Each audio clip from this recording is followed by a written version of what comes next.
Okay. Hey, Tom, Mina, and Lucas McKinley fan? That's a weird way of spelling Lucas. If you missed it, on Wednesday, yeah, I didn't stream yesterday because my legs were dying. We went through Anor Londo and killed ONS, and then went to New Londo Ruins and got the very large Ember, and I think that was all that we did after Anor Londo. But the point is, we finished Anor Londo and ONS. We were stuck on ONS for a while. Hey, I'm sorry, is your name Clit Norbik? Hey, Stefan and Chunky Bubba's Jig. And today, we can get our Claymore to plus 15 by going to Northern Undead Asylum, and then we can work through the back half of the game. I'd like to do the DLC, so I don't know that it's likely we'll finish the game today. It depends on how well we can manage to do everything. So we'll see how that goes. But I think step one is going to be going to Northern Undead Asylum to get a Titanite slab and the doll in order to upgrade our weapon all the way. Right now it's at plus 14. We had enough Titanite chunks. And all we need is a slab. And yeah, my legs were dying yesterday. They still kind of are today. It's mostly the, what part of the leg is this?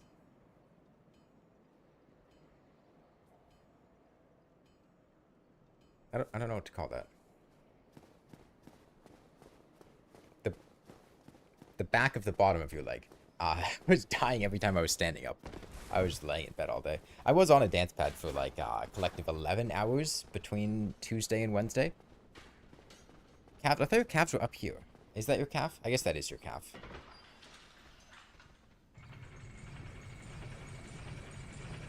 No, yeah, that would be your hamstring up here. That would be your calf. Yeah, yeah, your calf. Yeah, my calves were dying.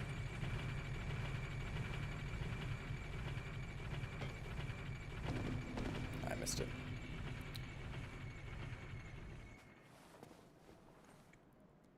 Yeah, congratulations, Tom. I have a reward for you. It is a vitamin ADK10 supplement with vitamins A, D3, and K2 as MK7. It's vegetarian and gluten-free. It's got 1,500 micrograms of vitamin A, 250 micrograms of vitamin D3, and 500 micrograms of vitamin K2. And it can be yours for the low, low price of $5.99. Where am I? Am I not?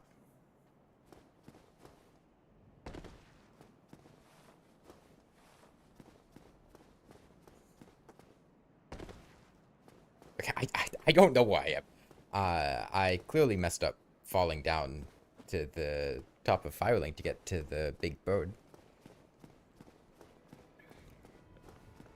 Yeah, so people had mentioned how they didn't know how my legs were dying, weren't dying after like, 6 hours straight of doing this. And the answer is they were after I stopped. You have the, the adrenaline flowing. And as soon as that's gone, that's when it starts to hurt. Hey, Whiskey Shell?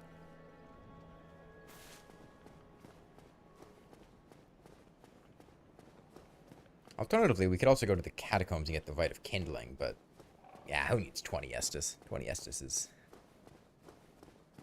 for people to get hit.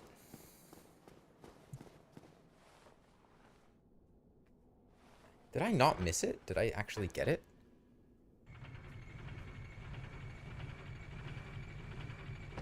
I missed it. Wait. Where?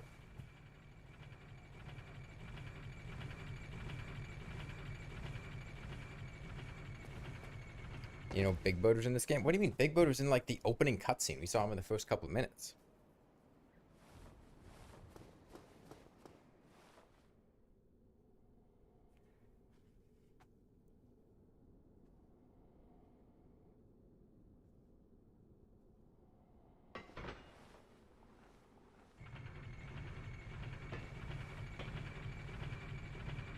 Okay, there we go.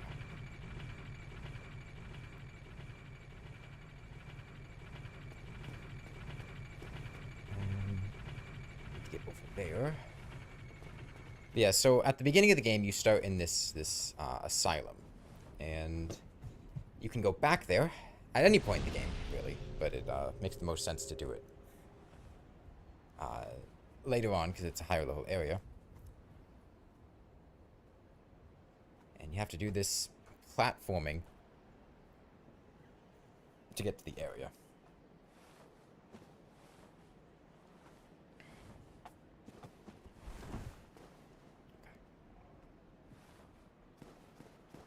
It's alright, we did Sen's Fortress.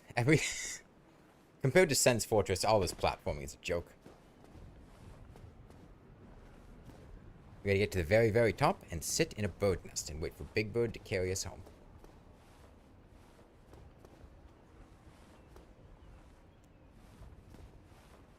I don't care about the key. Please just get me to the top.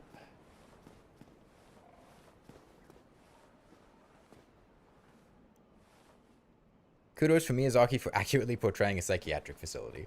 Oh. Hold on. Oh, we need to get to that nest.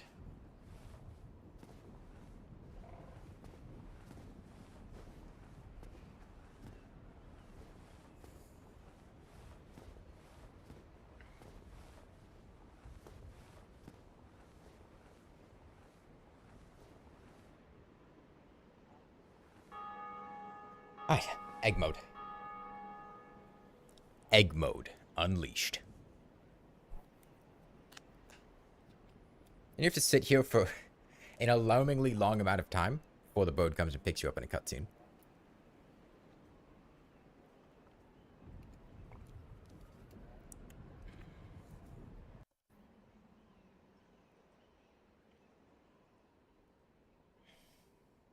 It's alright, it's just how public transport works in Lordran. The bird union has a really nice contract. Every time you show up, he's on his break, and you have to wait for his union-mandated 15-minute break before he can take you to the asylum. Just how it works. Alright, we're gonna get our ass kicked by torch hollows, now that I think about it. I'm actually very scared about this. Do they see me yet? Alright, they don't see me yet, which is good.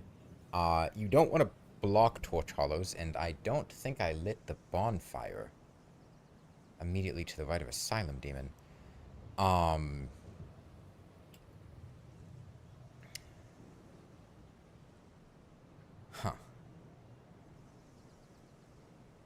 Well, I guess I can try to just aggro them one at a time. You see me? He sees me. Oh, his friend sees me too. That's not good.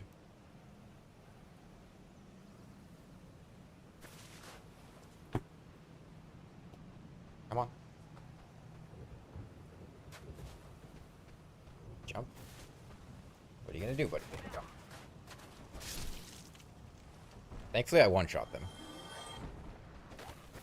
These guys do a comically large amount of damage if they hit me. I'm very scared of them. And they hit very frequently, too.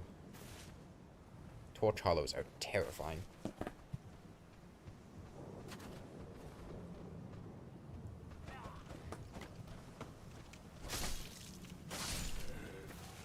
I should put Havel's armor back on. Back to a mid-roll. Some defense on me. I'm gonna do that now, before I die to torch hollows. Because if I die to torch hollows, I'm gonna have to do all of that platforming again, and I do not want to do that.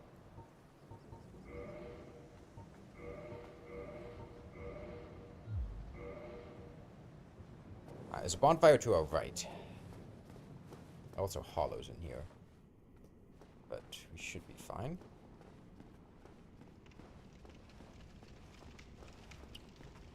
He was near a song/dance festival and the public transport was practically unusable. That's rough.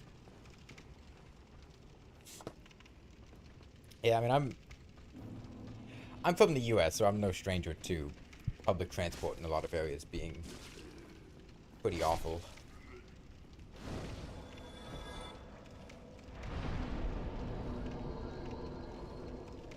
And the places near me, public transport might as well not even be existent. It's not really a very urban area. Okay. Let's two-hand our weapon again. And go in for Stray Demon.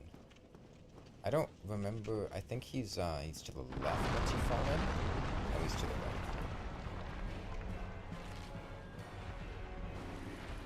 right. I'd really like to get behind him.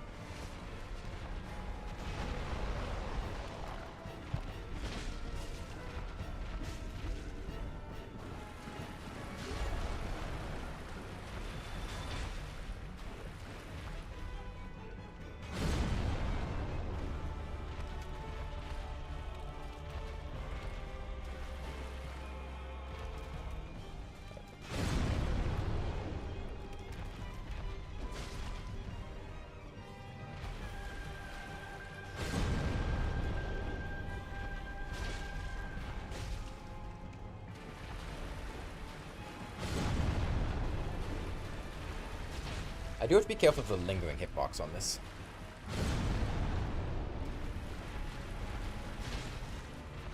I could probably get a third hit in, but I'm gonna be safe and just go for 2. He's turning. So we're gonna respond in kind to get behind him again. He spams big AoE attacks in front of him, and so with my diminished ability to react quickly, being in front of him is not a good idea. He's doing his slow version right now. He has a faster version of the AoE attack he can do. And it hits pretty hard.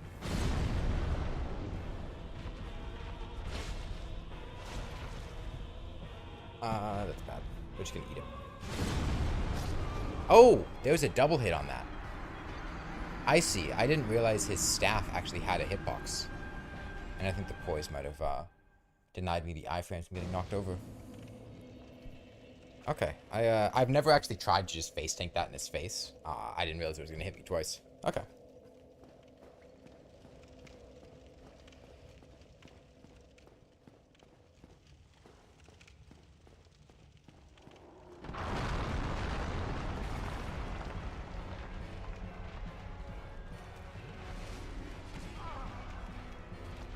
Where are you going, buddy?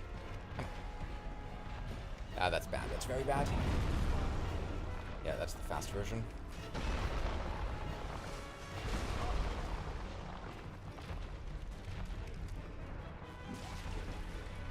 Armor risk. I guess I've gotten hit too much and my leather armor is gonna break? Okay, jeez. Oh, this is because I let Gaping Dragon hit me with his AoE attack.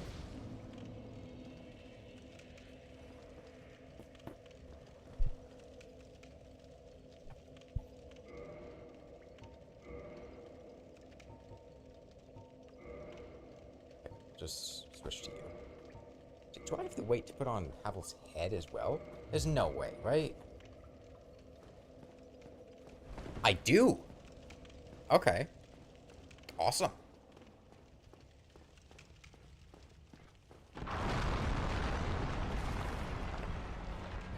That's what boosting your load gets you.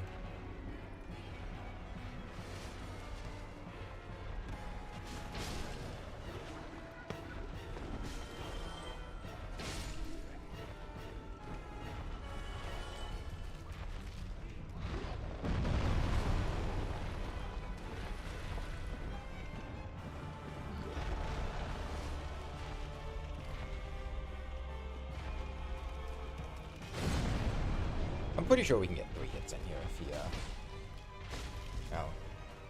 I should just go for 2. 3's really risky. I could just attack the tip of his tail, too. Which, I'm pretty sure would work fine. Need to do it again? Yes, you are. Yeah, that faster one there is the concerning one, because, if I'm stuck in front of him like this and he just does that quick one, it's really hard to get out of the way in time. Especially with the mid-roll. I do have to be careful with the lingering hitbox on that.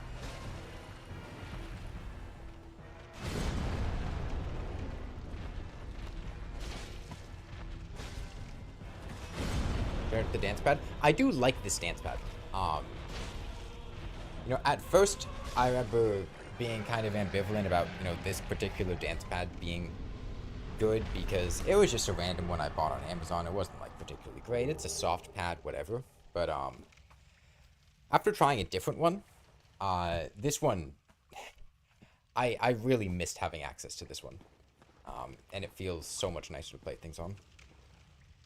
I just bought a replacement version of the same one that I had, because I had an old one from a couple years ago, and then it broke, and I bought a new one, and the new one that I got I really didn't like, and really didn't work well.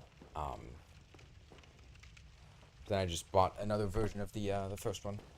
I should switch to parrying mode, unto-hand my weapon, should get close enough to lock on, wait for him to approach. Just a sword, Black Knight. Oh wait, that's two-hand weapon, I didn't want to do that. Press the wrong button. Big attack. Parry mode. Do one shot? Nah, we gotta do it again. Yeah, it's the same one as in the Terraria streams. Parry him again. Same one as basically all of the streams. Well, no, not this physical one. It's the same, like, brand. Or, whatever, but it's not the same physical one. That one's actually still in my closet. I just haven't gotten rid of it yet. But when I was playing Elden Ring's DLC, it the bottom button just completely broke, and it didn't take inputs anymore. And it had been having issues with missing inputs for a little bit, so I just had to call it dead at that point. Let's use a homeward bone to get out of here. We got 12 homeward bones. We could really be using a lot more of these.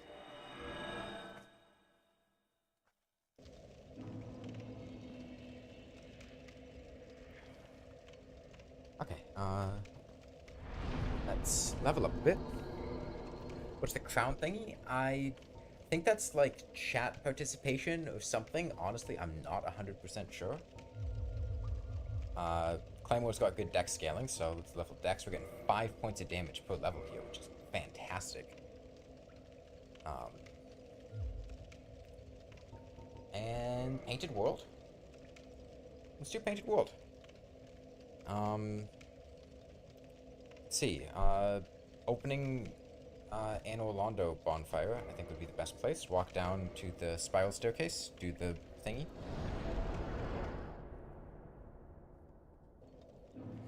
XP in chat, yeah.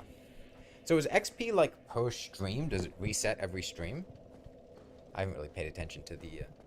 I haven't really paid attention to the mechanics of it. It resets, okay.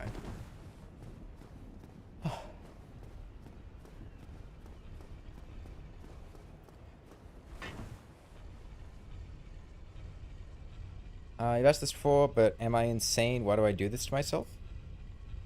Or do I do what? Play Dark Souls?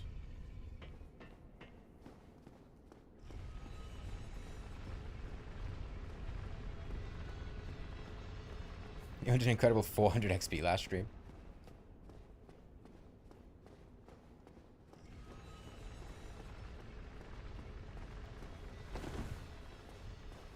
And I guess it's a very half-assed attempt at boosting chat participation or whatever.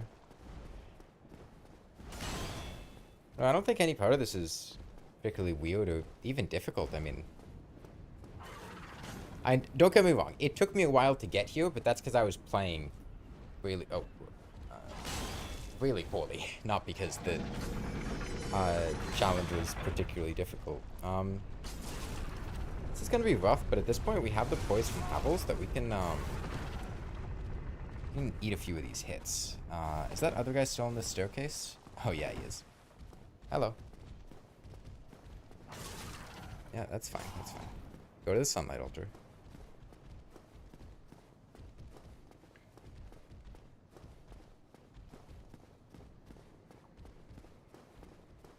Um, we could kill the twink, but honestly, Gwendolyn's not a fun fight. I don't want to fight Gwendolyn. It's just running down a hallway for ages, and we don't get anything good out of it.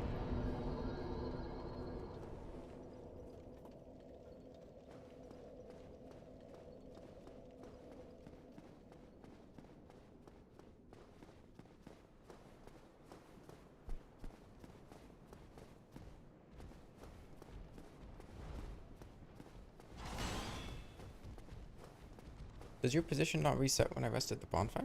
No, it must. What are you doing? Do they not? Maybe they don't. Maybe they don't.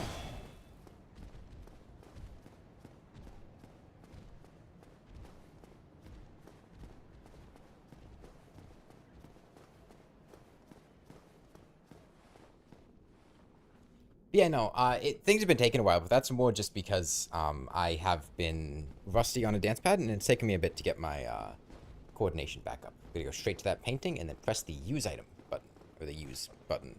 Item? No item, just use. Pick up. Pick up item. Touch painting. Contraption does not move. Examine. Okay.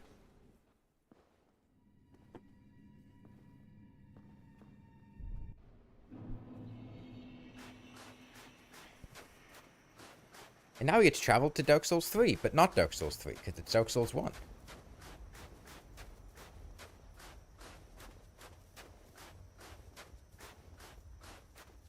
Dark Souls 3 if it was good.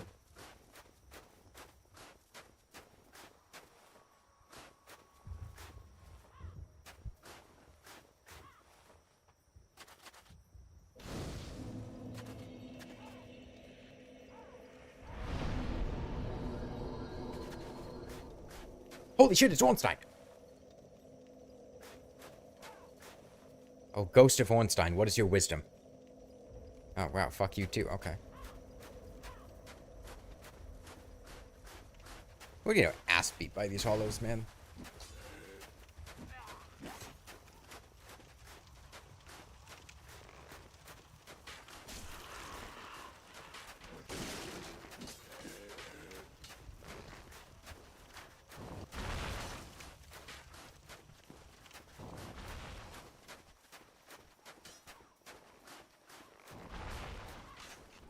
Just strolling on our way. Hello. Nice to meet you. Nice day we're having. Strolling on our way.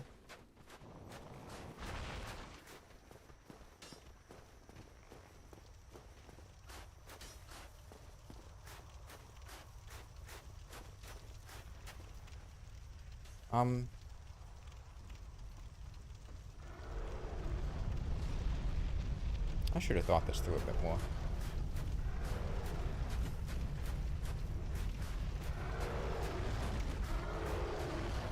Hang on. Menu.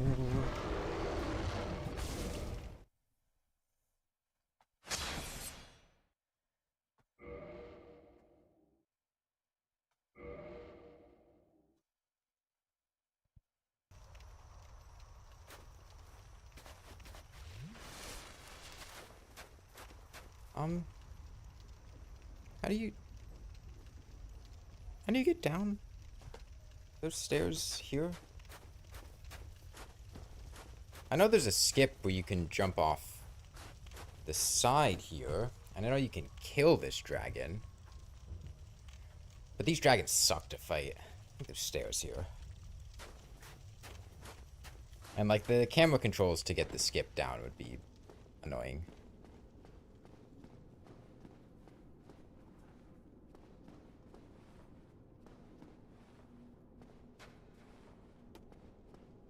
Oh wait, we need to turn the statue in the courtyard, right? Contraption does not move. Blocked by some contraption, yeah.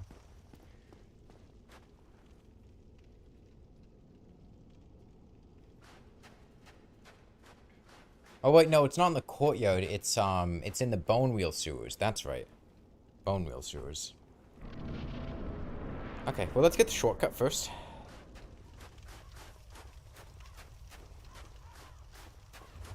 Oh, hello. Not there.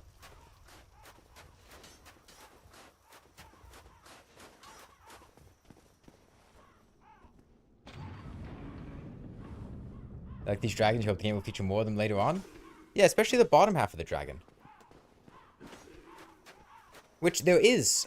You can walk past the dragon by, there's the prone dragon button. I think if you plunging attack it or something, it'll stand up.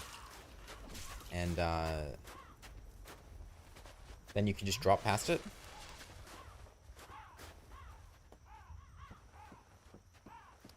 Okay. This is gonna suck. This area is filled with quite possibly the worst enemy in the game, which is saying something because dogs exist. And I do not remember the bone wheel placements.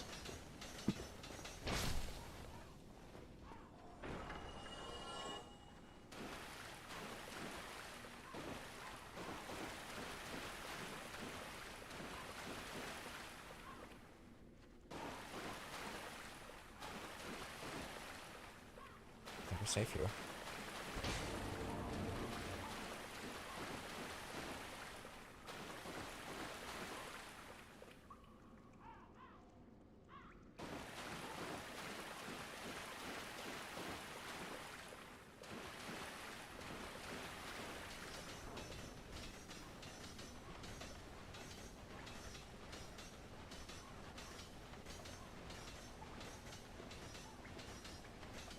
What the hell is making that noise?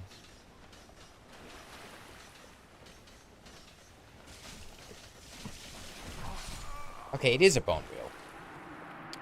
I'm sorry, I thought he would stop spinning. I thought there was a bone wheel there. I thought he was stuck somewhere. He wasn't. He was just baiting me.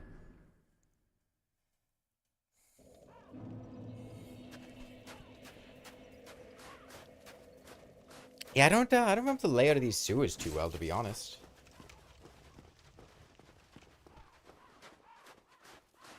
It's been a little while. Try bone. Wheel. Don't give up, skeleton.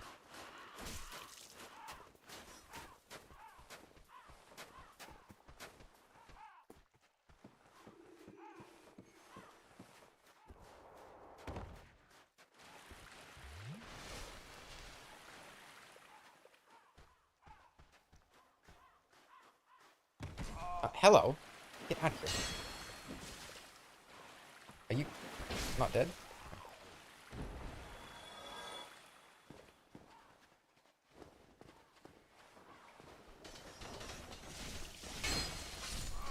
Yep. This is bone wheels for you.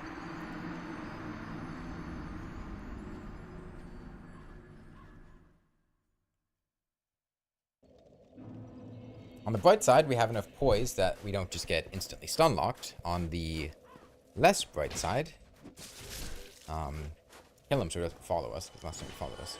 What can you even do against that? If I had angled my attack correctly, I could have poised through it. If I had angled myself correctly, I could have put myself in a spot where it wouldn't necessarily have hit me. But there's not really a whole lot you can do about it. Like, if a bone wheel's hitting you, it's really hard to stop that, and they're very fast, very aggressive, and shields. No, I think blocking bone wheels is a terrible option.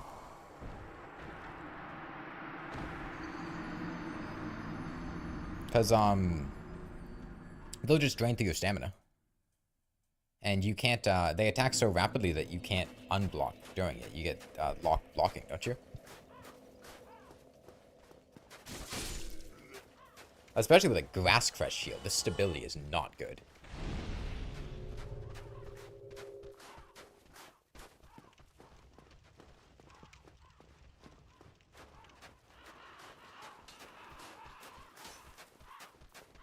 Yeah, pulling out my shield would basically be guaranteed death. Quick weapon, even with low damage, knock them out of it. I mean, if I could hit the bone wheel, it would die. As we could see by the bone wheel dying. It's just kind of hard to angle my attack.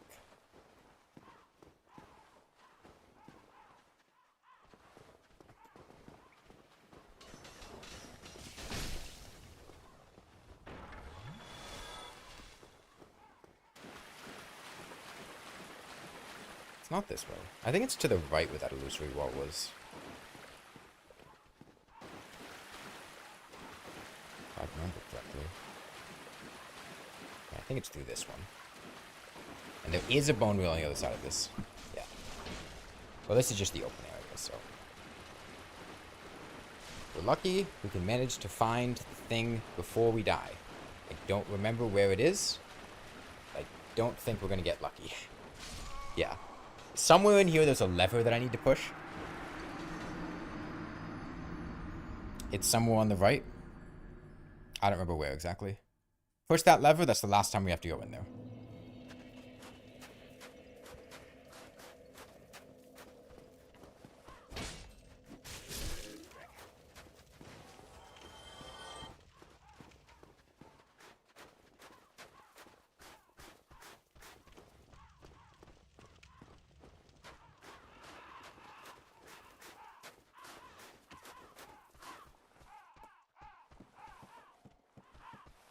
And yeah, we have enough defense that we don't get staggered and stun locked.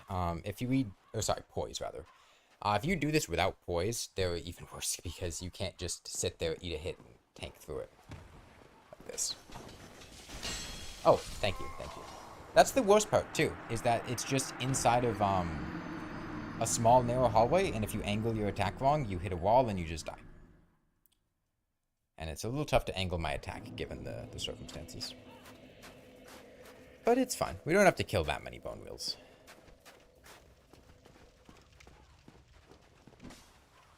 I should really kill this guy, or he's going to follow me. His friends are following me now.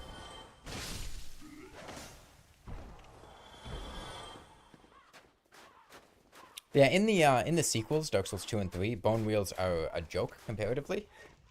But in this game, they are straight from hell itself.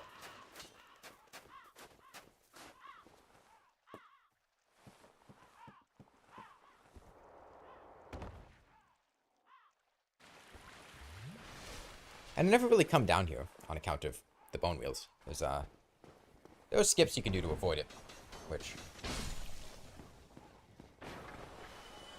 bone wheel design is so insane, something only Dark Souls could come up with.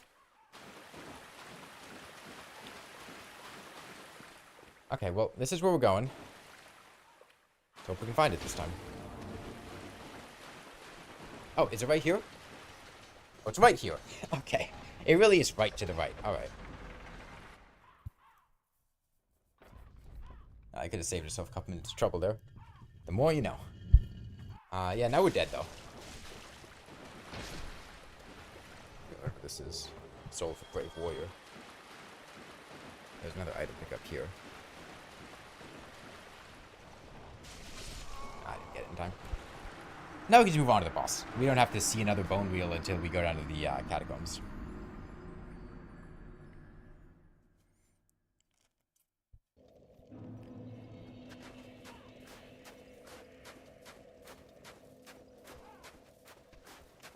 And now we get to kill a woman with very nice feet.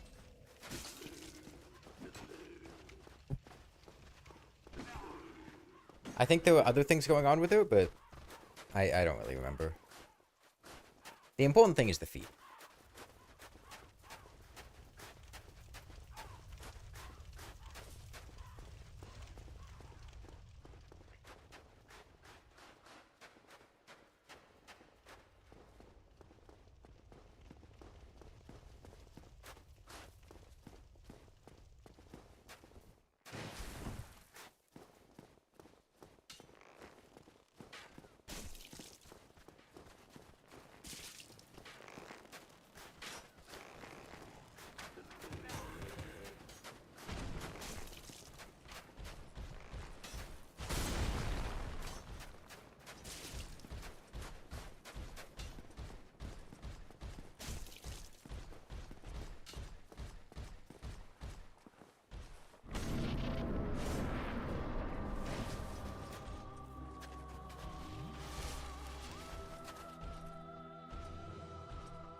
hurry toward thine death.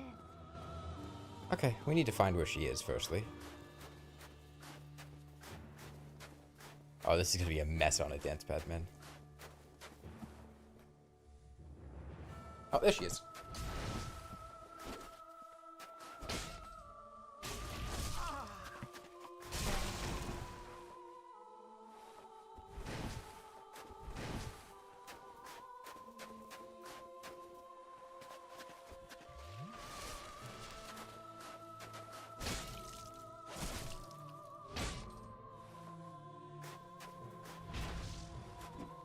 Yes, kick her. 3 hits to stagger? No, not 3 hits to stagger. Wow, how many hits to stagger? Wow, she's really hard to stagger. What seeketh thee? I seeketh your feet. I can cut them off and wear them as a necklace. And that's fashionable.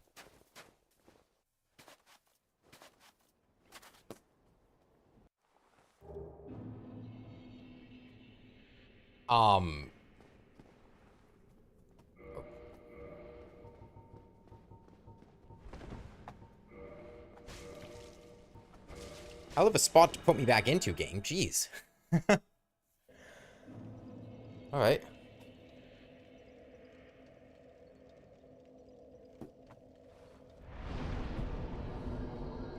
Level up a bit more.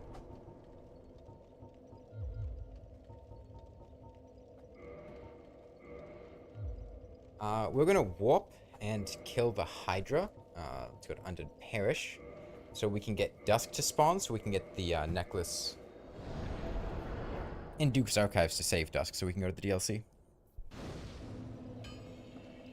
Oh, also we have our slab now, so we can fully upgrade our claymore.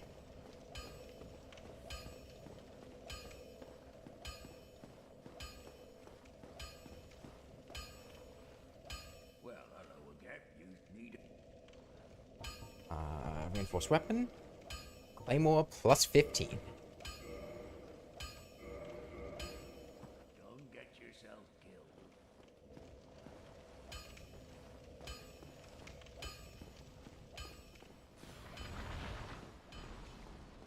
It's nothing. Yep, nothing at all. We have not killed anybody. Well, anybody important.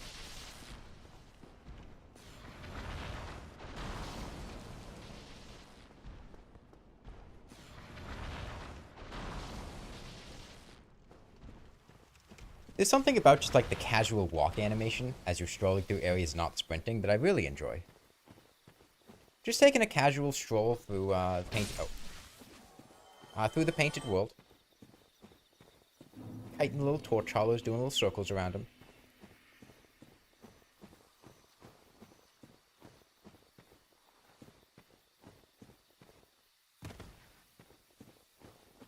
Okay.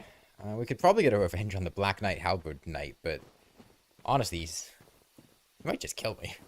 We'll just go to the Hydra. I don't trust myself. It's an awkward place camera-wise, and I'm not good with the Halberd Black Knight moveset.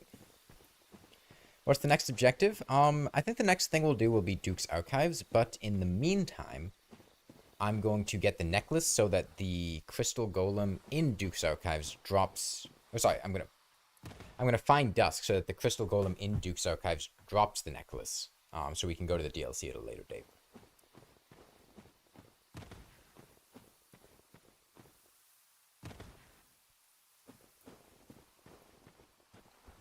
Getting to the DLC in Dark Souls 1 is a little bit of a headache. You have to come here and rescue a Hydra, or rescue a princess from a gold golem who only spawns after killing a Hydra down here. And then at a certain point in the game, she disappears because she's kidnapped by a big hand that comes through a portal. And in order to go through that portal yourself, you need to find a necklace dropped by a crystal golem in the Duke's Archives on a railing beside all the crystal hollows as you first go up the elevator.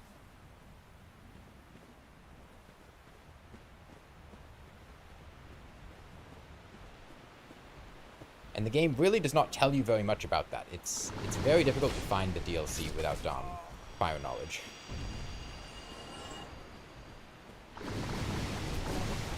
Damn, I thought we'd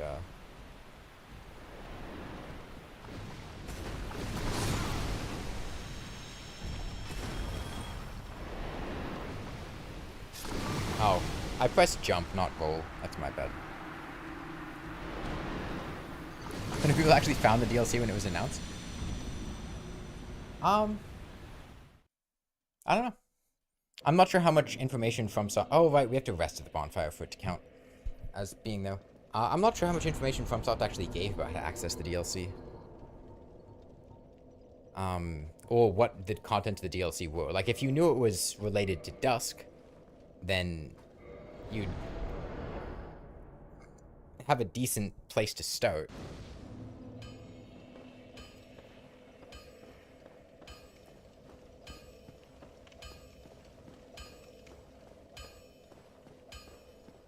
But, yeah, that's a good question. People, when the DLC dropped, like, have to hunt down the entrance to it? Or was it, something that, was given out, or... You haven't understood the lore of Dark Souls? I mean, Dark Souls lore is very loose. It's intentionally very vague and leaves the player or players watching YouTubers to fill in the gaps. It gives you very little information. The gist of it is that you are cursed to be undead, and undead basically are stuck in a cycle of death and rebirth until they eventually go mad and lose their mind and become hollow. And you want to avoid that. And I think linking the... Actually, is that even the plot of... Is the plot of Dark Souls 1 avoiding going hollow? Or is it just you happen to be an undead? I don't even remember. But you're stuck in a place called Lordran, where time is a suggestion. Everything's kind of in flux and wonky. Border between the worlds is thin. You've got people from the past, people from present day, possibly people from the future. I don't know. Time is convoluted in Lordran. And you're just kind of there vibing. Your goal is to link the first flame and whatever the hell that means. I don't... There at least a guide after some time. Linking the first flame does some bullshit. It perpetuates the state of the world. It's time. I was suggesting Dark Souls are like only the playable area, but it's implied it's different other places. This game reminds you of Toho? I don't know why you're saying that. Most of the characters we've been interacting with in the past couple of minutes have been male. That's not Toho. Now, once we kill this Hydra and we get the princess lady, okay, I could see that. But, come on, we just came from a buff shirtless dude. What Toho character does Andre remind you of? Oh, dude, killing this Hydra's gonna be a mess.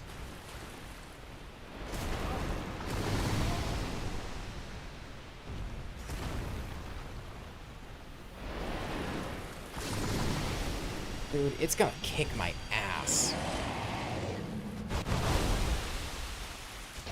Okay, at least we one-shot the heads.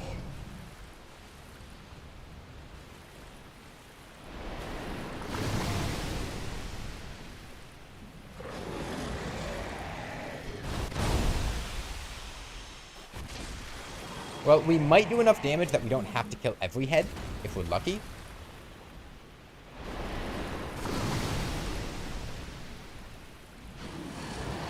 Oh my god. This crystal golem's gonna knock me off the ledge. Jeez, die, dude. I thought the Hydra would get rid of him.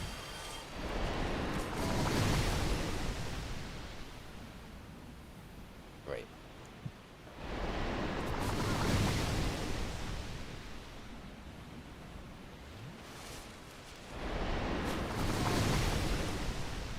Game.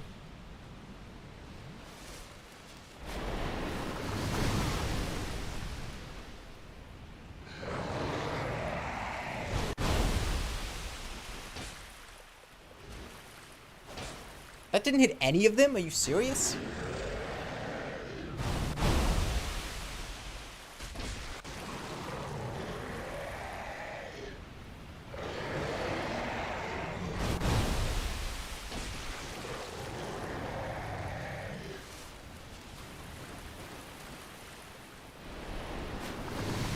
Getting kind of close to the edge.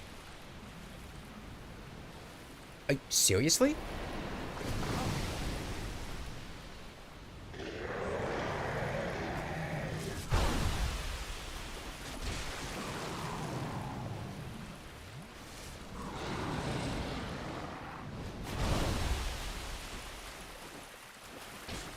Man, this is gonna be rough.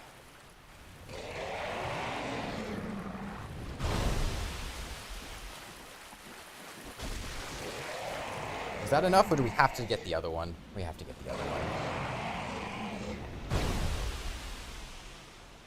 This head sucks.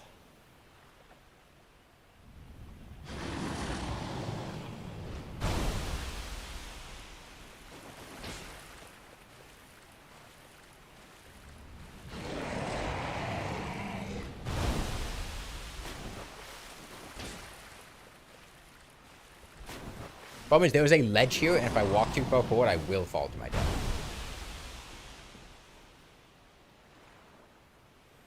No, the heads don't multiply. If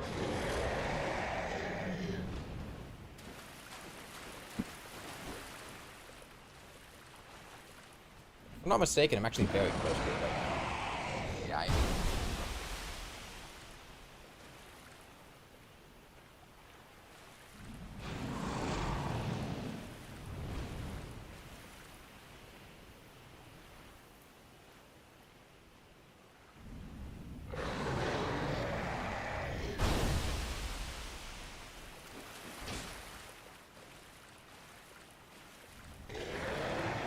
Thank you, Ewan.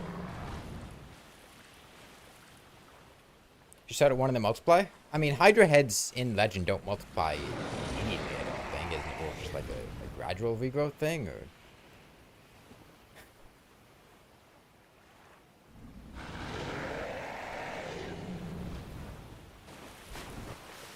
Get him? No.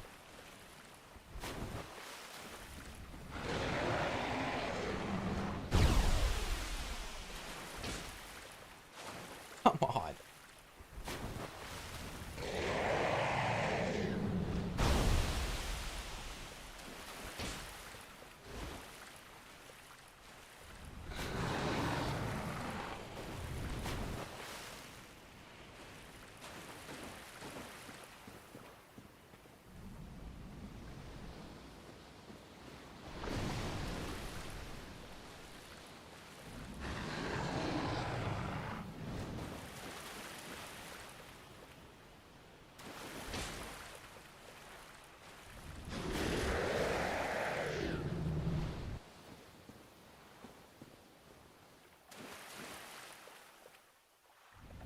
I feel like maybe I could bonk him when he's... Oh, yes, yeah.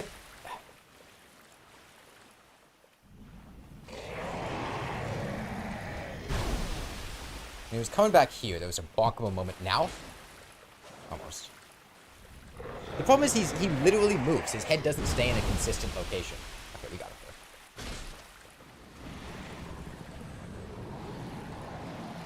It's a really annoying enemy unless you have a bow.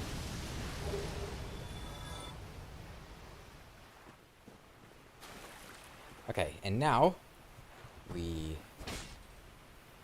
save and quit the game to reload the area.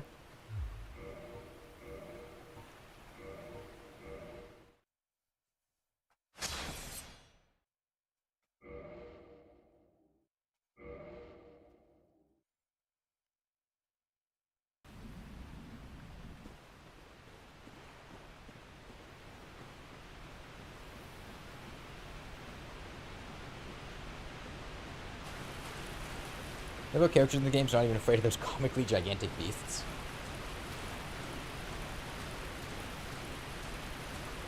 But what's there to be afraid of? He does as much damage as like a regular sausage guy hitting me with a sword.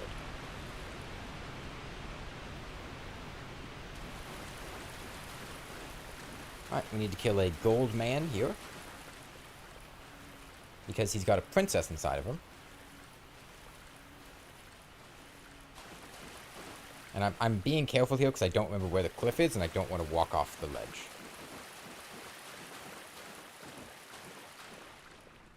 I think it's decently generous, but I'm not sure.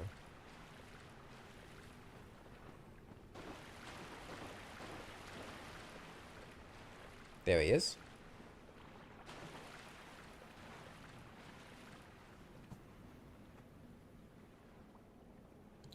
When a naked man with a torch is scarier than a literal dragon. Okay, a naked man with a torch was how humanity discovered fire, and fire led humanity to dominate the earth. So I think that the potential ramifications of a man with a torch are drastically scarier than just a big guy with a couple heads, right? You got to think about the implications about a naked man with a torch, the things that his progeny could accomplish with the knowledge of how to harness that torch. There's not just one naked man with a torch. It's that naked man and all of his children and his children's children, passing down that knowledge and being able to unlock metalworking, aircraft carriers, nuclear weapons, all of that stemming from the torch.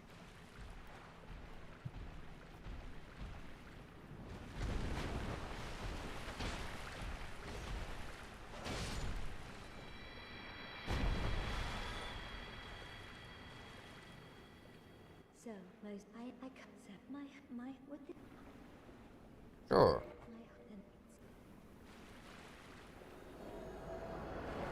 And then, do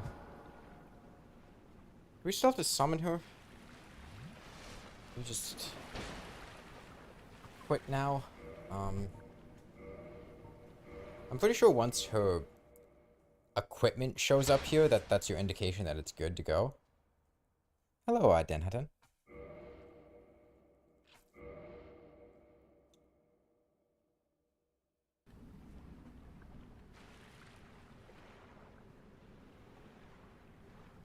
Yeah, we need to summon her.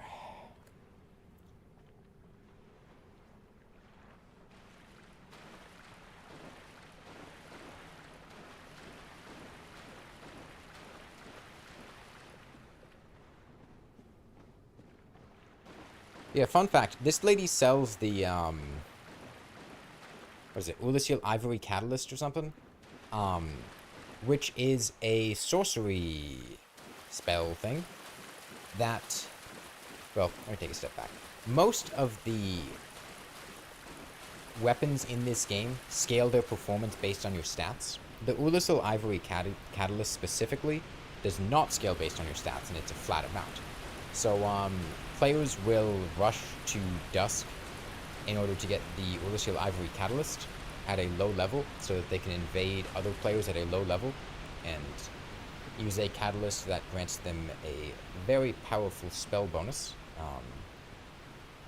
And then go to the DLC and pick up Dark Bead, which just fires a shotgun blast of dark spells that deal a ton of damage.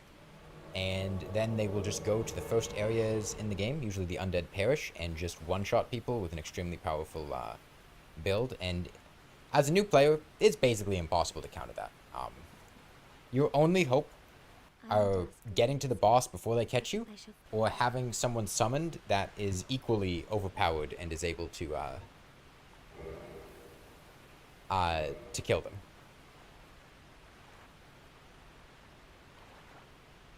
Is there anything useful? She does Chameleon. That's important. Okay, now I should be able to save and quit. And the DLC should be unlocked. Just to verify, she shouldn't be summonable anymore. It says remastered Amber Valentine. Darkbead meta? No, Darkbead's not meta. It's like in PvP, it's a one-trick pony. If you know how to deal with Darkbead, you can roll through it very easily and just get like a backstab or things like that. Okay, yeah, she's gone now. So now we can go to Duke's Archives. Oh wait, no, she's not gone. Well, that's fine. I'm 90% sure that we've done things correctly and she'll just disappear and we can get the necklace. Maybe it's once we get the necklace she disappears. I don't remember exactly, but we did what we had to do.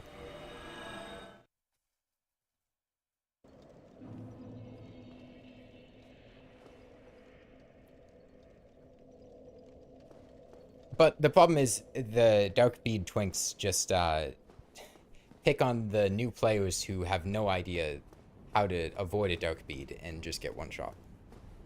And it's one of the most vicious parts of Dark Souls online play. Like, the early game areas are brutal because the only people invading in early game areas are usually people with overpowered one-shot builds. You got people walking in spamming Wrath of God, which is an AoE shockwave that'll one-shot a player. Dark Bead, which is a scatter shot in front of you that'll one-shot a player. Getting like a upgraded chaos weapon, a dagger with the Hornet Ring, and then just one-shot a player with a backstab fish. Oh, I didn't place the Lord... Okay. Yeah, that explains it. That explains it.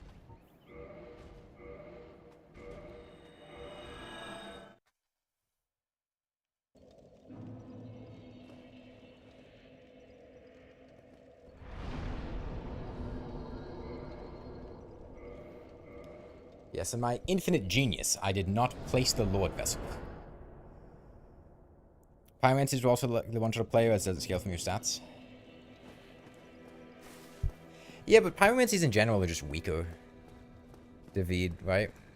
Like, I don't think there are any pyromancies that you can get at a low soul level that are going to be as strong as, like, Dark Bead or...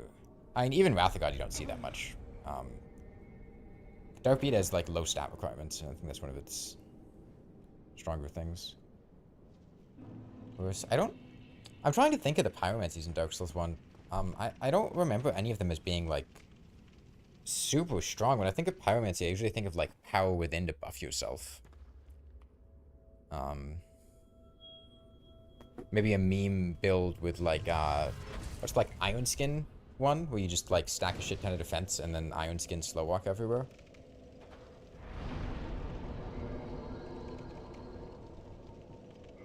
Alright, now we can go to Duke's Archives.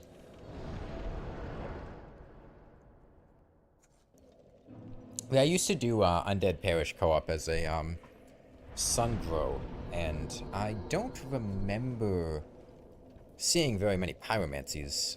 Usually it'd be Dark Beads, sometimes it'd be Miracle Spam and Wrath of God.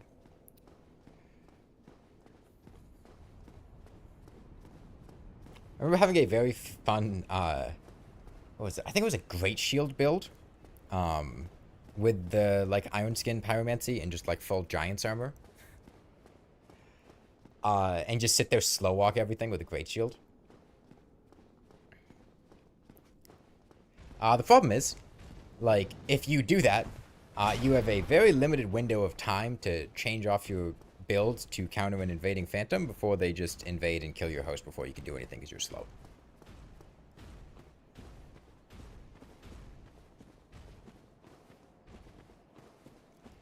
Okay, getting through these boars. We can roll through them if I time things correctly. Getting to that bonfire is gonna... I should fix my camera so I can actually see them. Alright, let's see if I can get this.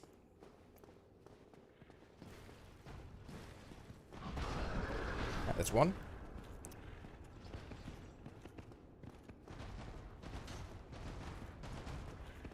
He's gonna get me from behind, isn't he? Maybe not. Alright, hug his left side. I'm not gonna be able to get that, am I? Not while these boards are still here. Let me, save and quit to reset their locations, and then we can get this bonfire, so we won't have to run past them again.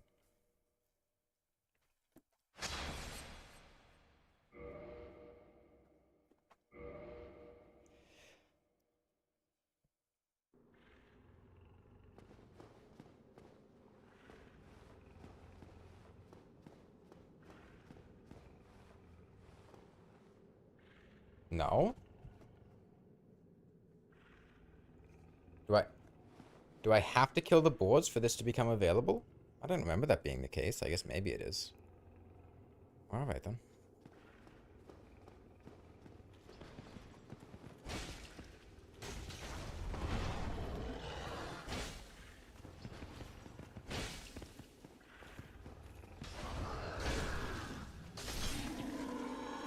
Not sure why, but you're really expecting the Dancepad controls to be far more jank/delayed. Well, I'm good at playing stuff on a Dancepad. I've played a lot of games on Dancepads, including Souls-like games, and I have pretty good coordination, especially after having played Dark Souls at this point for 10 hours, I think. About 10 hours in. Maybe 11. I thought more like 11.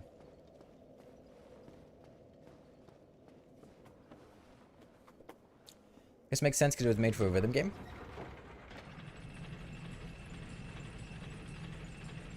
Alright, this one's going to be a little tricky because these crystal hollows hit like a truck. There's a crystal golem up in the top right there. We have to kill that guy in order to get the pendant to go to the DLC. So I can't ignore these guys. I'm going to go ahead and pop a heal. Yeah, because he's going to be coming. No third hit. Guy's still shooting me. That was the guy to the left that was behind the pillar. I think that's everyone on the ground floor. I think we're good to approach the archer now. Oh, no, there's one more guy on the ground floor. Forgot about him. He's probably going to be destroying. Yes, back to default controls. Roll into the attack. Oh, he's not. Oh, it's a shoulder tackle. Love the iframes. God, this guy's better at dodging than I am. Holy shit.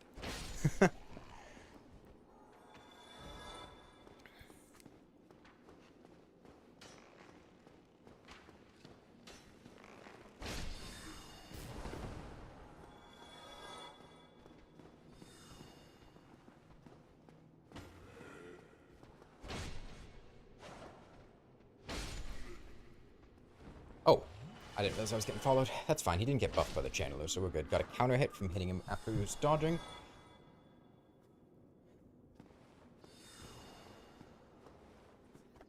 Alright. There's no chance I'm going to pull off a Duke skip, so we're going to have to actually go through the Man Serpent Tower. Alright, give me the pendant. There we go. That is our ticket to the DLC. And we have a forced death coming up here.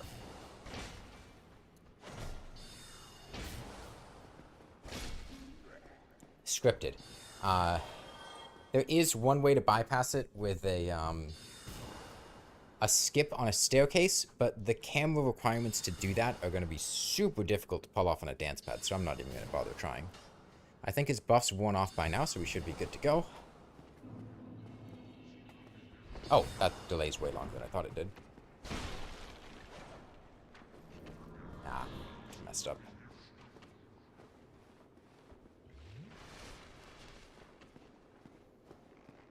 What Soulsborne have I played? Dark Souls 1, 2, 3.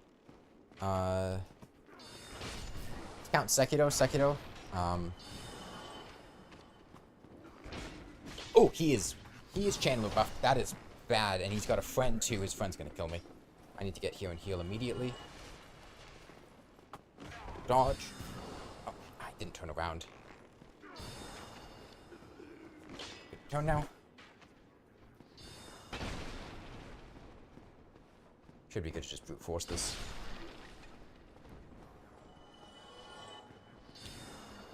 As long as we don't get cursed. And I mean, even if we get cursed, we're probably still fine. Don't really have any anti-curse measures, though. I should check which of my armors has the best curse resist. Alright, Channeler dead. Give me a trident. No trident.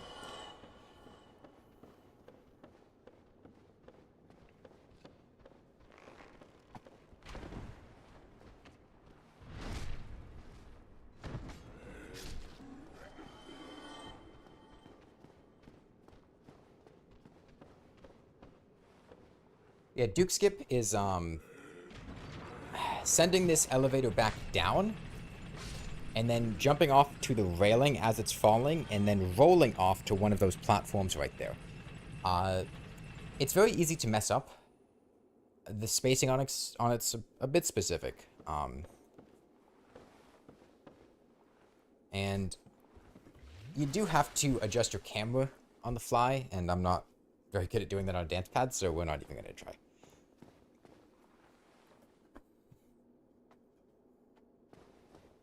I have a rare ring of sacrifice? I don't remember picking up a rare ring of sacrifice. I can check. I'm not sure where I would have gotten a rare ring of sacrifice from.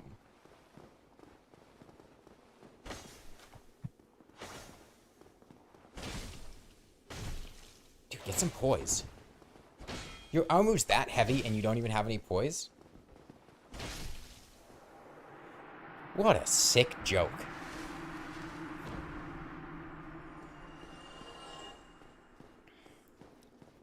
Sad to lose all these souls, but whatever. It's Crystal Lizard, but I think this guy drops white chunks, which not very useful. Oh, the blue chunks. That's even less useful. White chunk might have upgraded a cult club, but that gives me nothing. Okay. Yeah, I can check if I have a rare ring of sacrifice. I don't think I do, though. No, I have favor protection, clone the yeah. Let me check the coast resist on my armor, see if I'm rocking the best I've got.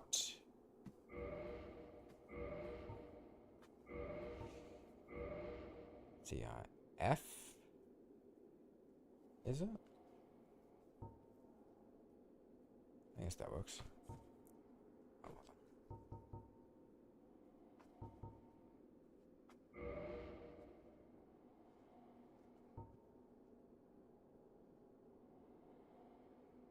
Coast resist 9.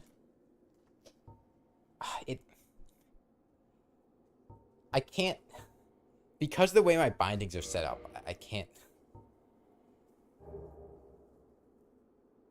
easily,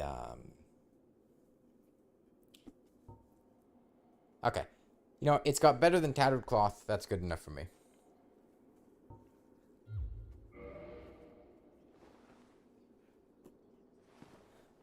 Alright. So we just have to sit here and let Seath kill us because he is invulnerable while his crystal is intact, and it's a scripted death.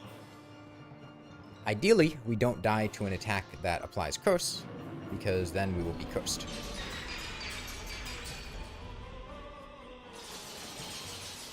Aforementioned attack that applies curse. We'll just let our curse meter go down. Big area, this should kill us. Are you serious? Okay, no, we died. We died. I thought we had a sliver of HP for a moment. No curse, so we're good. Curse halves your HP permanently until consuming an item that breaks it. It's not easy to get an item that breaks it, especially down here.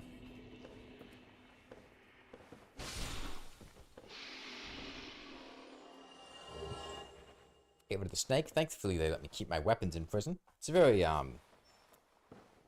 very generous prison.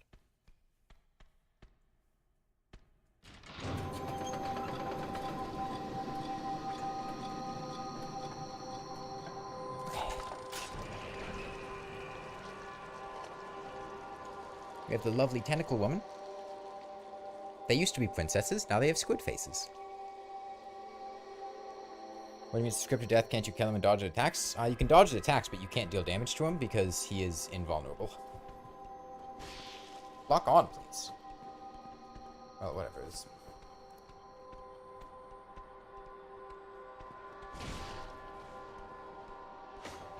Whatever. If we get back up here,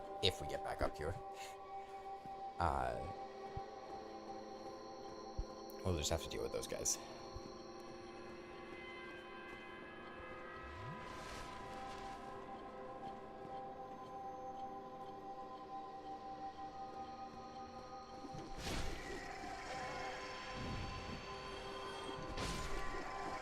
Alright, thankfully, we made the decision to upgrade our weapon to plus 15 before coming here, so our damage is fantastic. Or they make him invulnerable because, lore-wise, he cannot be killed while he has his crystal in the crystal caves. Seath the Scaleless is a scaleless dragon. The scales are what granted dragons their immortality. Seath found an alternative means of immortality, a crystal down in the crystal caves, and while that crystal is still intact, you cannot kill him.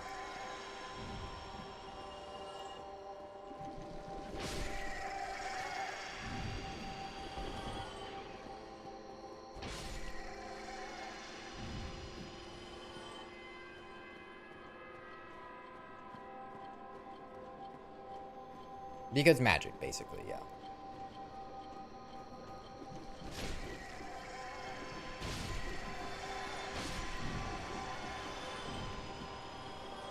He also betrayed the other dragons and got them all killed?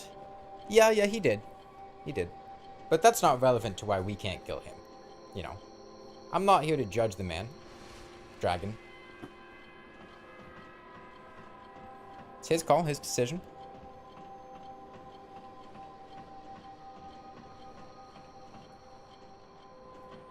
We just rush it.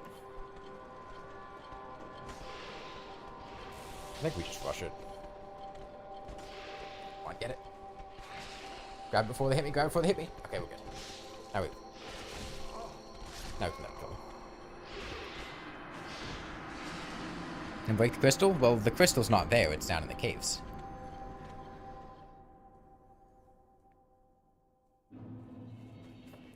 Okay. Down here is actually nice because it puts the man serpents that run up these stairs back down to the bottom of the stairs, which means we can run back up without them being here to stop me.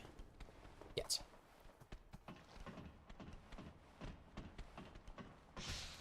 Stop it.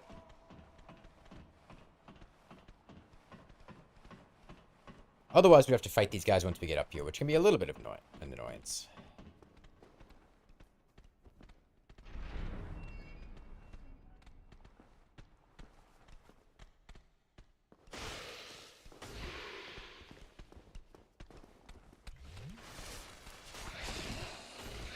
Okay, around the corner.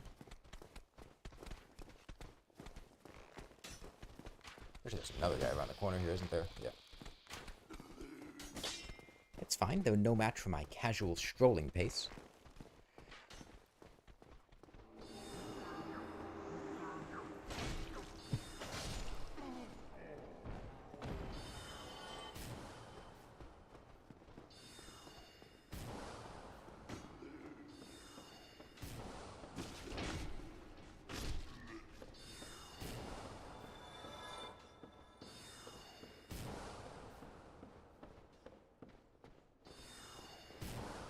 Right. With any luck, we will get to that bonfire without getting interrupted, and then oh no, that's not. But do we go for the save and quit or the touch bonfire strategy? I think we go for the save and quit. Okay. The serpent on the ladder just wanted to bite in my boots. They're nice boots. Those are Havel's boots. They got a ton of defense, ton of poise. Nice and tasty. They're basically like rock candy to serpents.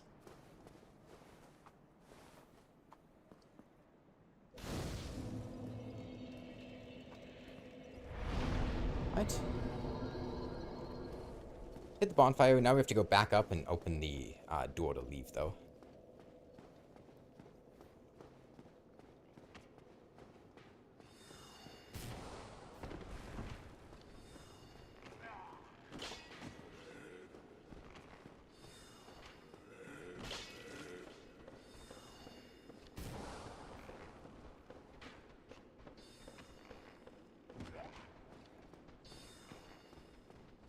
This isn't where I want to be.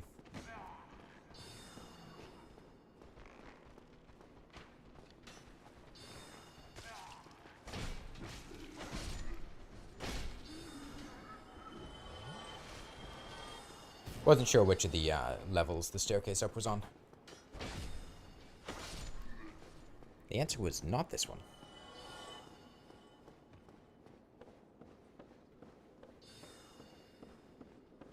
Hey, Erti.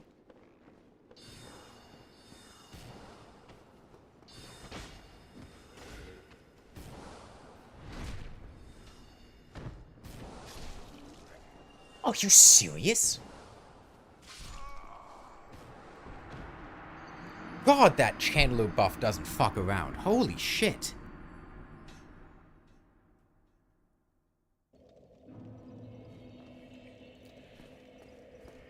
That was one arrow.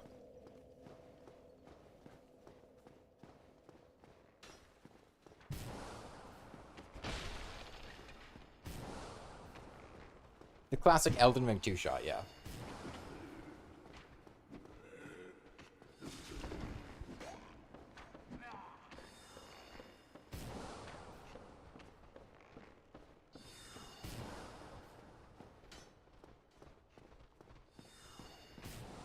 Is it here we go up?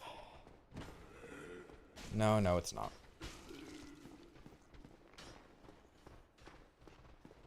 Right, this is where I came in.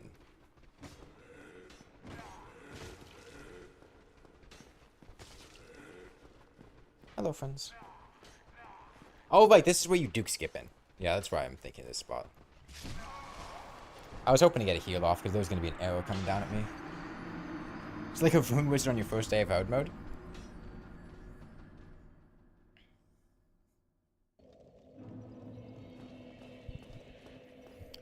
I'll just run straight through here. I think I can.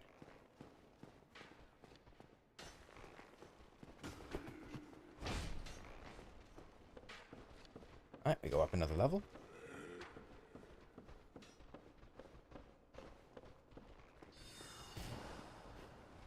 What the hell is that? Is that... I thought those popped up when, like, other players online got cursed, but who would have got cursed there?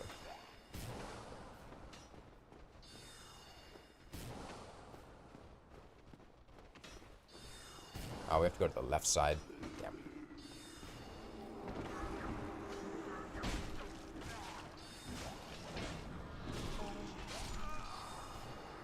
So not that spot.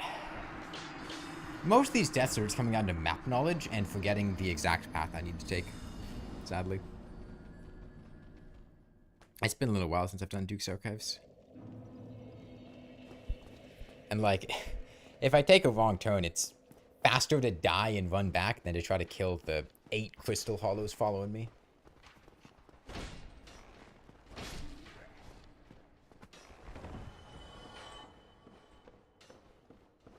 But I think I know where I need to go now.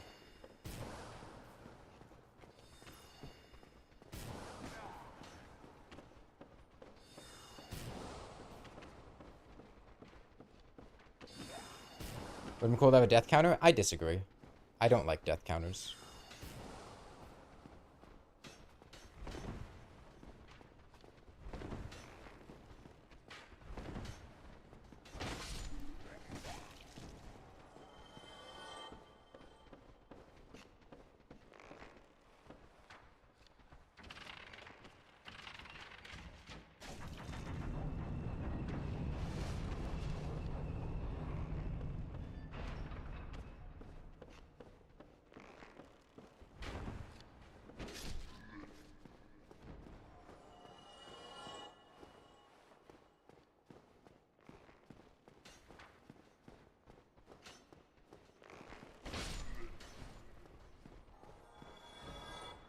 Right, let me go ahead and go right here.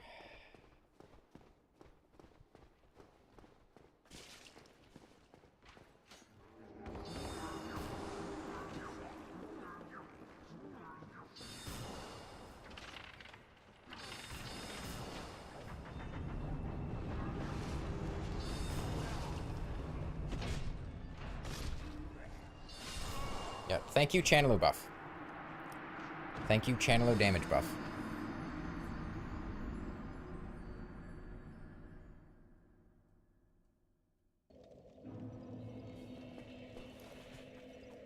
That's... yeah, I have to go back up. Thank you, Channeler damage buff on Crystal Hollow, doing 80% of my HP. I do appreciate that in Dark Souls 1, balance was really just an afterthought.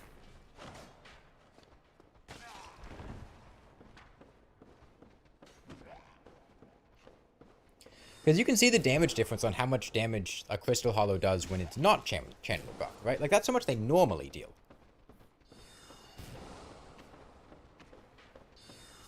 And that's really not that much. It's very survivable. They got a Channeler buff, immediately, like...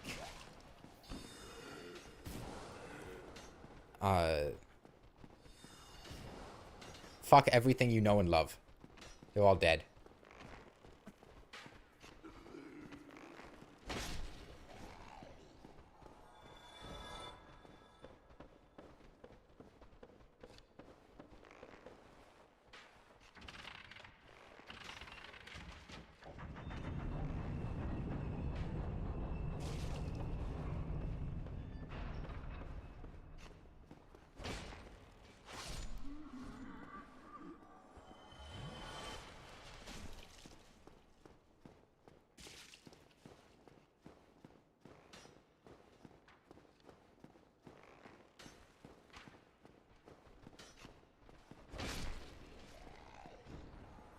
I guess I should kill this guy before I go down.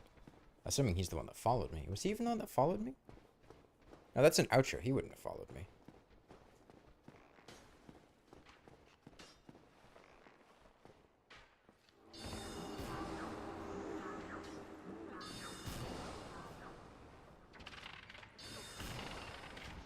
Does it happen again? No, we got lucky.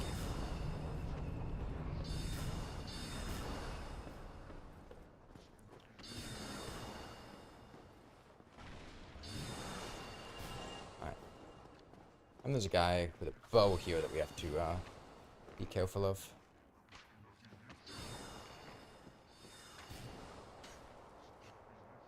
Okay. Now we can open the secret bookshelf. Open up a shortcut, and then we don't have to deal with this whole area again. That's a plus. I'll go back and rest again, because... Oh. Oh, thank you.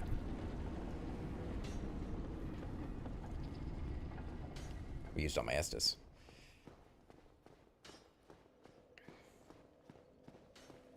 The one thing that's a little bit annoying about Seath, the upcoming boss fight, is that he can inflict Cursed.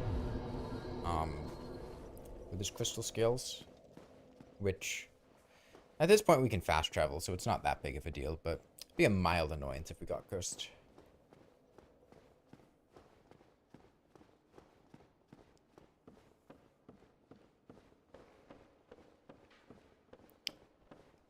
Yeah, I don't know. I don't really like death counters. I feel like they bring a negative energy to things. I don't know. I don't like the vibe of just keeping track of how many times you failed.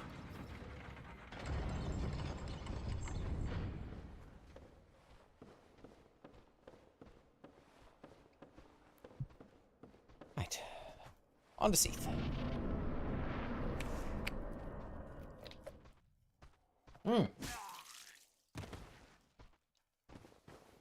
What did you make that one? Okay. Don't take a drink of water. You've heard it here. Crystal Hollows, they hate water. It's their one weakness. Too bad Dark Souls doesn't have elemental damage water.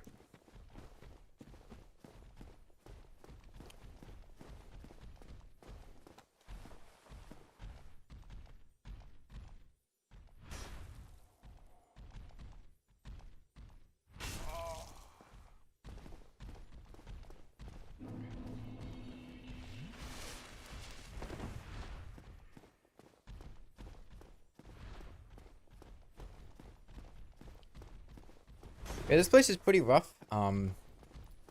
It's got a lot of platforms like this, and these platforms aren't too bad. What's bad is it has invisible platforms, and yeah, I feel like that about sums up what makes this place suck.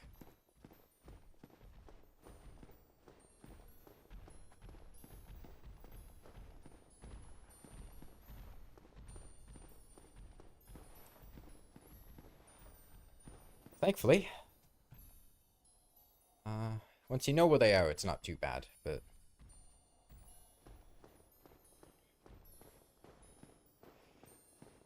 Shout out to all the heroes trying to get the blue Titanite slab.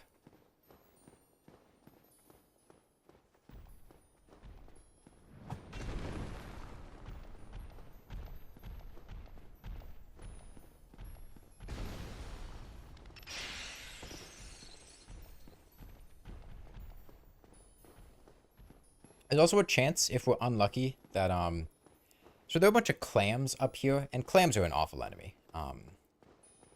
There's no fog wall into the boss fight the first time that you do it, and if you're unlucky, you can have clams follow you in, which would be really unfortunate.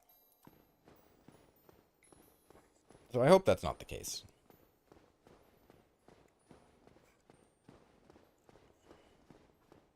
Actually, I think it's quite likely we're going to have clams follow us in. But Seath can kill clams with his AoE attack, so that's a plus. Because we're not really running in at optimal speed. We get the tail cut? No, there's no way we're going to get the tail cut.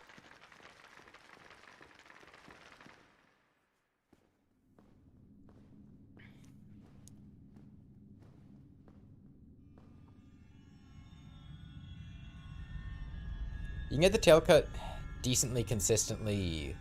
Like, after you break the crystal, it's hard to get behind him in a way that leaves his tail vulnerable. And I don't really think I'd be able to get close to him fast enough after hitting the crystal to cut the tail.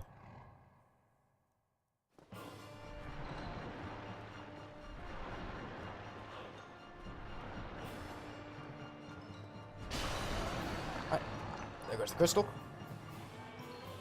Yeah, there are the clams. Is it what I didn't want to have happen? The clams are gonna kill me. I need to leave. I need to leave and let Seath deal with them.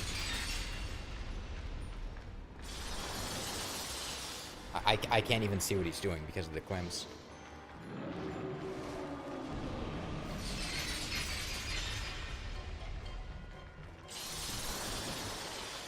He's doing no damage to them.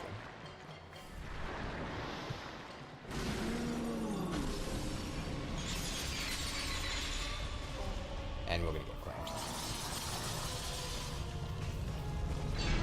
Oh, and he breaks my weapon? Are you fucking serious?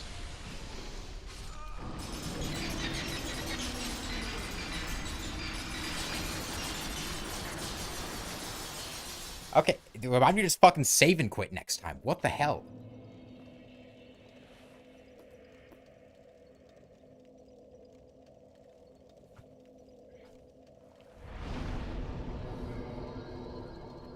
What is that, Miyazaki?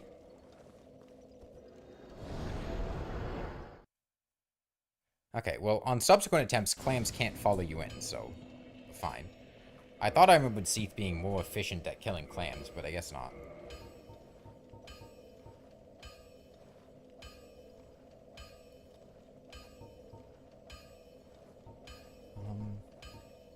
This should be enough to repair my weapon. Oh, I'm probably gonna have to repair my armor, actually, though. Probably gonna have to repair everything. Well, no, I have Havels.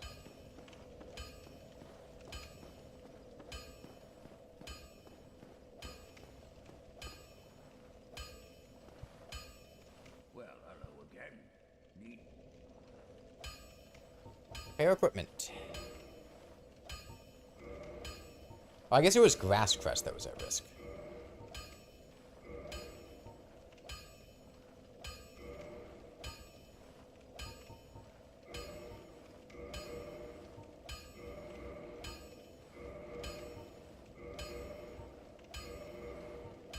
Just repair everything.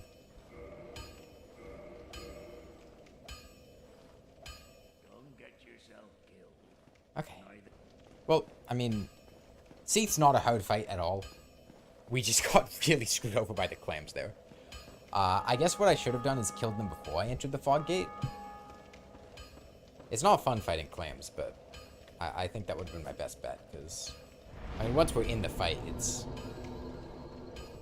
really tough to deal with that.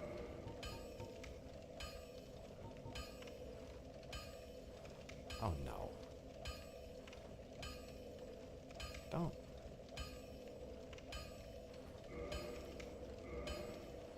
Is this the bonfire that I think it is? Is this the first one in the archives, or is this the one on the balcony? Okay, it's the one on the balcony. Good. I thought for a second we were going to be able to warp back, but no, it's the one. It's this one. While you're fighting Lego Power Miners Crystal Monsters,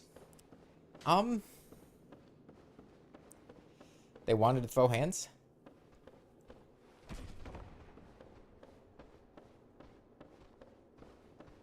It's about the only reason I can give, honestly. I don't want to fight him.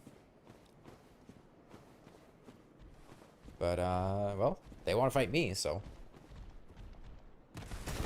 When somebody wants to fight you, you just completely disregard them and walk past them. And that usually works. In some situations, you're forced to fight them. And, well, they usually die.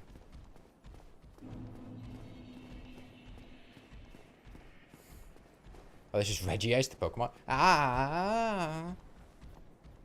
No. No.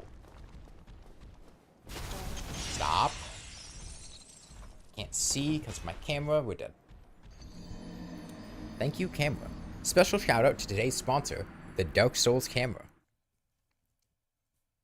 Fuck that guy. I hate him.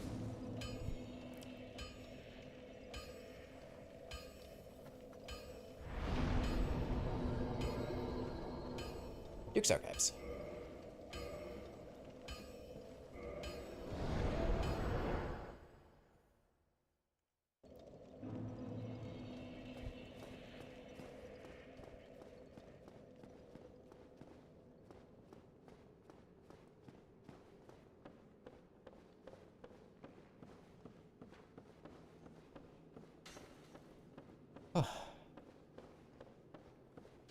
Man, this is a really thin sweatshirt, and I can already feel it being, like, so much less sustainable than the outfits I've been wearing the other day that, have a bit more airflow.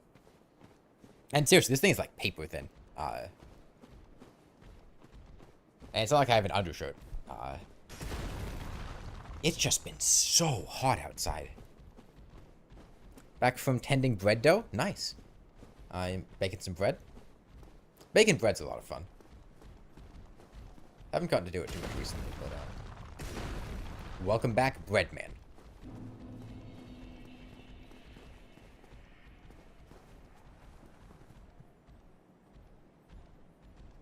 Boy jumps to me. Okay, should be good. It's this first area that I'm a little, uncertain on. Making, okay, sure. Nice.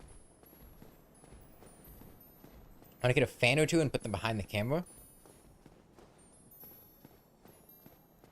I have to spend money on fans. You think I have money?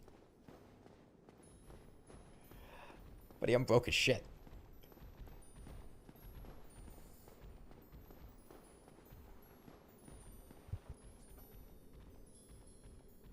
You know my weekly food budget is? Like 30 bucks.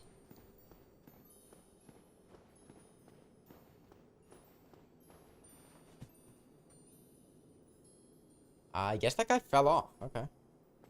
Well, makes walking back easier.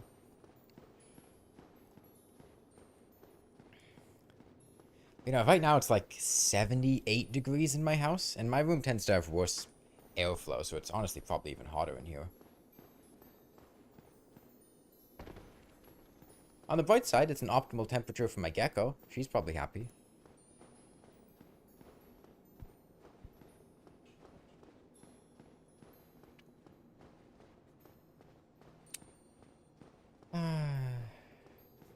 You have to break the crystal on subsequent attempts. I think you do, right? Yeah, you do.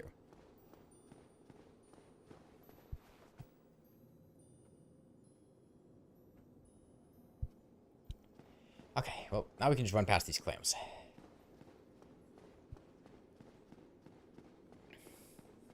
I'm really not looking forward to Lost Izalith in Bed of Chaos. That's gotta be such a nightmare, man.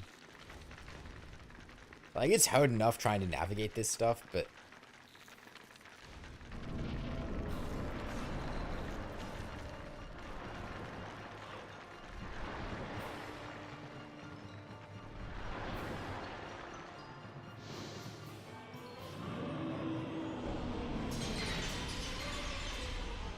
Exotic pets? He's not that exotic. Yeah, I have a crested gecko.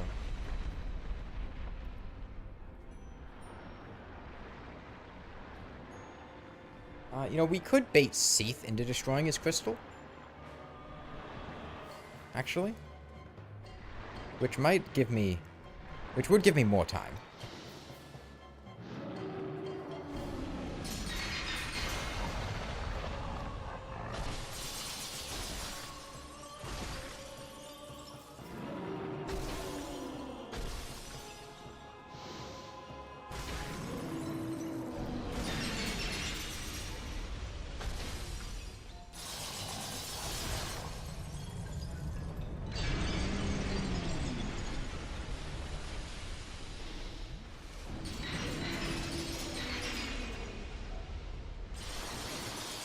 We're fine. Didn't even get close to being cursed. Not even close.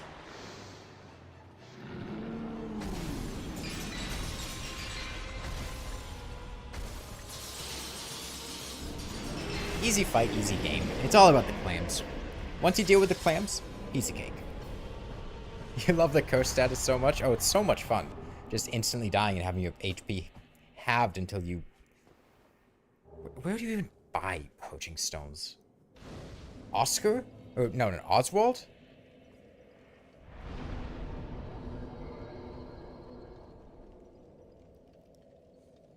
Yeah, I heard that, Nick. I don't live in the UK, though, so I'm not... You know, doesn't affect me that much. Okay. Well, that's Duke's Archives done. What do we do next?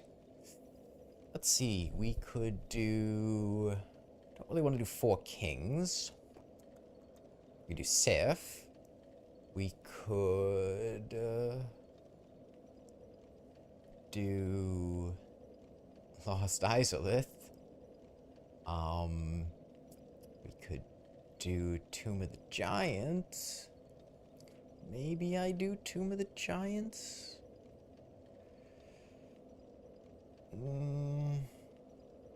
Gets me the Rite of Kindling. Lost Izalith doesn't get me anything. So I get something from Tomb of the Giants. I don't know if I'm going to kindle to 20 Estus, but I guess it unlocks as an option. So by virtue of that, I guess it's the better option.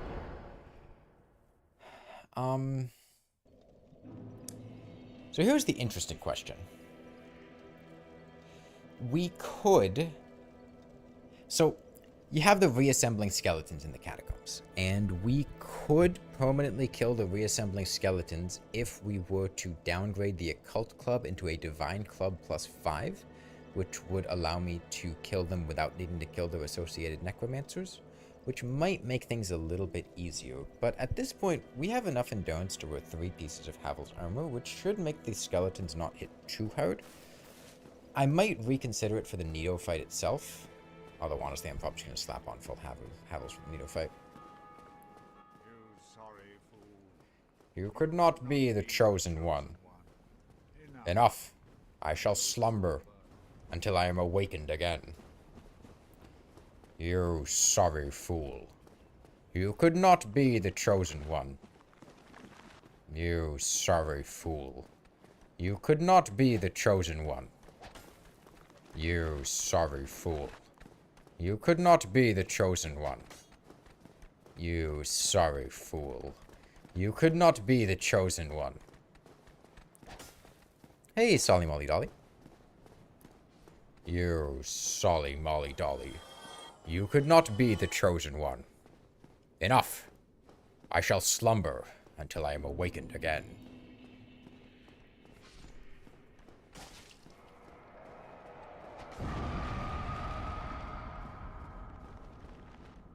Yeah, that guy does no damage to me. Is it closer? No, it's further.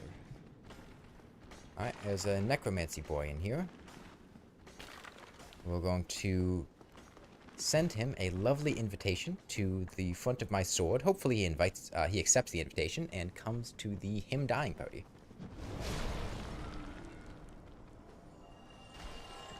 Try to rest before one of the skeletons comes down. No luck.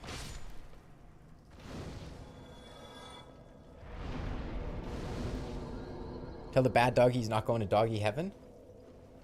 Hold on. Alternatively, we could go rescue Sif in the DLC and then kill him with the sad cutscene.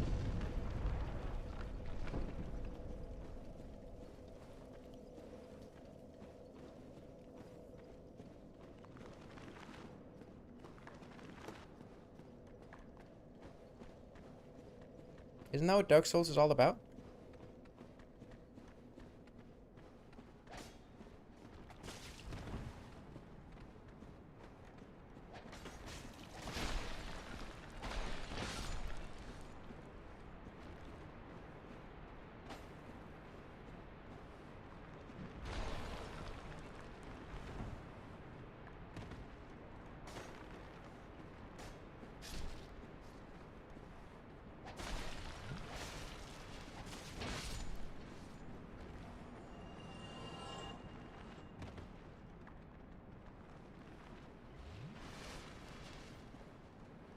We were the bad doggy all along? No, I'm not a bad doggy. I'm a bad dragon. I have giant wings and I breathe fire. And I'm evil.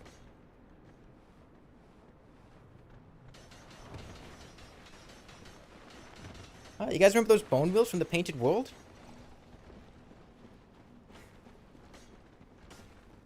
Everybody loves those guys, right? What if we just had a giant pit with them?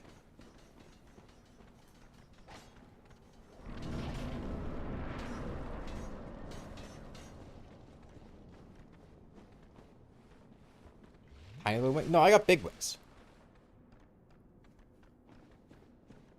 Actually, that's not true. I do have wings, but they're small wings.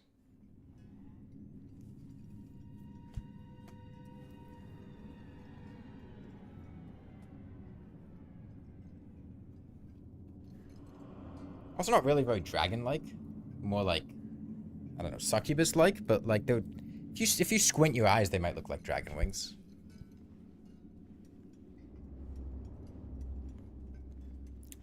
Okay, call it now. Mask of the father, mask of the mother, or mask of the child? I'm thinking father.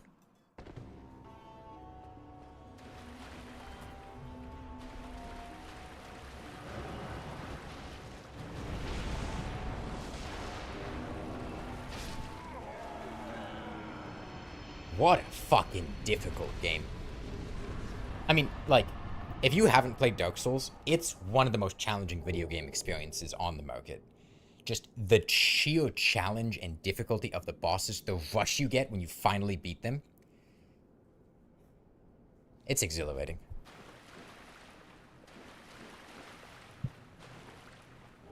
Oh, it was child. It was child. You were right, unregistered author.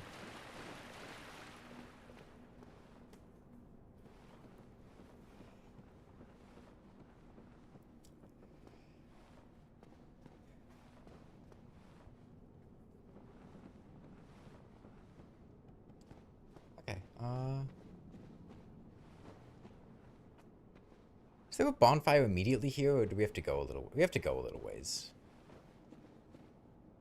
Oh, okay. Well, that's right. I usually jump there.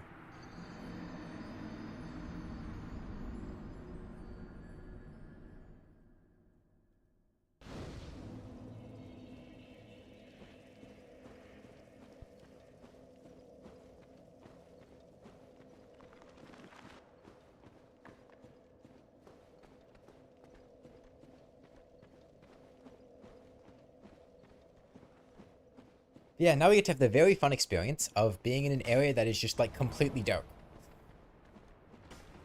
Did you guys like seeing the game? I know you didn't. It was a rhetorical question. So, don't worry. Dark Souls has solved that problem.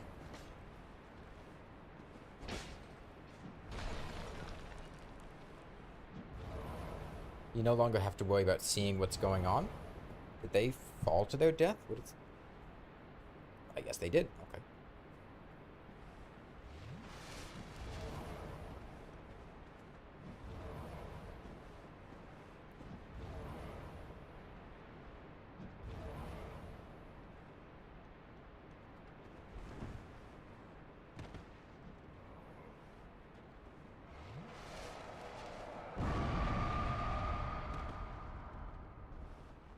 Can you carry a torch? There is a lantern you can get.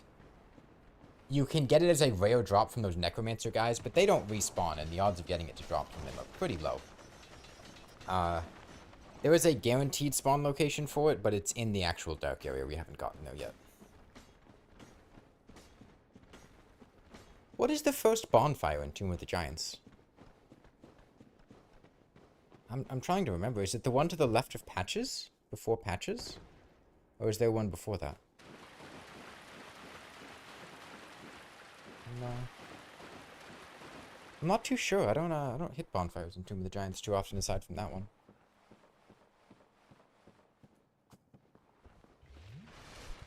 There might honestly be one up here that we just missed.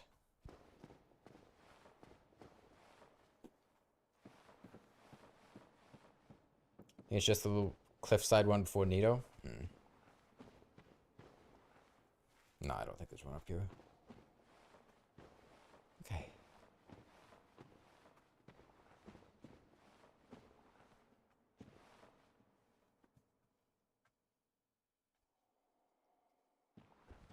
Oh, don't drink.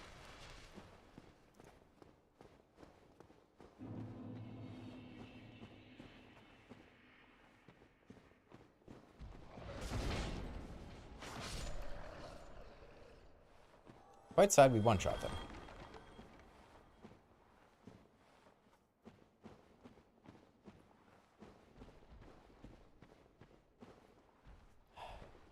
So, normally, I just jump this. If this is where I think I am.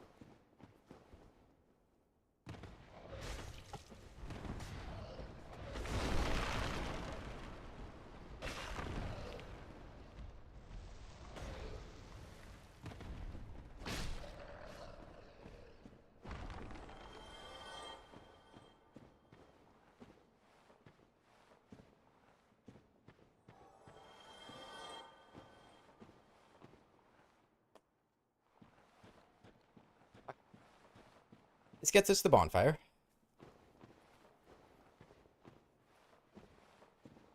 Make sure we don't walk off the cliff. I have no healing and I'm on very low HP. I do not want to have to come back down here again. This is a bonfire that I want to kindle. Nito is a very face tank boss.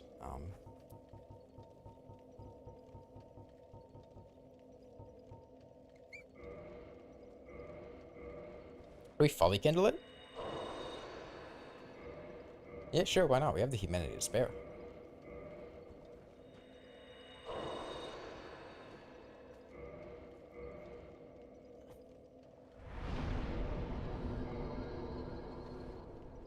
Might as well close your eyes, Soul, yeah. Ever wonder why the game is called Dark Souls? This is the Dark Souls.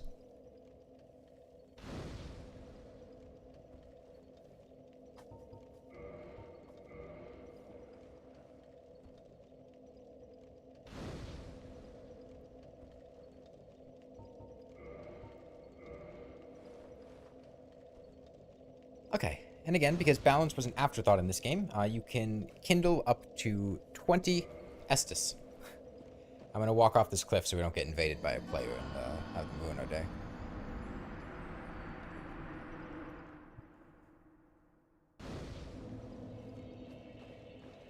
Oh. I guess I'll walk off the cliff again. I didn't think I was gonna respawn facing that direction. Alright.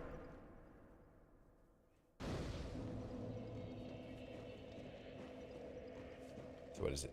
This way? Yeah, it's this way.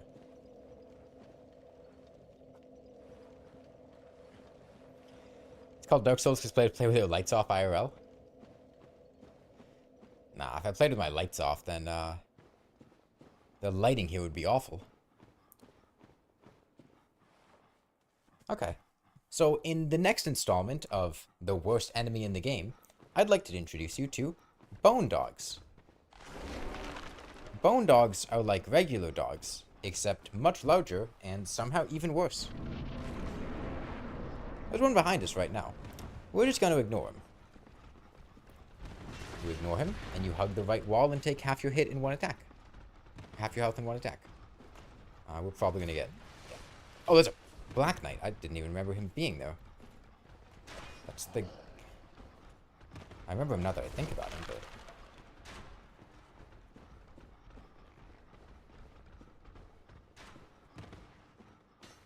Go in the hole. Just this way, and hug right. Alright. And hopefully now we don't have to do that again. Keep referencing other players, but so far it's been single player? Yes, that's because I've been deliberately avoiding allowing other players to invade. When you go human, it allows other players to invade you. It also allows you to summon other players for help. Which kind of defeats the purpose of a challenge like this, so we're not doing it.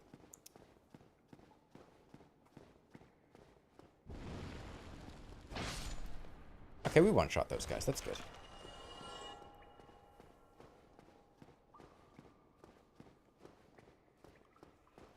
And, yeah, I'm not going to be able to make PvP work with this.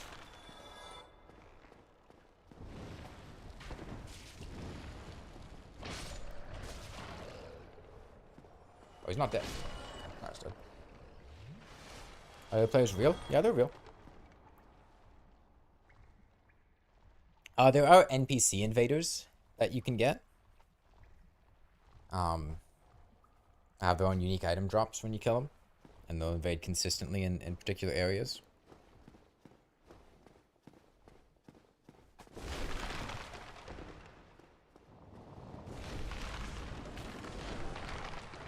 Oh, jeez, I didn't press right, and now we have to deal with skeleton babies. Oh, don't make me walk back. Don't make me walk back through the Tomb of the Giants, man. Please, anything but that. Anything but walking through Tomb of the Giants again.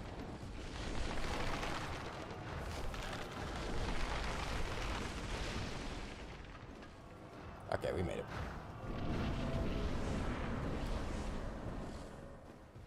Okay, so specifically for this fight, I'm going to put on the full Havel's armor, which is almost certainly going to cause me to fat roll. Yeah. Which makes it much more hard for me to dodge attacks, but I'm also much tankier. And this boss is one where you can kind of just stand in front of him and hit him if you're tanky, and just chug through and heal when he damages you. And that's the easiest way to fight him. The problem is he has reassembling skeletons, and without a divine weapon, I don't have a way to permanently kill them, and it would be pretty awkward trying to deal with them otherwise. Good luck, don't get toxic. Yeah, I think I'm probably gonna get toxic. I'm not great at dodging the slash. It's... Yeah. I wanted to chug healing because I wasn't sure.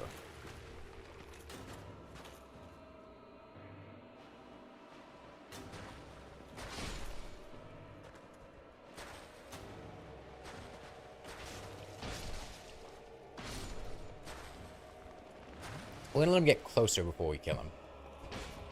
Or before we approach him. Now? No. Too early.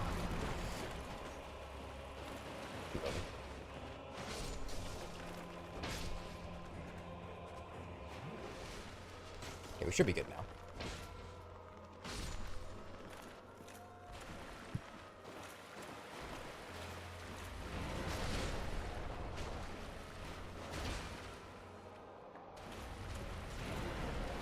Yeah, he has, it's pretty silly, but his hitboxes don't hit in front of him very well.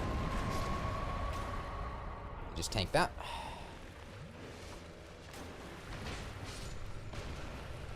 Don't take counter hit.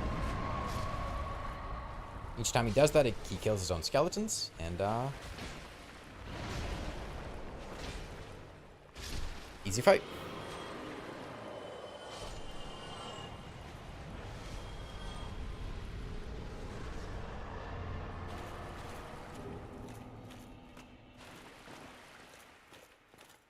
Yeah, if we went back here more, he'd have the larger skeletons following him, and those guys are a bit awkward. What's cool about Gravelord Nito, though, is you can come here much earlier in the game, and he'll be sleeping in his coffin, and you can, like, join his online faction, and that's how you become a Gravelord and Gravelord people.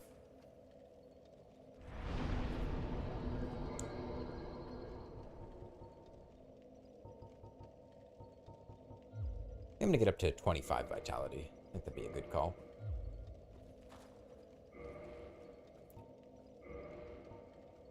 Change back to my hat. Actually, can I put leather armor back on? Oh, I can. Nice. Okay, and well, that leaves Lost Izalith or New Londo Ruins. Let's do Lost Izalith. I'll leave New Londo Ruins for last. Gravelord Miracles are miserable to play with, sadly. Yeah, they're not very good. And sadly, as an actual PvP mechanic, Gravelording doesn't really do anything until New Game Plus, so there's not much incentive for people to come to your world. But it's a really cool idea. You leave your Gravelord sign. You basically activate Gravelording, which sends out enemies that are black phantoms that are more powerful versions of their normal versions to other people's worlds, and the only way for them to get rid of those phantoms is to come to your world and kill you. But those phantoms only appear in New Game Plus, so it has to be somebody that's already beaten the game and is replaying it. So there's not really much reason for them to come to you unless they specifically want a PvP, but it's a really cool idea. And you'll have multiple people coming into your world trying to kill you. You kind of bait them into your world. Dark Souls 2 did something similar with the Rat Covenant, but that was tied to specific areas. Let's see. Izalith, I would want to go to Daughter of Chaos bonfire. Time for Ceaseless Discharge. Which...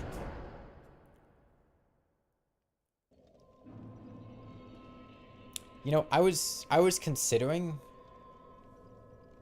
doing the insta-kill cheese. Well, cheese is a light word. I mean, it's intended, but the insta-kill was ceaseless. But honestly, I don't think I'd even be able to make it back.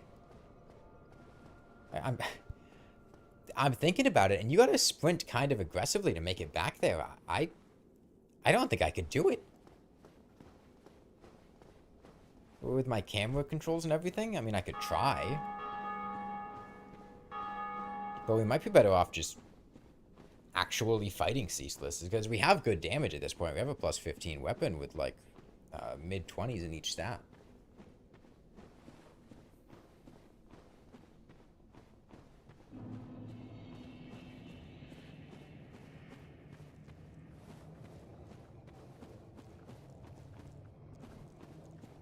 Yeah, I think I'm just going to actually fight Ceaseless.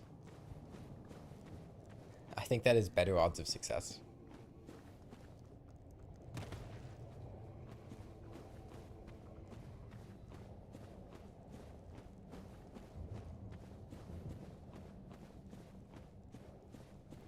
It's been smooth sailing so far. Honestly, we might be able to beat the game and the DLC today.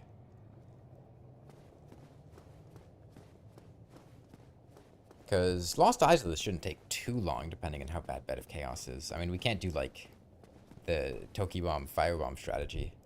So, we have to just continuously walk at Bed of Chaos and hope that we can line ourselves up correctly, which is not going to go well. But I'm going to heal up to full. Yeah, Bed of Chaos is honestly the thing I'm most concerned about at this point. And, like, the DLC fights won't be easy. Honestly, Sanctuary Guardian is the one I anticipate being the most annoying.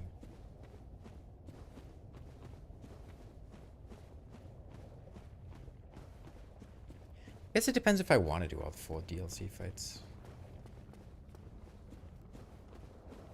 Navigating to get to Kalameet could be a little annoying.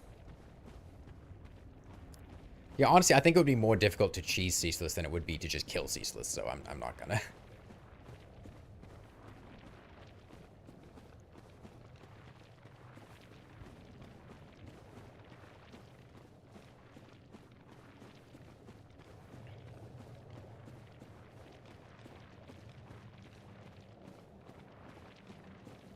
Okay, well, we need to immediately turn around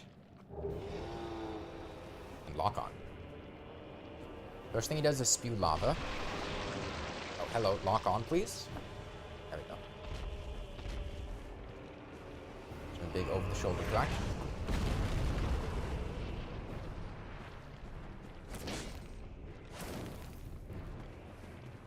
Yeah, we got plenty of damage. We'll be fine.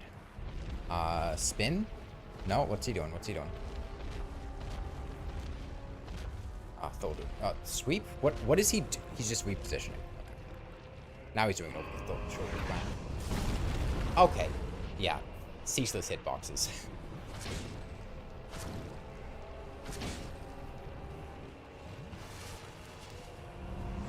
Oh, God, that's delayed.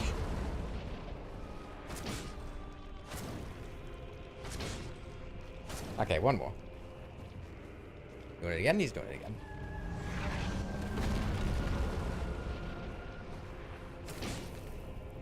Faster and easier than cheesing him.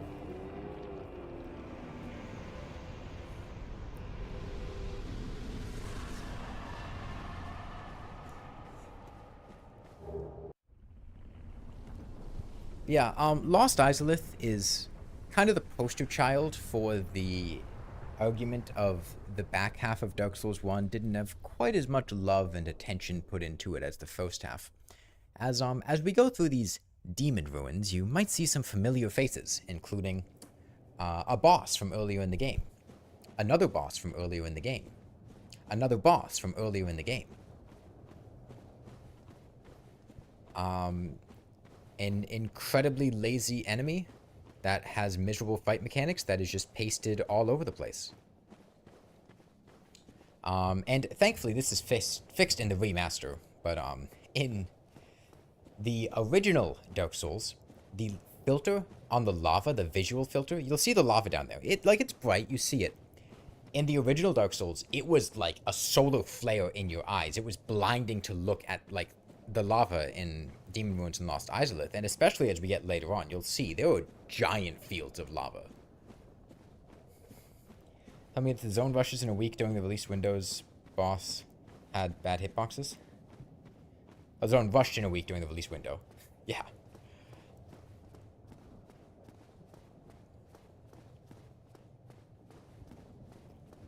Yeah, the bosses here are not very good.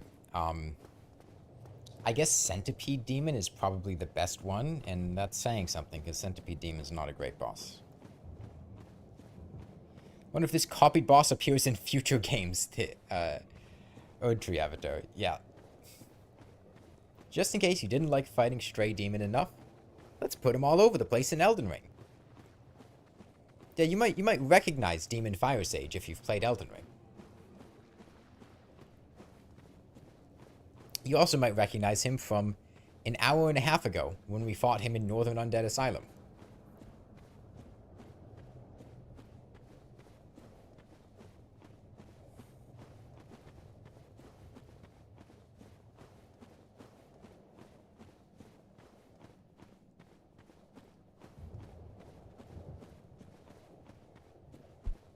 They sure do like that animation rig. I mean, I gotta say, of all the bosses to be standing behind, I do enjoy standing behind Stray Demon and Demon Fire Sage the most. One, because mechanically, it's great. Their big AoE hitboxes don't hit behind them. Two, they are caked up. Those boys are thick. Miyazaki knows how to make them. Yeah, you might recognize Capra Demon there from Lower Undead Burg. There's quite a few of them down here.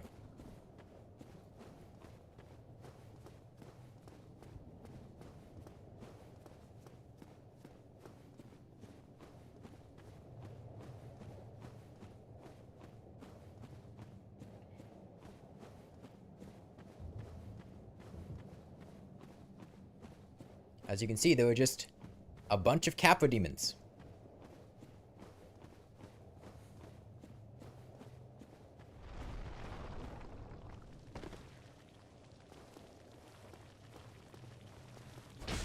Now, there are a couple of unique enemies, like these giant worms,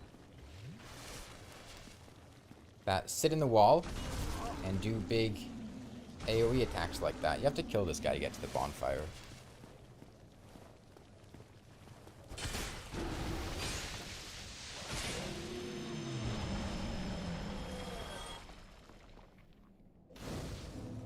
It's not a copy-paste, it's a reference. Don't you get the reference?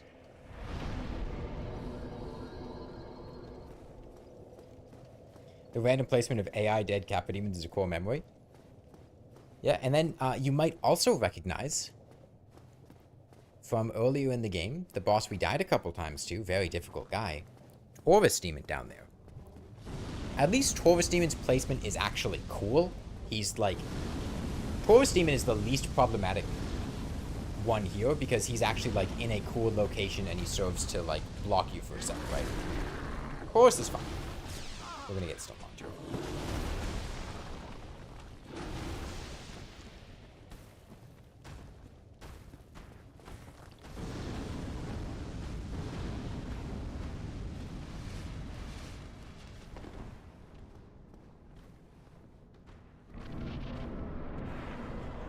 And then here we have Demon Fire Sage. Legally distinct Stray Demon.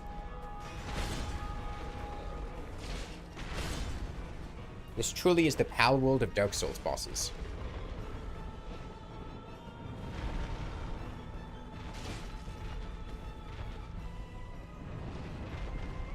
Problem is, I can't, Here's a follow-up. I can't sit here because if he does his AoE attack like that, yeah. And you also notice this arena is significantly less conducive to fighting a boss that spams giant AoE attacks. Almost as if this AI was developed to be fought in a different space that didn't have a bunch of vines and trees blocking your movement when the boss starts doing an AoE attack. That's a wild concept, though.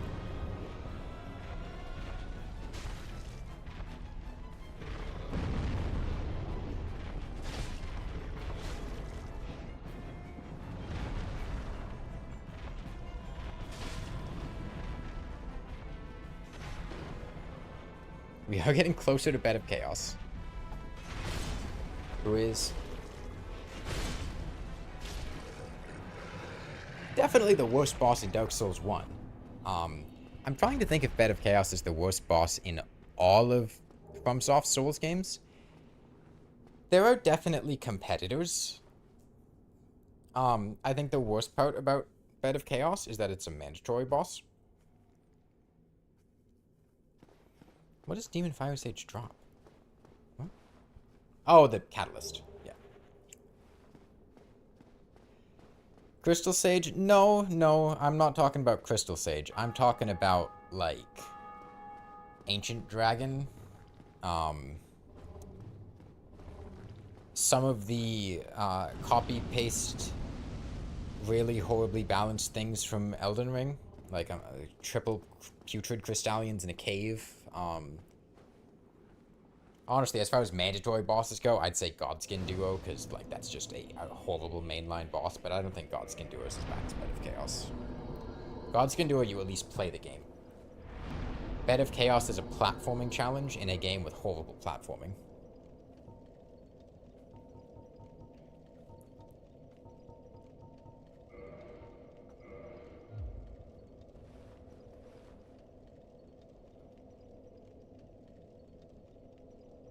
Could get the shortcut to Daughter of Chaos for 5 more Estus, but we're probably fine. We have really strong damage for this point in the game.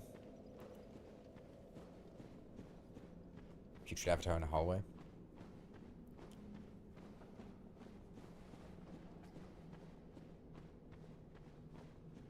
Don't insult Godskin Duo, they're clearly offers to ONS from the original. You know, there's a really interesting difference between Godskin Duo and ONS. You see, I fought both of them on a dance pad, and the difference is I actually had fun fighting ONS, whereas Godskin Duo felt like ripping off my foreskin with a pair of forceps.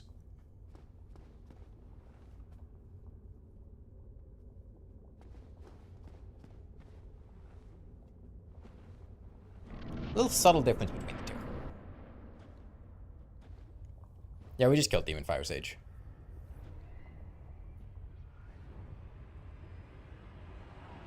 Yeah, it's Centipede time. I love the, I'm familiar with a lot of the Dark Souls 1 cheeses, and there's a great one with Centipede Demon where if you block up against the corner just to the left of the fog gate, when he does his grab attack, he will clip out of bounds and then die due to a death box in the floor. You know when you've seen people argue that and it's frustrating? Lock on.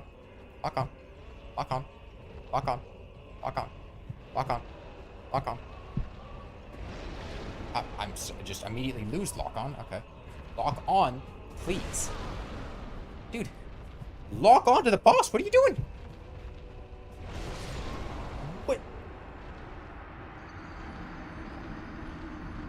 I'm not, like, I was pressing the lock-on button, right? Is it distance? Because I locked onto him once and then immediately lost the lock-on.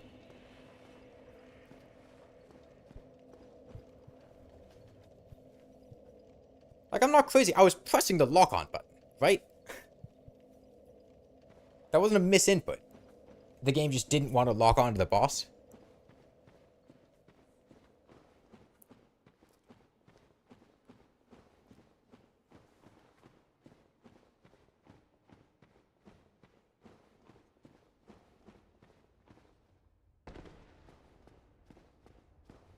I mean, like, when Centipede initially spawns in, he gets too far away, but then we locked on once, and then... I don't know. The beginning of the fight is just waiting for him to walk towards you, because the lava does too much damage.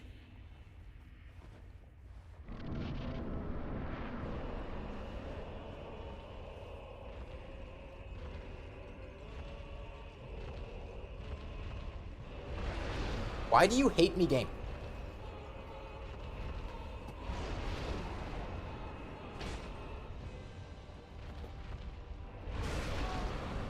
Why can't you just lock onto Centipede Demon?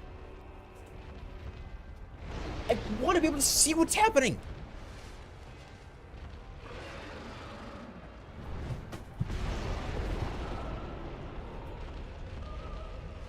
Let's grab that.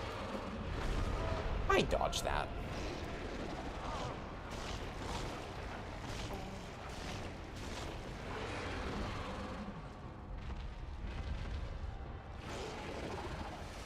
Fireball jump.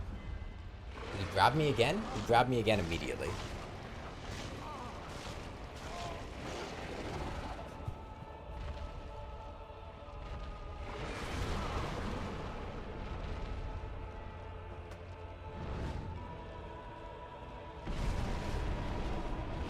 This is going to be horrendous. Maybe I do go to Daughter of Chaos, dude. Yeah, I need more Estus just because I physically cannot stand here and not just eat attacks nonstop.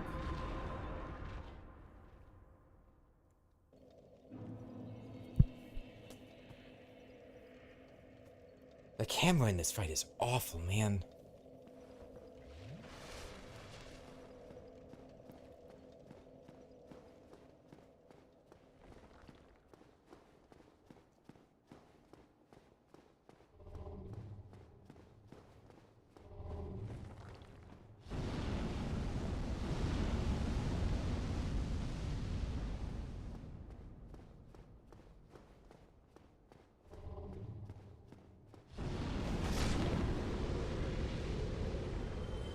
Well, I guess that's just general Dark Souls. I could say the camera in this fight is awful, and that could apply to literally any Dark Souls boss ever.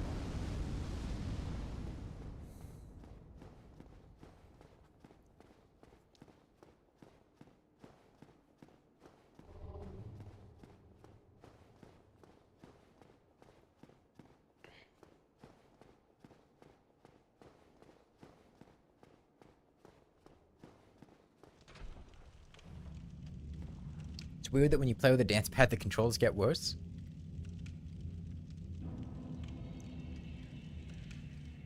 Honestly, the problems with the Dancepad here aren't even specific to the Dancepad. Like,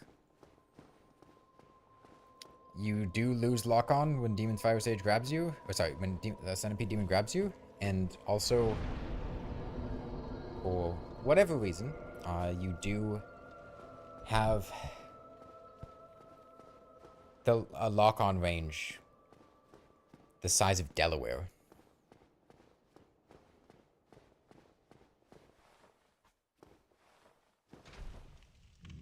Cultural translators note, Delaware is a small state.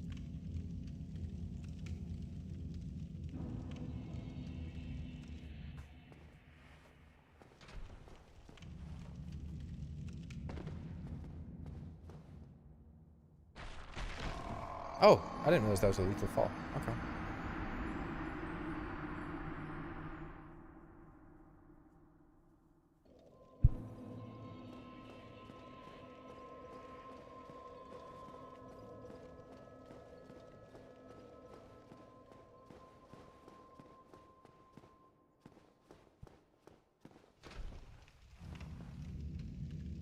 I thought you could fall. Is it? Do you have to go down the stairs?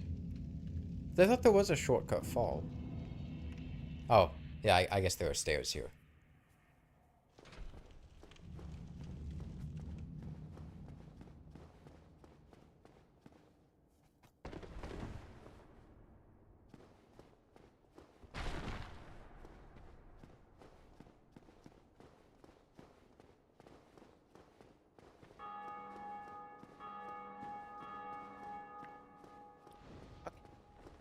Well, with 10 Estus, we have a better shot at doing Centipede Demon. I might do the immediate run to the right part of the arena. With Centipede Demon, there's a bigger area off to the right that you can bring him to, and given the difficulty of being near him, I might do that instead. I think I will do that. Plus, it gives me something to do at the start of the fight.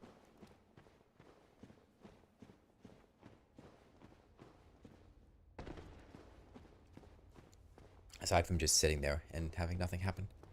Hey, Abhazar, welcome.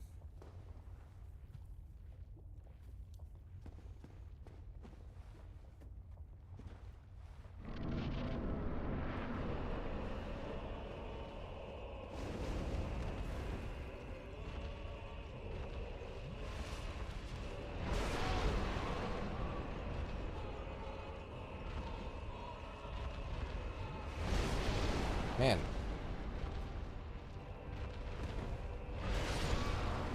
I sure do love Centipede Demon. I guess healing was my mistake. I guess trying to... The problem is I can't see him. I can't lock onto him until he's 5 feet in front of me.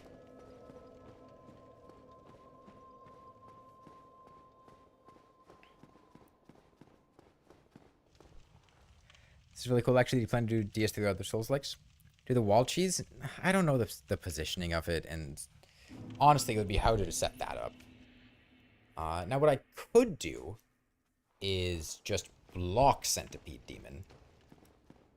Because you can't just block all of his non-grab attacks. On the one hand, my shield has horrible stability, and that would be an awful idea, and I think that's the only note that I need to make there. So I don't think I'm going to block. I'd really like to get over to the right area. Yeah, I will probably do the other Souls games. I've already done Elden Ring. I did Elden Ring like last year, maybe 2 years ago. I don't even remember.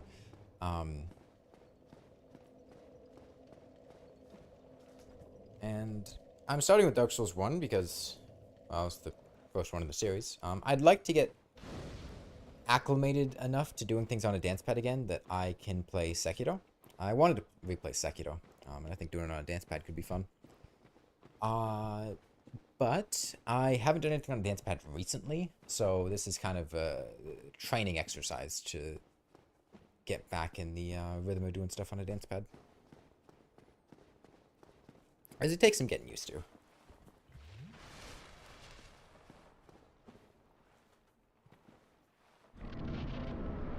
Is locking on in Sekiro is good? Yeah. Honestly, you could just stop. You could just get rid of half of that sentence and just say, at least Sekiro is good.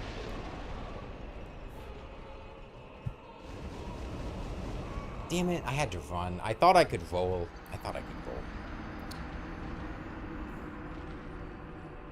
That was my bad. I thought I had enough health. I can't heal until I get there because Centipede will just combo me and take out 2/3 of my HP with 3 pieces of Havel's armor and like 25 vitality for some reason.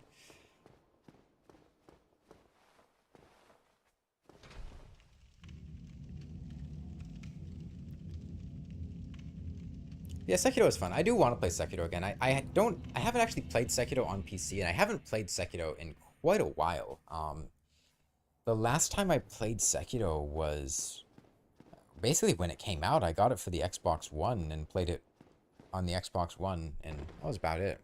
I never actually finished Sekiro is the thing. I got to the final boss, but I was playing it in the summer, I think, before I went to college, and then I went to college, but I didn't finish the game before then, and I didn't have like a TV in my dorm to play the game on my Xbox, so I just never really finished it. So I've never actually finished the game.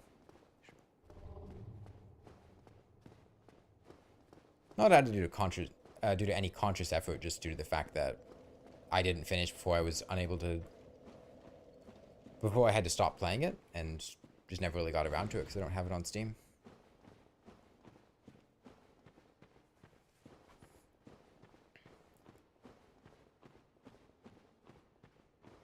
This is making you want to play a From game again? Centipede Demon is making you want to play a FromSoft game again?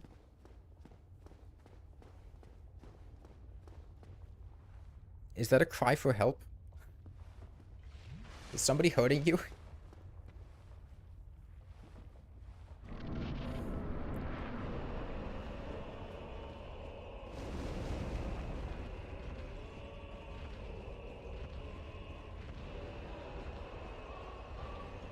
If I'm lucky.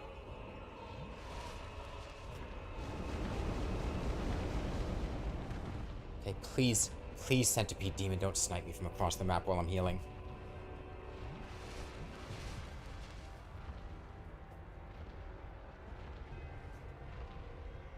When is the game gonna let me lock on? Let's play it. There we go.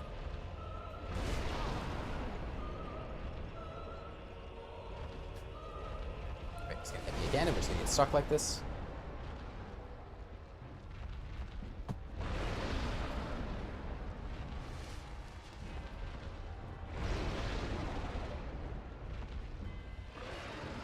Jump.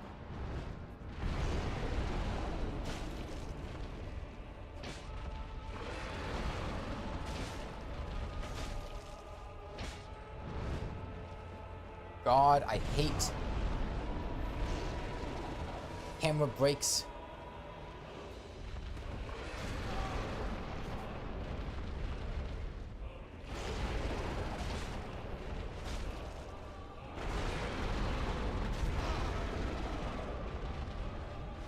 Just grab attack. Legs.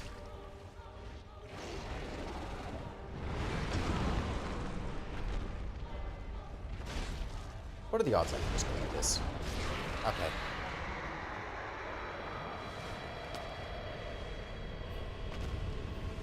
Would you like to have the experience of a giant centipede demon sitting on your face?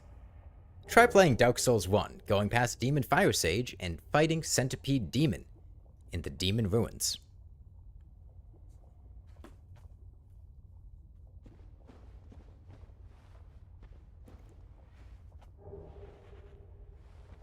Okay, do we break FAP now? FAP or Havels? It's Lost Izalith. We can afford to keep FAP on for longer.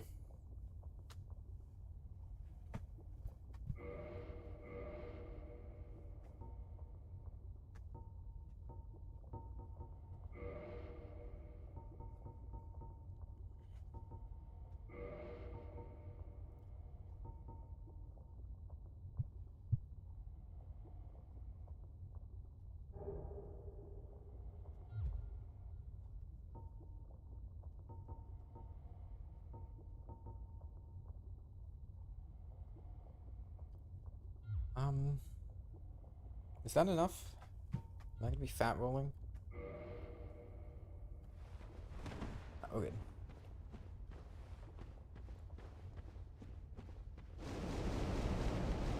Yeah, thankfully, like I said, the remaster fixed the visual issues in Lost Izalith, allowing you to experience the worst game area that FromSoft could come up with in a staggering visual quality.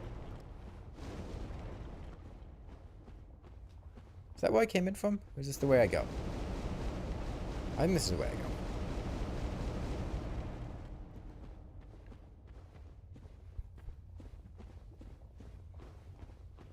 It's not the worst. What's its contender? Horsefuck Valley?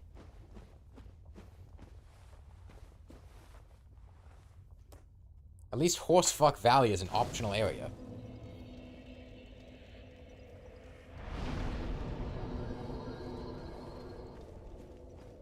No, the only place in DS2 that I think comes close to Lost Izalith is Horsefuck Valley.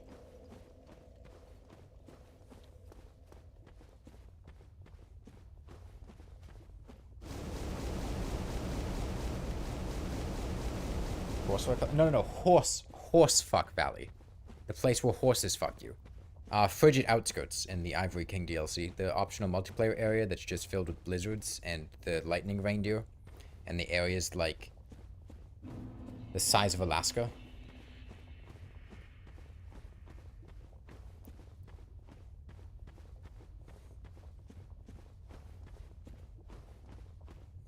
He says a great boss fight.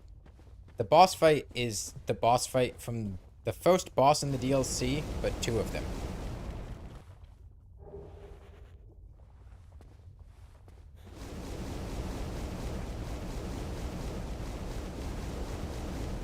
Yeah, as you can see, here we just have giant dragon butts copy and pasted all over the place. And honestly, I would show you what happens when you walk up to one, but I don't even want to deal with that because it's horrible. They have giant trying to fight these guys in melee combat is miserable. And I'm just hoping that we can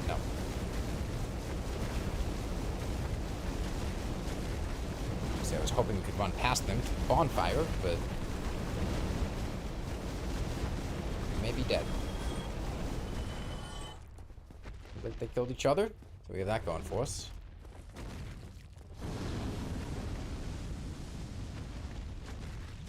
Heal before Dragon Butt kills me. Is it here? I guess it's the other side.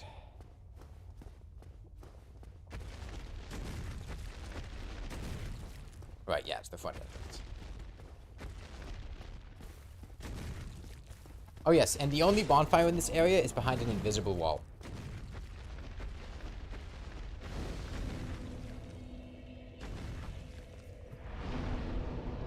Oh, sorry, an illusory wall. The wall is fully visible. It's actually the opposite of invisible.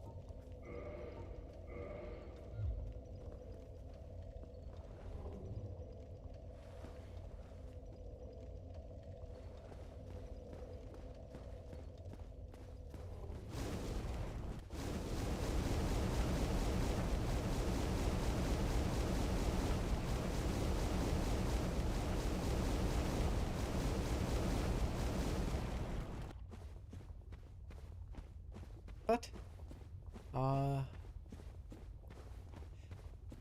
now we have to do Bed of Chaos. And if you haven't played Dark Souls 1, you may have heard of Bed of Chaos regardless, because it is constantly brought up as one of the worst fights in the game, and really one of the worst fights in video games, period. So you know how Dark Souls combat revolves around there being a boss, and the boss is attacking you, and you have to dodge the boss's attacks, find openings, and hit it? Yeah, none of that applies to the Bed of Chaos boss fight.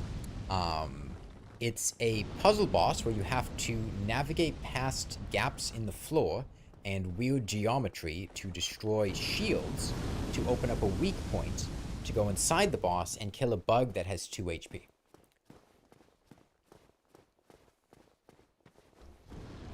The only positive part about Lost Izalith is these guys. These guys are pretty cool.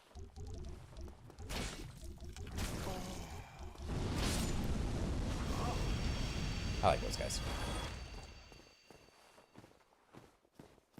Yeah, puzzle is heavily in quotes. Oh, and that whole time, you're not just doing platforming. There is a boss actively attacking you. Let's get that one clear.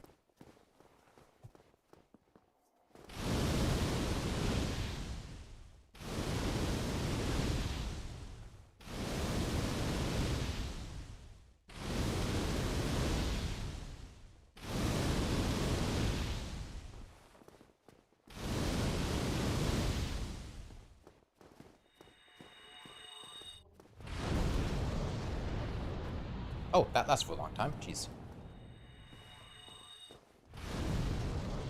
Problem is, if I don't kill her, she's gonna interrupt me every time I try to go back to the boss.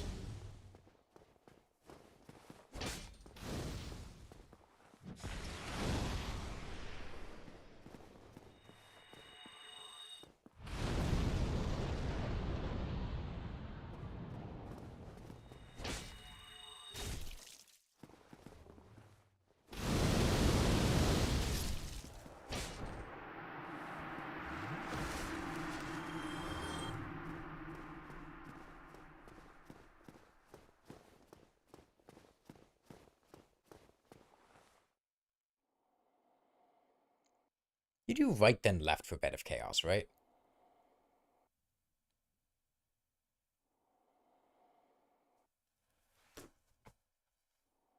I'm like 90% sure you do right then left.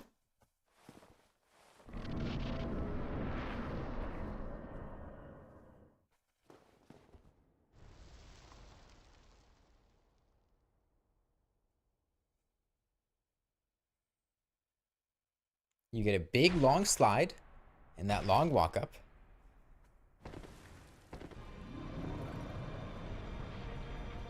And honestly, I can't even pivot my camera to see her, so I'm just gonna YOLO run for it. Her initial attacks are pretty weak, but as soon as you destroy these, she gets stronger ones.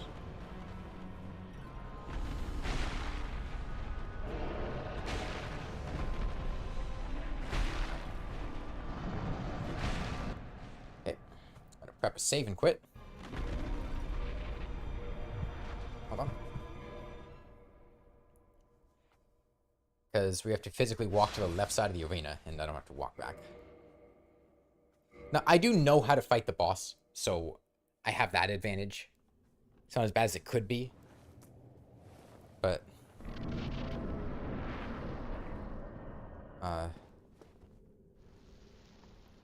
there will now be holes appearing in the floor. And I need to walk past those holes. And if I fall in them, I immediately die.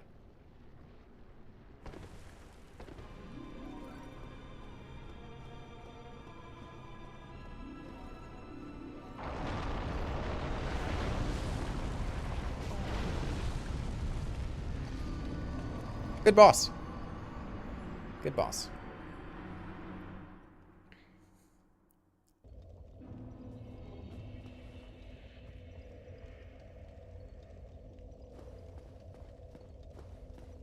Miyazaki apologized for this boss, really?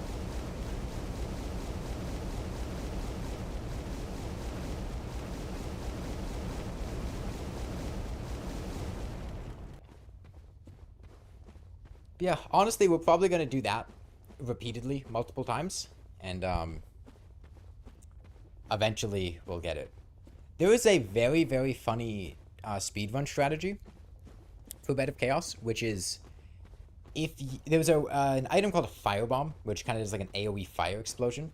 And if you stand directly in front of Bed of Chaos, there's a particular spot where she can't hit you. At least in her first phase before you break her orbs. And doing that, if you aim very specifically in particular spots with a bow, you can throw your firebomb to hit her weak point cores through the wall, and then just immediately walk forward and kill the boss. Easy mistake a lot of players make, you're trying to fight Bed of Chaos. True, I should just do kill and skip on a dance pad.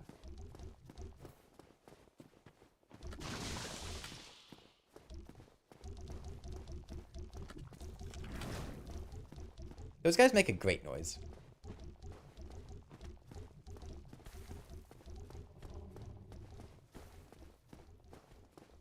Yeah, and just like all of the conventions for the game go out the window here. Like, your damage doesn't matter. Your armor doesn't really matter because I'm pretty sure she insta-poise breaks you regardless. She does so much damage. It's just a nightmare, man. And it's a pretty long walk back. Thankfully, it's not a terrible walk back, but... He didn't apologize, but he admitted it's a bad boss fight. And he regretted it because lots of people worked on it and had great ideas. Well, maybe they should have gone with somebody else's ideas. Okay.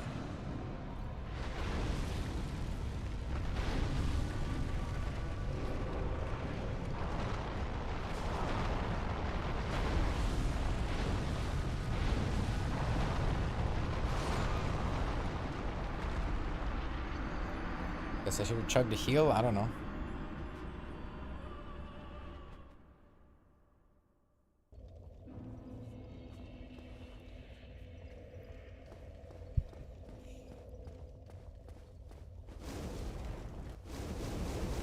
Has to add the boss for the 3D platformer tag on Steam? Yeah.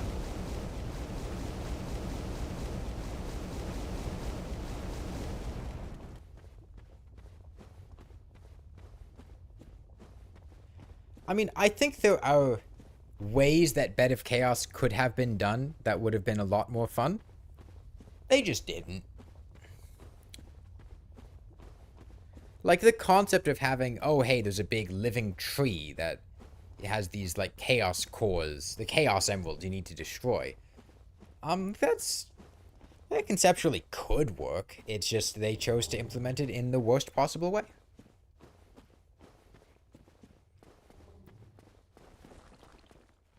They had deadlines and couldn't settle a unified version. Yeah, I mean, that's obvious. There's no... Like, I'm not blaming them for it. I get it. There were deadlines. Lost Izalith. I mean, the back half of the game clearly had less time spent on it, but Lost Izalith especially is, like, really rushed and not that well made. But, you know, it's in the game. It is what the game is, so... It's kind of hard to not comment on it. Curse Rod and Greatwood is the Bed of Chaos done better? Okay, Curse Rod and Greatwood still sucks, though. I don't think that's a good boss. It's done better, but, you're comparing, like... a week-old, half-eaten Big Mac to a literal pile of trash. With the Bed of Chaos being the Big Mac in this situation, it's lower on the tier list than the pile of trash. Bowser from Super Mario 64 is Bed of Chaos done better. Where they didn't fix like anything on the remaster? Yeah, at the very least they fixed Lost Izalith's graphics, which is something. It would have been cool to see a reimagining of a couple things, but that's not really within the scope of the remaster. That'd be more of a remake. Yeah, you sit behind this tree here and you bait out that attack there. Oh, I was slowly getting past it. But you can't really hit here. And you try to make do with what you can. Problem is I can't really sprint effectively. Oh, that hits me. Okay. Thank you, Bed of Chaos. We're gonna get hit again, I'm sure. Yeah. I don't really know what to do here. I'm gonna be honest.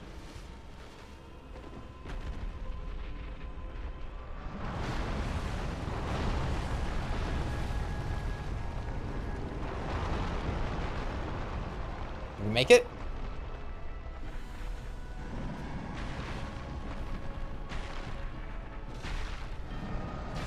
Okay, good news. Now we get to do the worst part.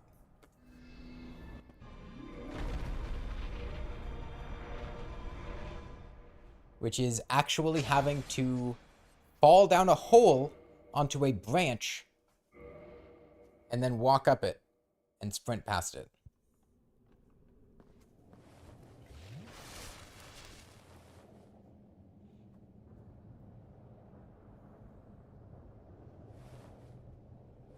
Let's traverse that white light. Yeah, the one saving grace of Bed of Chaos, the one design decision that they at least did correctly, is that it saves your progress between deaths. Which, again, is completely antithetical to how Dark Souls works. But it's Bed of Chaos, so we'll take it.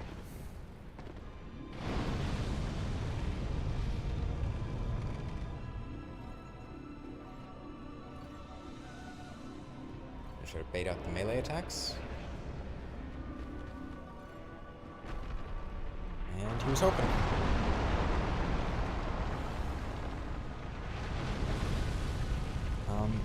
So if she can continue to do those chaos pillars in here, which I think we should have enough defense to survive. I hope. Oh no, you don't.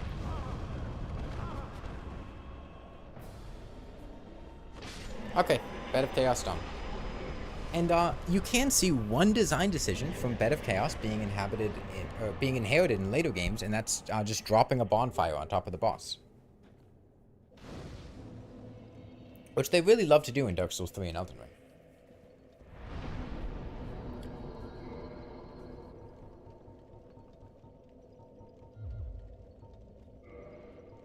points into vitality. Why not?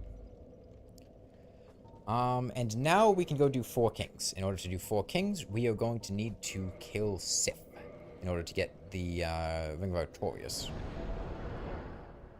So that we can go to the Abyss and kill 4 kings.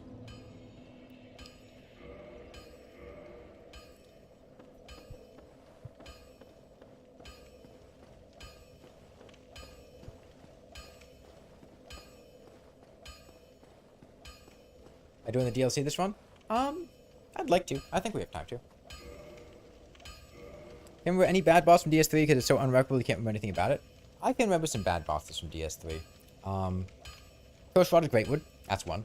I personally think that, and I don't know if this is a controversial opinion or not, but the Wyvern before Nameless King is a genuinely horrible boss.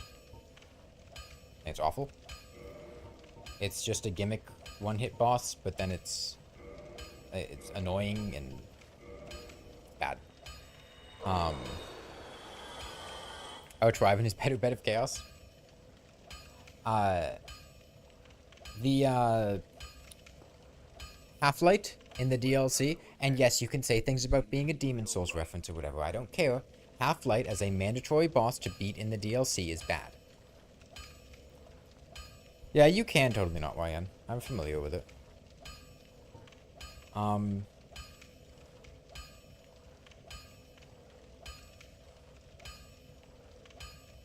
Yeah, deacons aren't great. I don't think Black Flame Frida is a very good boss. Nor do I think Great Tender and Great Wolf are very good. Lord of Cinder is fine.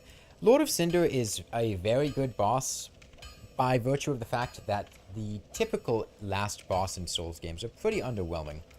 Gwyn is more of a scenic thing than an actual challenge piece. He's kind of a broken man past his prime, and you're kind of beating him up. The Dark Souls 2 end bosses were not very good. So Lord of Cinder being like an actual fight at the end of the game, you know, makes him remarkable in comparison. We don't have to buy the Crest of Artorias, but I'd like to. Neither of us want to see Makes things a bit smoother. Oh, and we can put Havel's Ring back on.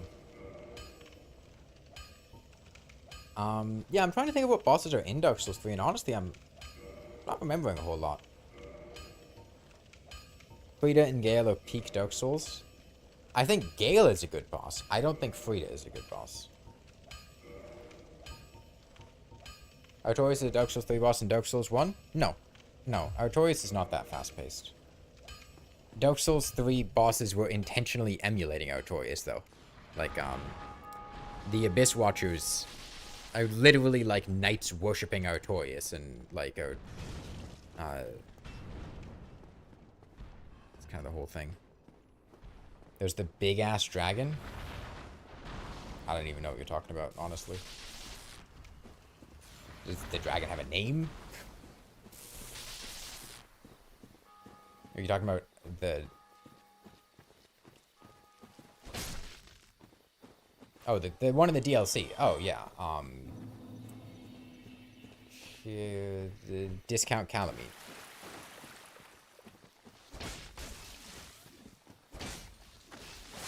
Medeo, yeah. I didn't like Medeo that much. I didn't like how tanky Medeo was. I played Dark Souls 3's DLC, or Ring City, like once.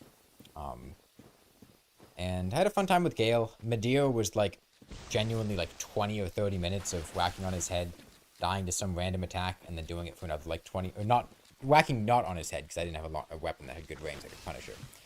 And then doing it again for like another 20 minutes.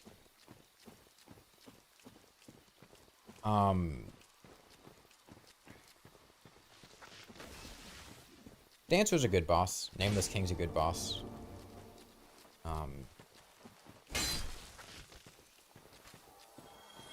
Watcher's is a good fight. I don't, one of the things that really annoyed me about Dark Souls 3 is that it really took the every boss needs to have a second phase concept and ran with that. And I don't like that. I like the second half of Abyss Watchers. I don't really like the first half of Abyss Watchers that much. And I don't really like having to do the whole multiple Abyss Watchers just to get to the second one, because the second one's cool and fun. The first one's just like a couple guys. And it's mechanically annoying. Pontiff's fine. I don't have strong opinions on Pontiff.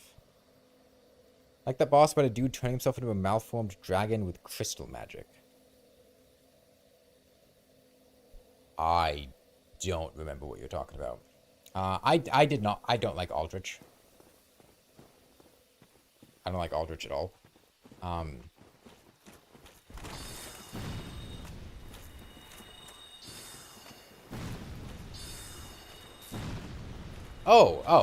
You mean,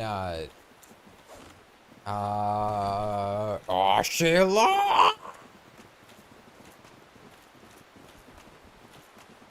Hey, fuck you. I talked to you. I pressed the talk button. I pressed the...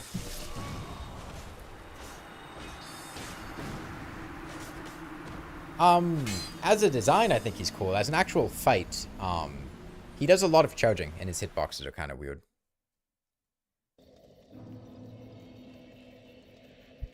Yeah, talking to that cat de-aggroes them. I just didn't press the talk button fast enough, and he backstabbed me first.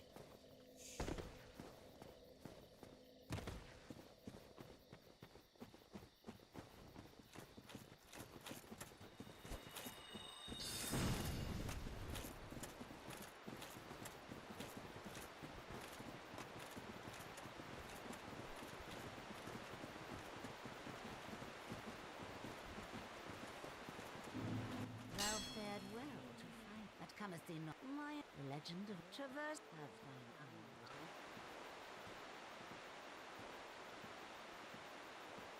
What's the right answer here?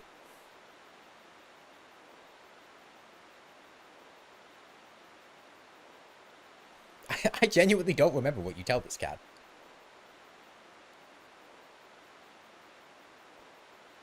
I don't care.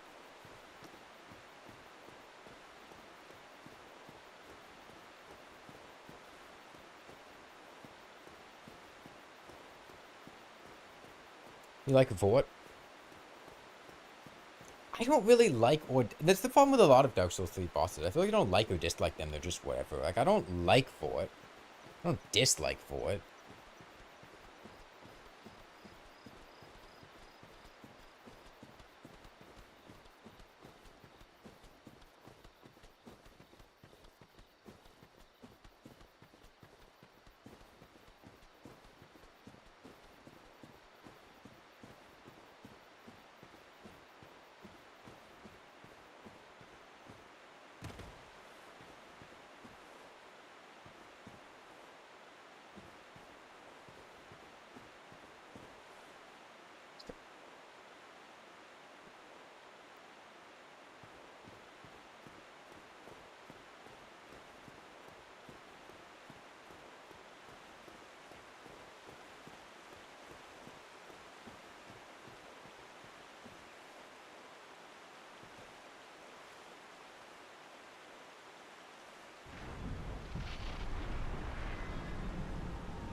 Oh, Cyros. Yeah, that's his name.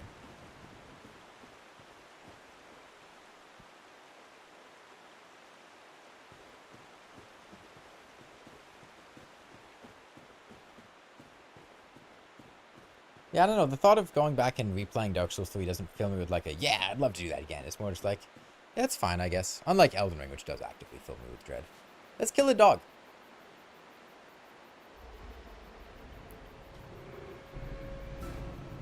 Puppy.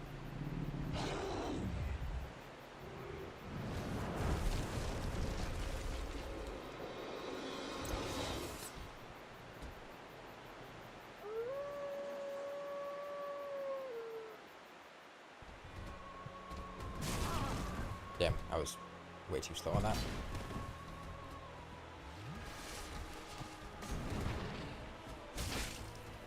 Yeah, we're a bit late in the game to be fighting Sif, so our weapon is gonna rip him to pieces. Sif's a very cool design and a very cool boss. And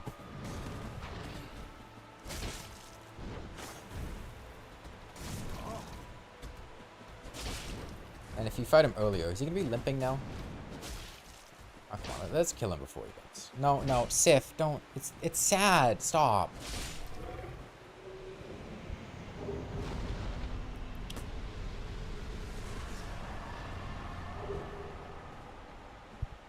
Yeah, that gets you the Covenant of Artorias, which you need to,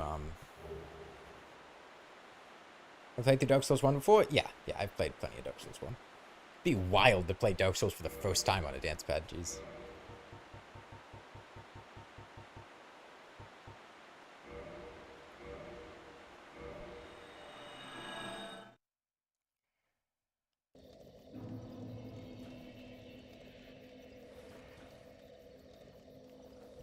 Yeah, if you, so the DLC in this game has you go back in time.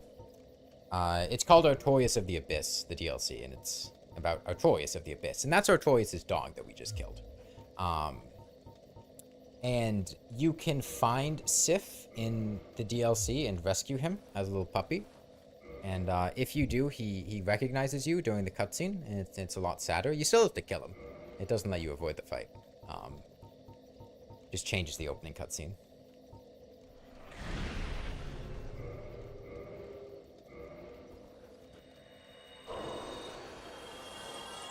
I think I might need another one.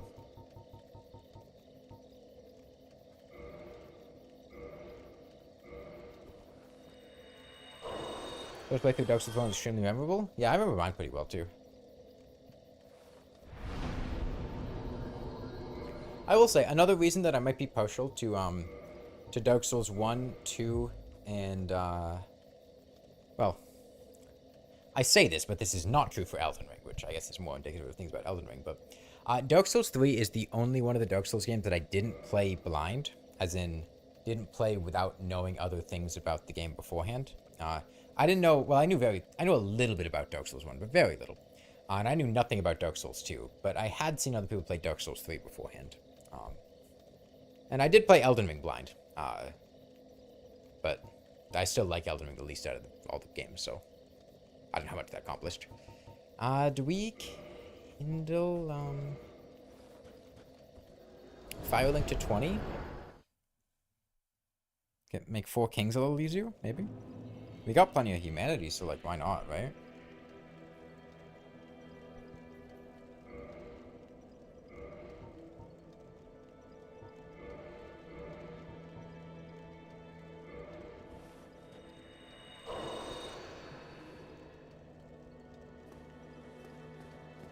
Favorite type of build? I know, like, using all sorts of different weapons. My default would just be, like, a strength build. Usually, just, you know, can't go wrong with a claymore bastard sword type. Personally, my favorite weapon in Dark Souls 1 is the Manserpent Greatsword. I really like the Manserpent Greatsword. It's like the claymore, except it has, like, B scaling and strength and none in dex. Whenever I do online play, I'd pretty much always be doing, well, I would use the Manserpent Greatsword a lot. It's really nice, especially for, like, mid-game PvP when you're not doing, like, soul level 120. Because it lets you save levels while still having an effective weapon. Because you just have to put it in strength.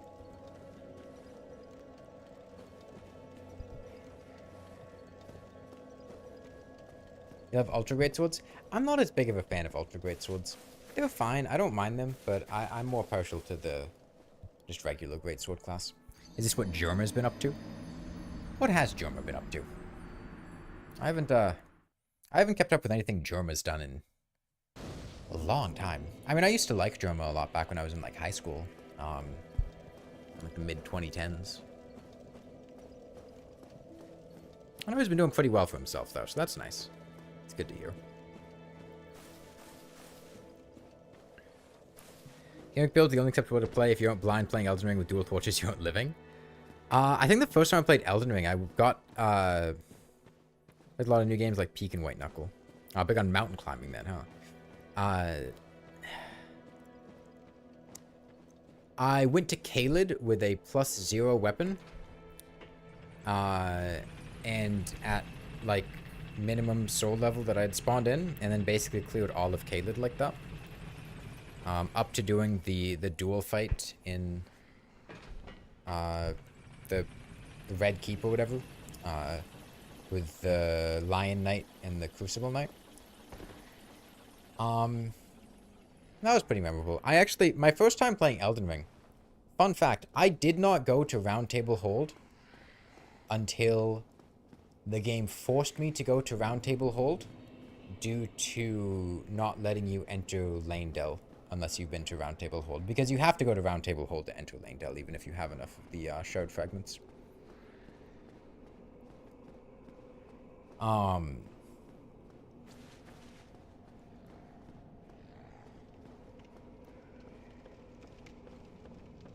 also intentionally avoided Melania. No, Melina. Too many M names. Using Melina for a long time and just never leveled up for a while. Because you can just not use her. Like, if you just say no. You can just say no when a maiden tries to get you to, make a pact with her or whatever.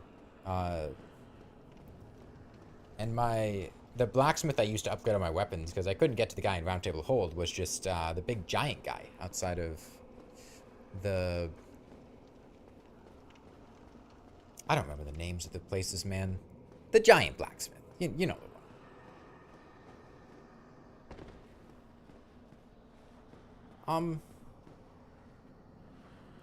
Oh no, I don't remember the location you're supposed to fall in to skip to, right before the Four Kings Fog Gate. I don't remember where I need to fall off for that. I know it's near the,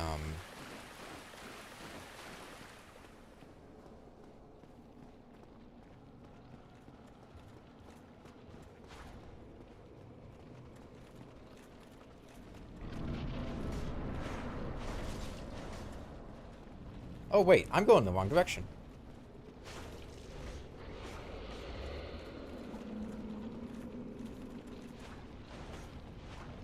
I'm going backwards.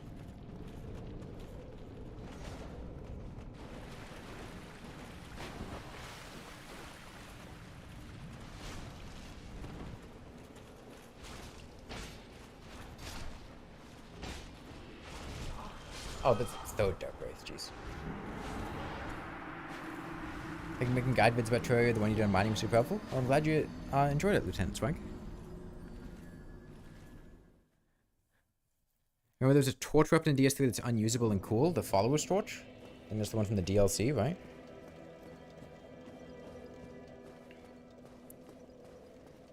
And it was full playthrough of DS3 with the stupid door shield and nothing else?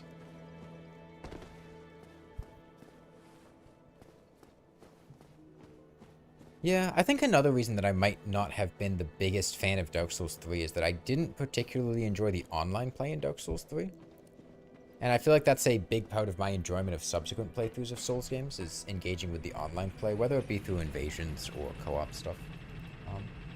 And I remember invasions in Dark Souls 3 really not being fun.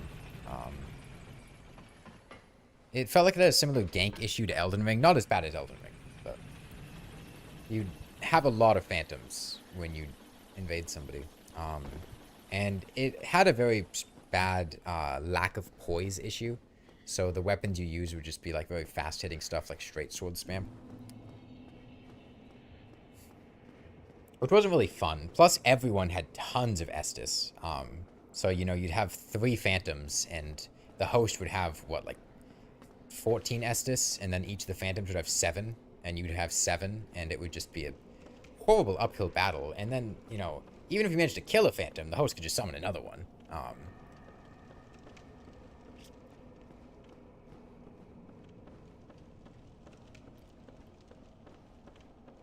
And then as a phantom, I don't remember the game being super fun. I don't know why, honestly.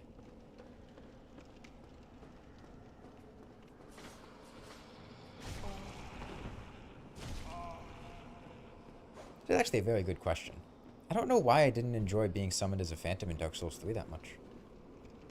Like, I maybe it was just that I couldn't. I don't know, because, like, genuinely, I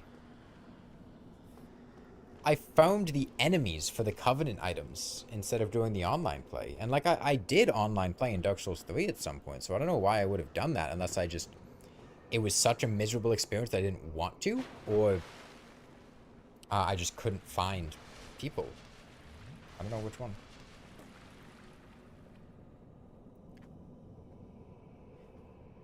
Yeah, I don't actually know which way it is to Four Kings, honestly. Normally I do the drop down from above, but I don't know where I need to go.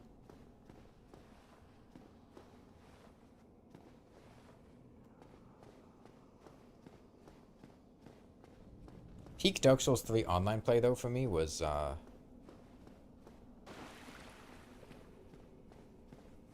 gonna die if I go there.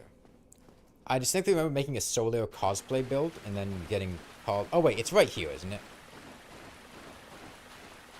No? Yeah, it's the stairs up there. That's where I need to go.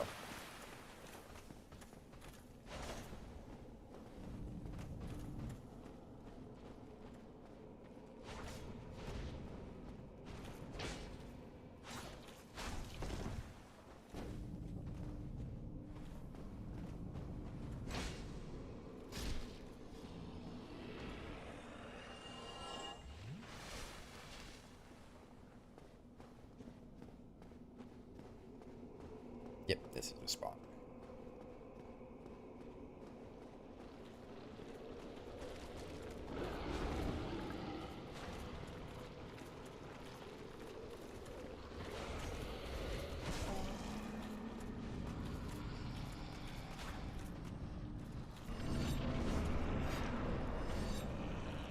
Okay, do we break FAP now? Well, it's 4 kings, so, like, honestly... You don't really need to roll very much during this fight. It can be nice for their AoE attack, but...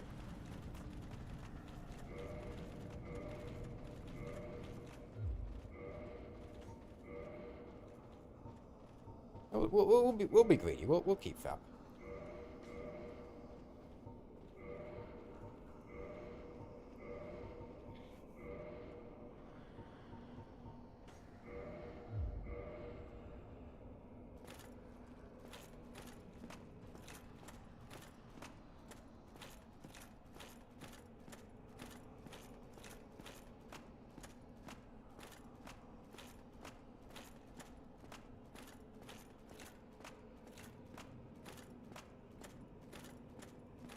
Comes to a real Japanese swordsman who's the best because he cheeses fights.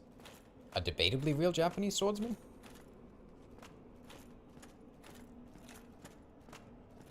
Kind of concerned about the camera doing this fight, honestly.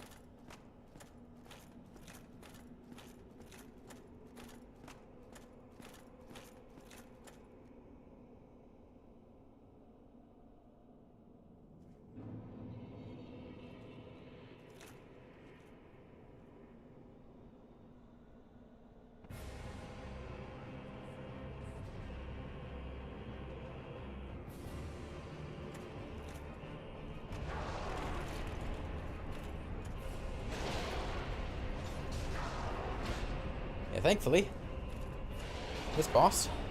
I don't remember Sasha. Yeah.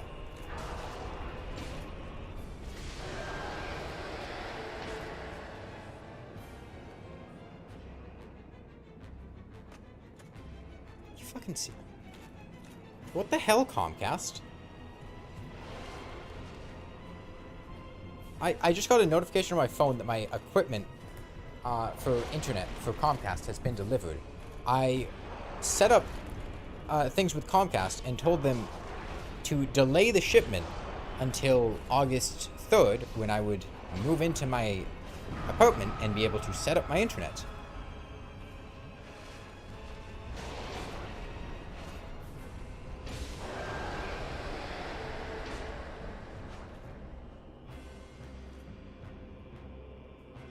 So thanks, Comcast. I don't live there yet. You have a specific option on your website to delay shipment for starting new services.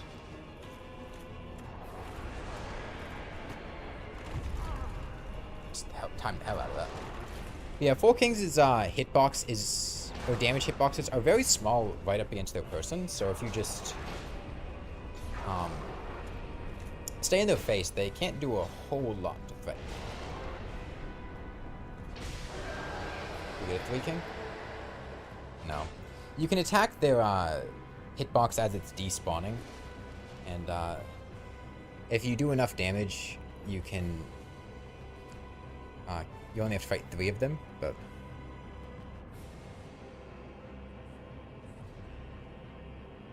there's the last one. Yeah, you can see I take more damage if I'm further away, but if you're right up in his face, he really doesn't do very much to you.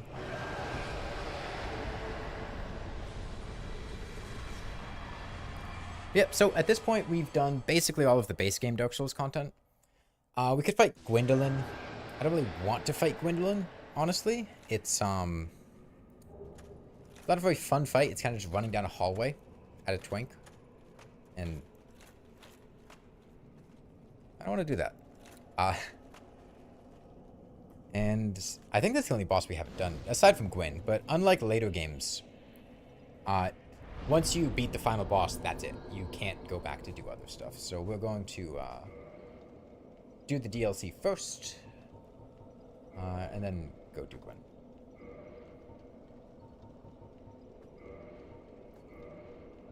Isn't Gwendolyn that one hot femboy? Yeah. Yeah, he is.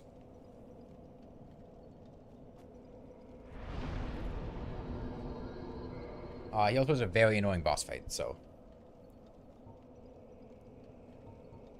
I don't really want to fight him.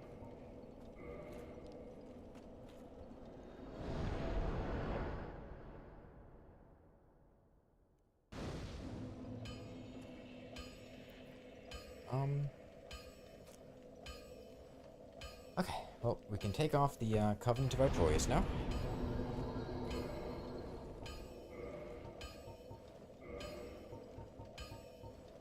Back on Havel's Ring. Back on my leather armor. And now we get to go to the DLC, and there are 4 DLC bosses, and they're all pretty tough. There is Sanctuary Guardian, who is the first one, and kind of just the wall to stop you from going to the DLC until you're ready to deal with the DLC bosses. He's a Chimera. No, Manticore. He's a Manticore, not a Chimera. Get my fantasy monsters mixed up. Then you have Artorias himself. You have Kalameet, who is the reason that, like, every Dark Souls DLC will have a side dragon. And then you have Manus, Father of the Abyss. And they get pretty tanky. I mean, you might have noticed that I do, you know, 300, 400 damage per attack on enemies that don't have great defense. I'm going the wrong direction. Kalameet's awful? I don't think Kalameet's awful. I think Kalameet has like 1 or 2 attacks with not great hitboxes, but I don't think Kalameet's bad. He's easy. I think he's hot too, but like the way he steps when he walks at you, I like that. His tail is hard to get. And when he does his breathe fire attack, it's not that bad, but I do Solly Molly Dolly.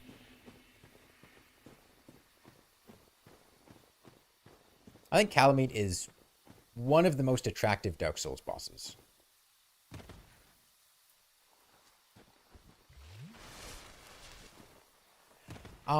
But yeah, so I do, you know, a couple hundred damage per hit. And the DLC bosses have a lot of HP. Manus has 6,666. Which means we're going to have to hit him a lot to kill him. And they do a lot of damage, too. Put Alduin the World Eater in your FromSoft game. So that's the main trouble with the DLC, is just the bosses you know, the bosses here, we were able to just slap on heavy armor, walk in their face, and M1 them in the cases of Nito and 4 Kings. Because they don't hit that hard, and we could just, you know, get them with defense. I can't really do that for the DLC very effectively.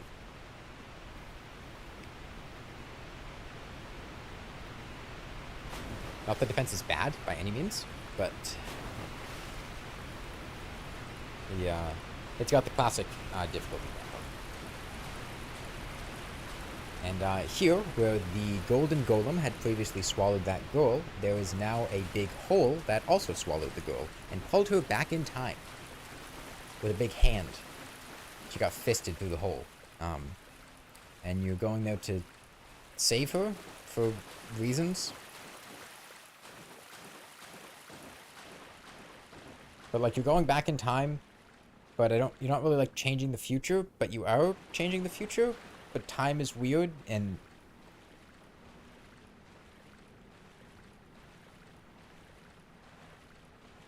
yeah, the hole, right there. And when we go touch the hole, we get fisted too.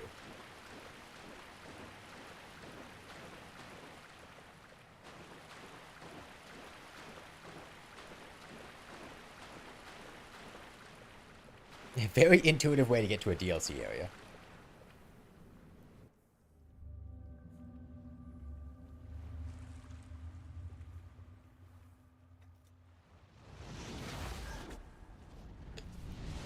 See? He fists us. He puts us in his fist.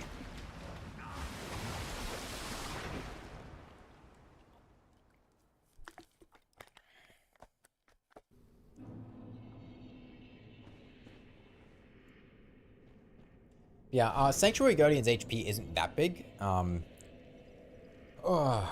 don't remember the flow of the Sanctuary Guardian fight that well. It's been a little while. Can't believe Manus likes a pendant so much he literally creates time portals. Hey, I mean, man's gotta have a hobby. Yeah, Guardian is a very aggressive Dark Souls 1 boss.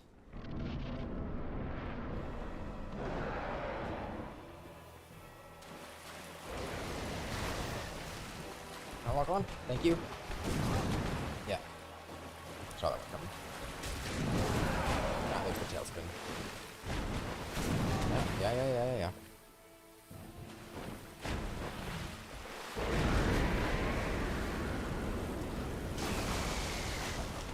Okay. I do not remember what Sanctuary Guardian does. I'm going to be completely honest with you.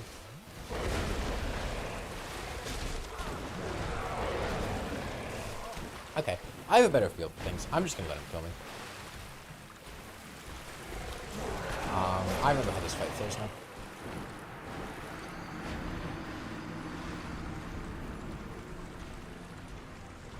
Just took me a minute to remember.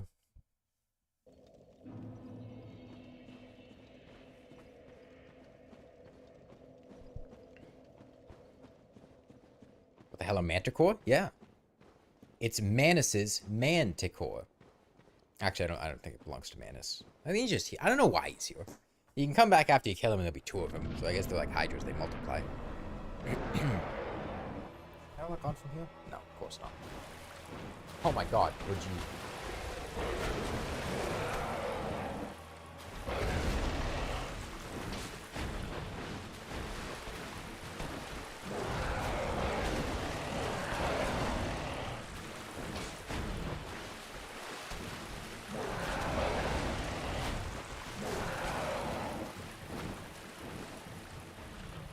Engaging. Problem is, rolling into him is ideal, but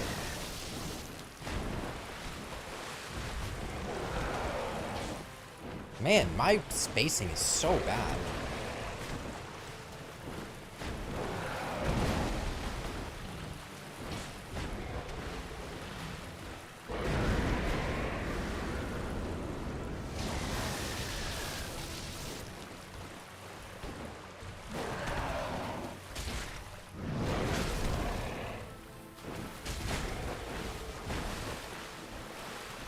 Read? Yes, it does.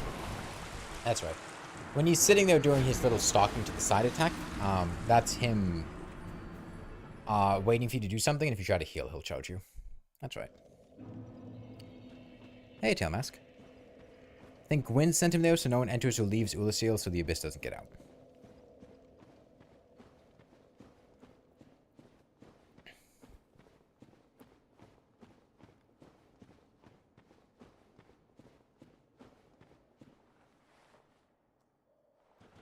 Wait a second. Is this Ornstein? Because, Ornstein's the only one of the knights that's missing from the DLC, right?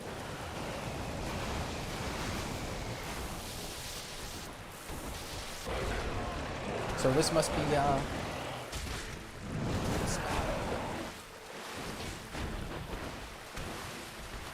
Sadly, Sanctuary Guardian has one of the most damaging poison attacks in the game. Because poison isn't a set value, it's determined by, yeah. When he does this, if you try to heal, he'll bounce you. Can you get far enough away that he doesn't?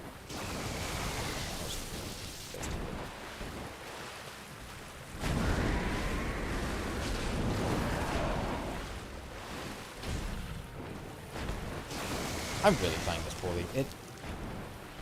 It's really hard for me to be aggressive and roll into Sanctuary Guardian.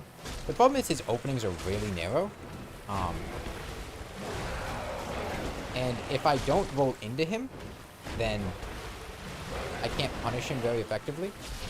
But if I roll into him, like, I need to be pressing forward in order to roll forward, which means I have to decide that I'm rolling into him before he does anything.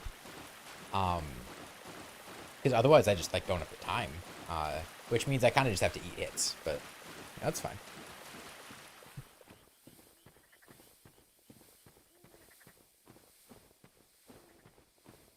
Opening's really narrow if he's hit R1 4 times in a row. That's because I staggered him. That was a poor man's Doki Medio boss fight.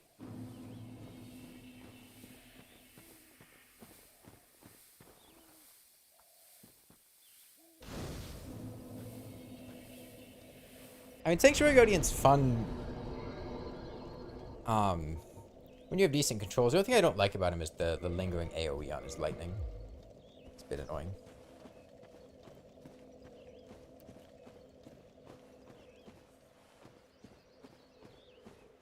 Hello. Give me your mushrooms.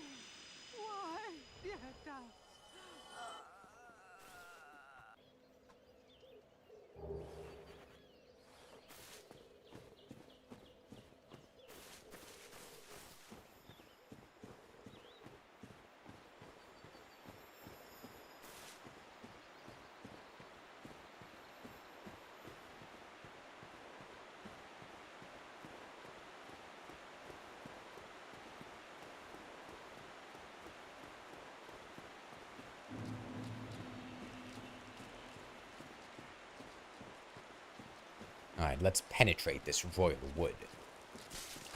Hey. Got it.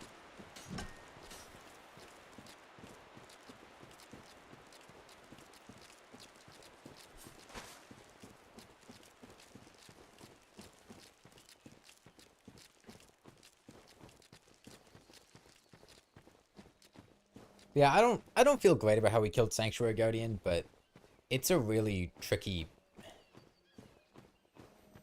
It's a tricky fight because we don't have a fast weapon. He doesn't have long open. I mean, you could see that most of the times if we actually dodged his attacks, by the time I recovered, he already bounced out of the way. So I kind of stopped trying.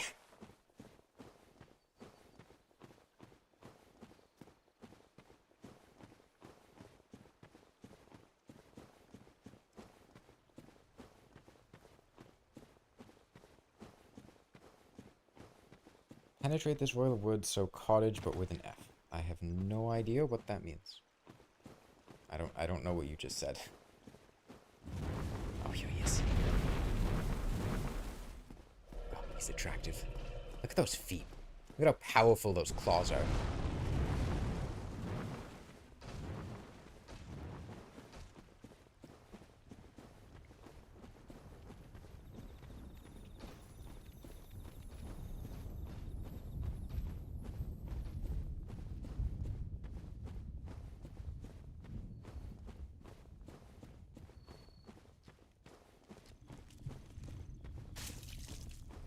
Festival. I guess I just didn't put down with the force I needed to. Yeah, these guys with garden implements, they don't fuck around. They're pretty tough.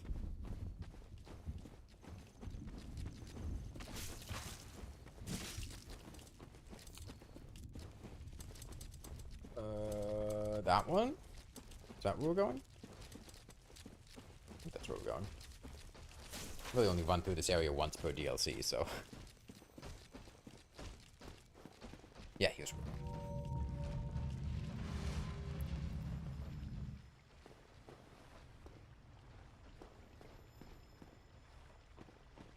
going. Yeah, you're losing me, Rorax. Thoughts on Tomato Town? I don't know what that is.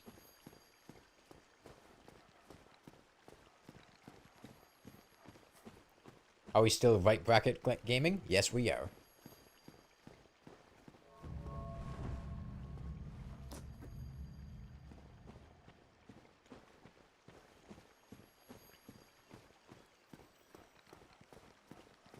Okay, we're probably gonna die to Artorias. We have 3 Estus, and I haven't done this in a while, but, you know, live and learn.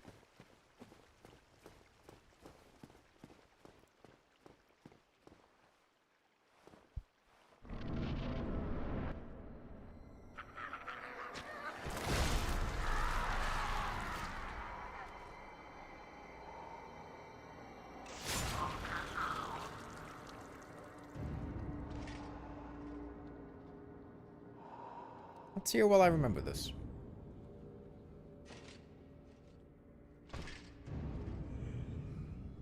Holy shit, it's the armor set from Dark Souls 3. I can't believe this guy just copied Abyss Watchers from Dark Souls 3. What a loser. Miyazaki, get some new ideas.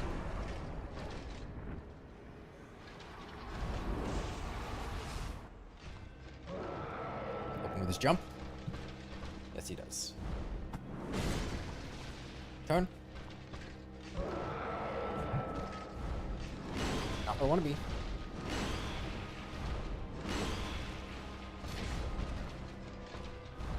It's not the direction I want to roll, but whatever. Can you just pivot that? No, you can't.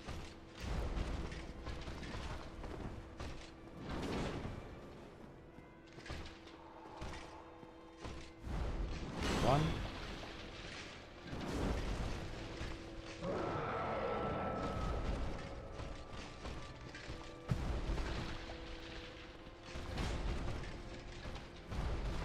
Maybe I do want to roll with it just so I have time to... Yeah, because this is the...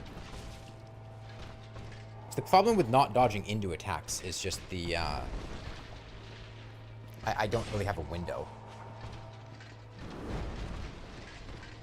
If you roll into it, but then it has the lingering iframes at the end. The timing's really tight.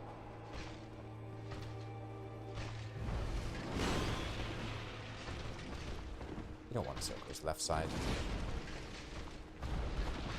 Roll to the left? Okay, I think if we roll to the left of it, it's gonna rough.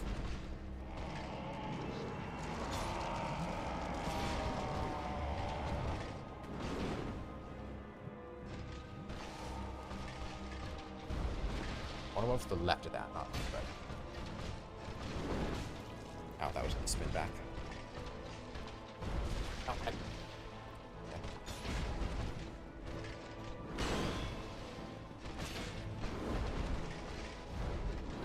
Not left.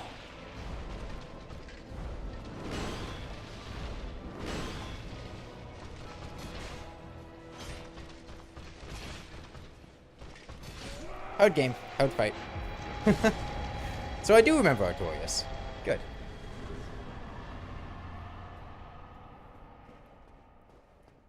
Okay, that makes me feel better about dying to Taurus Demon twice.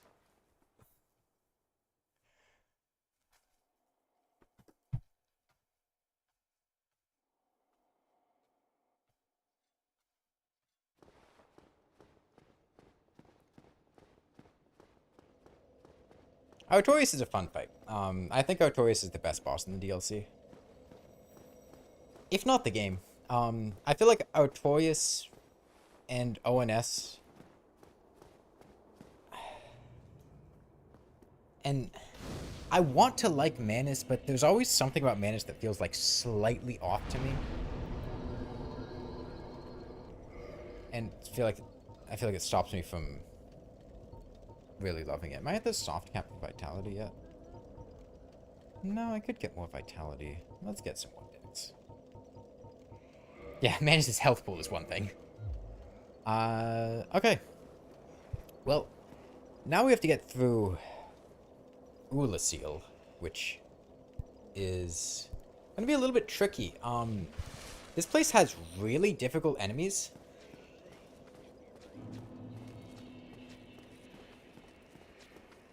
Which we'll see if we can just stroll on through like we've been doing with the rest of the game. It's, in particular, these casters, who you were about to see, to the right here. These guys are brutal. Those guys.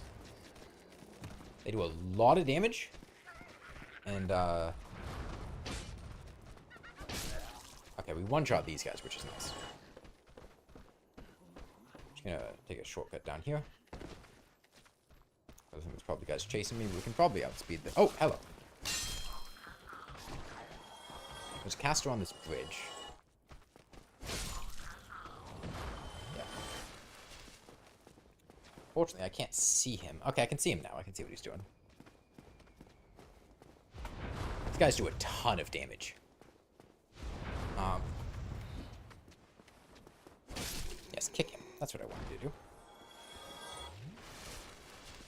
And we haven't gotten to the red-eyed variants yet. The red-eyed variants are the ones that really hit hard. Like this guy here. Although, honestly, that's not as much as I thought. Alright. Guy's gonna fall from above. I don't feel great about doing this with one Estus, but we'll see what we can pull off.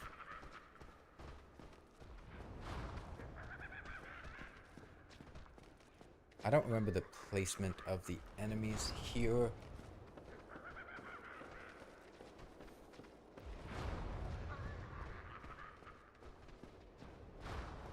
I remember you.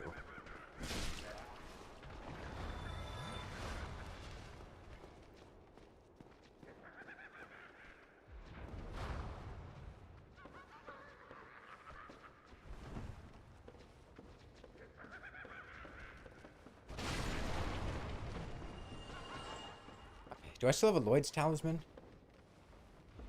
I think I still have a Lloyd's Talisman. That'll save me from having to fight this Mimic.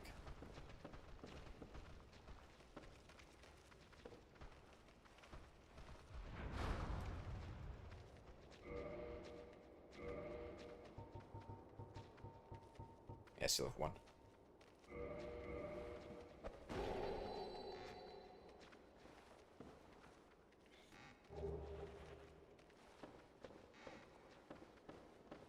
Okay, is there no guy around the corner here? Yes, there is. Okay, and then...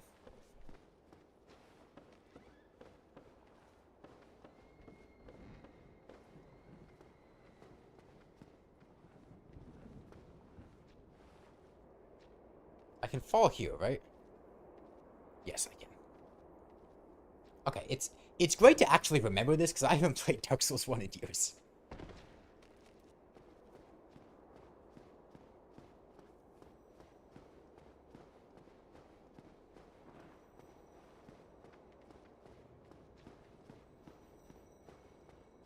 Playing the pendant or just dodging Manus' magic? Just dodging.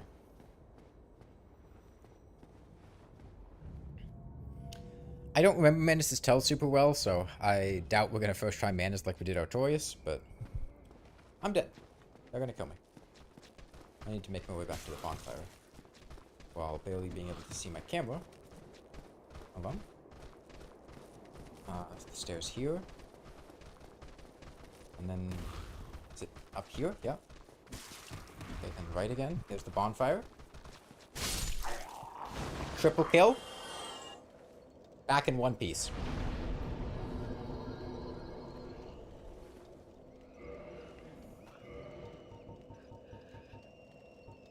need Sif Soul.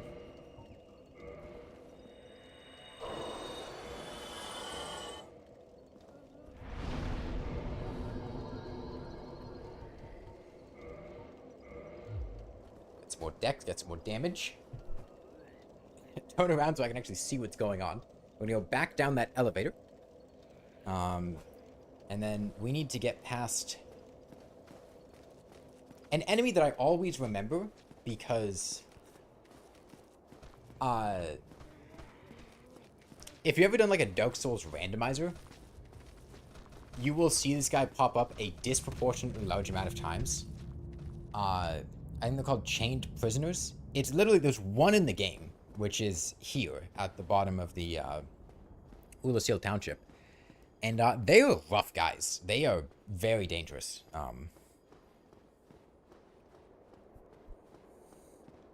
Okay, do I try to run or do I try to kill him? I guess I try to run?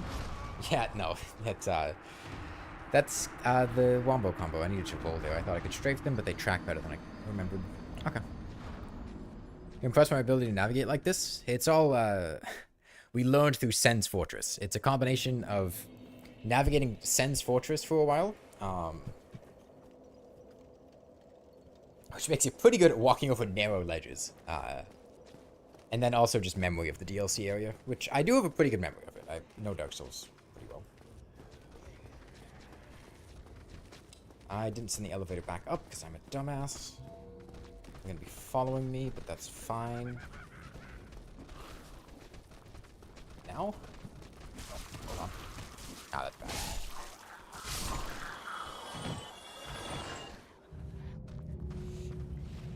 Used up an Estus, but that's fine.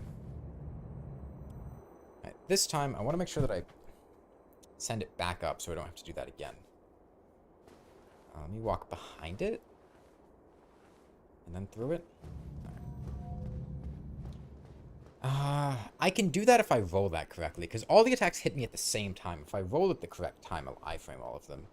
Assuming it goes similarly. Oh, yes, jump. Stick jump. I should have programmed in stick jump. Not that I mean, if I programmed in stick jump, I just couldn't jump. The problem is the jump controls in this game are you press B shortly, you press the sprint button shortly after sprinting to jump, which is also the same button you would press if you wanted to roll shortly after sprinting. So if you're sprinting into a roll, you'll often accidentally jump instead, which is a tiny bit unfortunate, but it's just a control issue. We have to stop sprinting a bit sooner. Confirmed, these guys are harder than Artorias. We didn't die at all to Artorias, and we had 3 Estus starting Artorias, and these guys are doing a hell of a lot more to me. I can't see the casters on foot, and I jumped again, thank you. I'm going to be casting now? Yeah.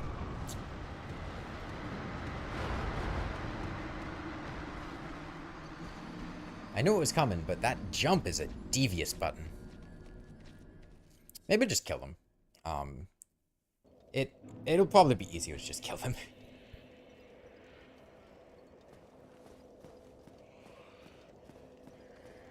A DLC containing BS powerful projectiles, time traveling, and a knight with a rabid fighting style. These guys are ripping off Dark Souls 3. Can we get From Software's lawyers to sue From Software for ripping off Dark Souls 3? Like, this really doesn't feel okay, and I don't know how I haven't heard about this before.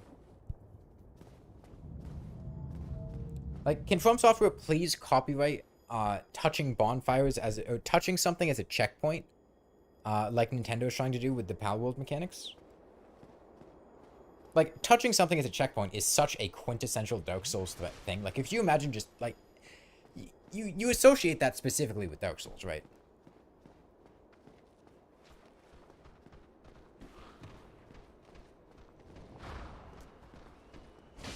This track better than I thought.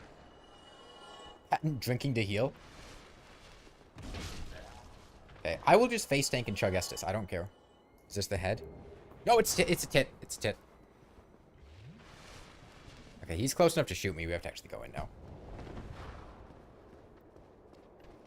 I think I got both the guys from the corner, which is nice. I really should be rolling these, but, you know, it's easier not to.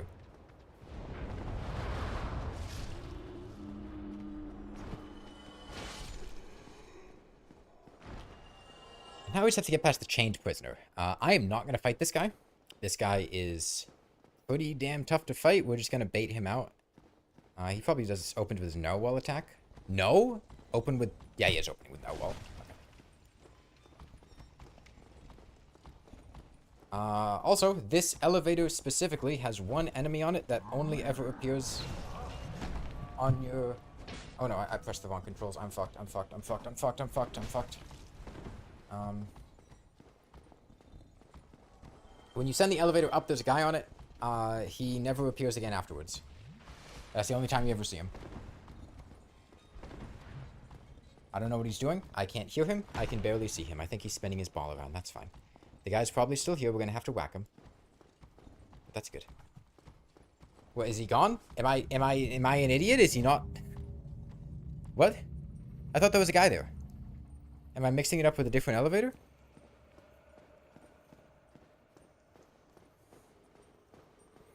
Okay, we are kindling this bonfire. Let me hit it first in case I get... Well, actually, no, I have to hit it regardless.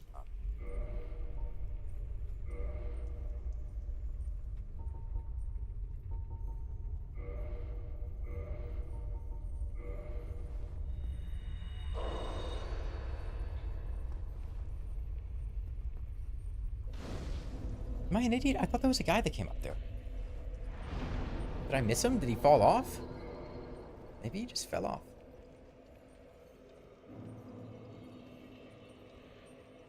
Oh no, only 21 humanity. We haven't kindled very much. But, given that this is Manus, I have no reservations about kindling to 20 Estus.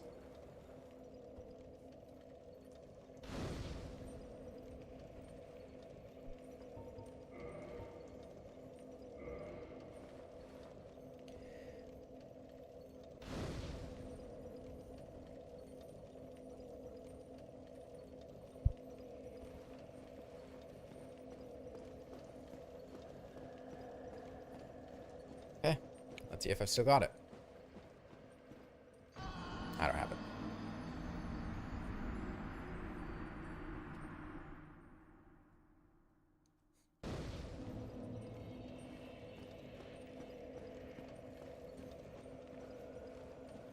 All right. let's see if I've still got it.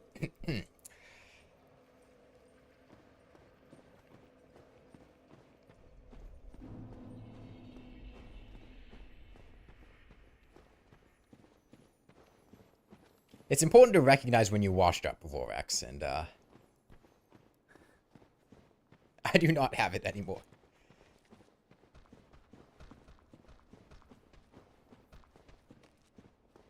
Am I just gonna try to walk past this caster? I guess I probably am.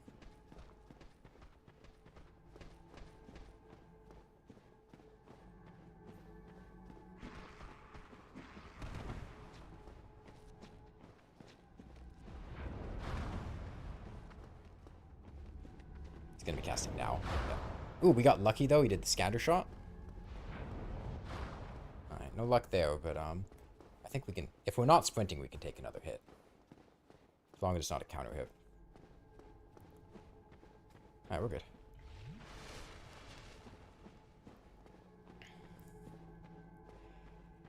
Okay. So the question is, can we pull in Artorias from Manus? He's a much... I usually have a lot more trouble with Manus than Artorias, so I'll say that much. Okay. This was the guy that fisted us earlier, so it's personal. The problem is, man... It's a very nuanced fight in terms of spacing and which attacks you can punish, and it's really difficult for me to punish certain attacks. Just, you know, not being able to push forward unless I've determined beforehand that I want to. Manus does have a very cool design, though.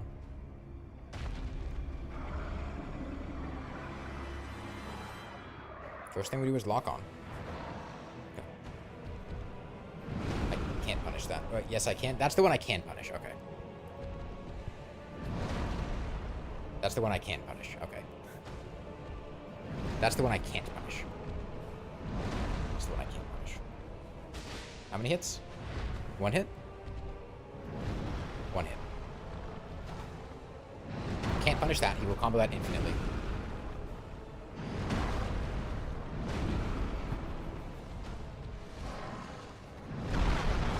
I need to get out. Yeah. I think we survive, which is good. We dodged the first hit, but can punish that, but I'm just gonna take the opportunity to heal. Punish that. 2 hits. 2 hits. Can't punish that. Can do that. Ow. 1 hit. That. Oh, he nailed me with that. Okay. Fine. Now. You know, jump.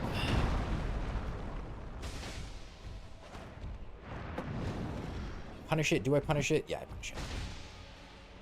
Magic? Yeah, he's doing... I need to roll back 3 times.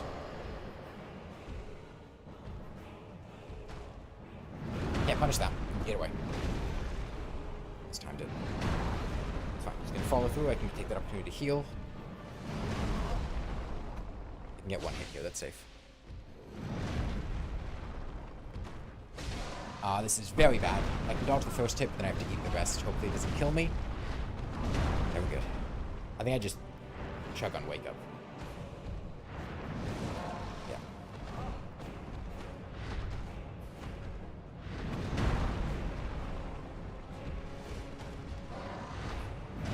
Oh, I mistimed that. Lock on. Heal. Fine. We have 20 Estus. We're good. I could heal, but it would be a mistake. Now. I still mistimed it. It's hard for me to... What's he doing? That's what he's doing.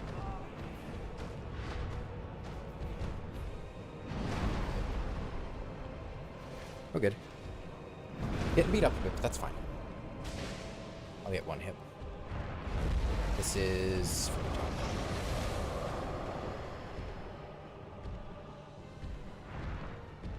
This is run in.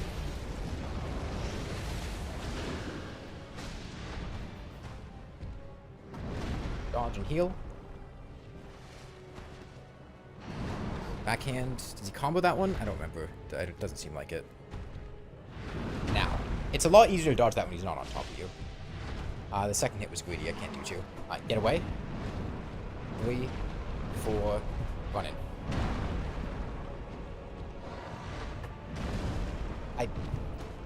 On. It's fine. We're good. Dodge it. Punish that. No, I can't. No, I can't. That's 20 combos. I can't punch that. Dodge it. I misread that attack. Oh, completely mistimed that. Okay, we're good.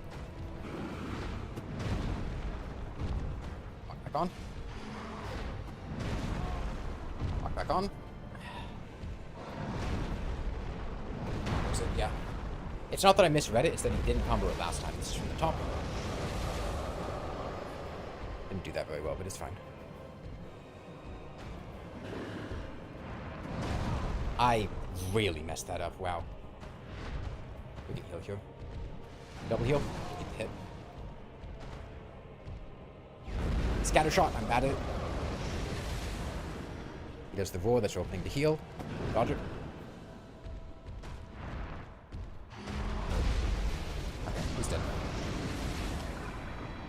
Okay, we burned through a lot of Estus there. I am really rusty on that. That is a good fight, though.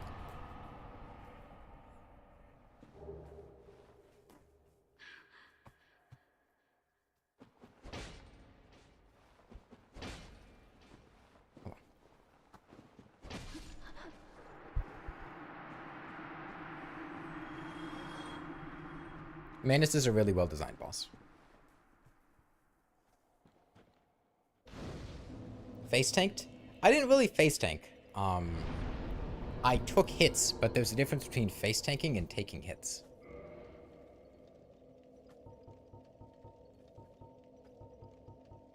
Like, yeah, I'm not sitting here light rolling things, but the attack at the end, that's not face tanking. That's literally where you want to be, because he sits there completely vulnerable when he does the AoE circle thing from the side, and he can't damage you at the front. And the other ones, like, I was dodging most of his attacks, and I would take calculated risks, and sometimes I would just mistime things. Usually the jumps were throwing me off. And, I mean, going from 1/3 of your HP, healing twice, and ending up with 2/3 is a better situation than attempting to dodge it, potentially missing, and then dying if you mess up.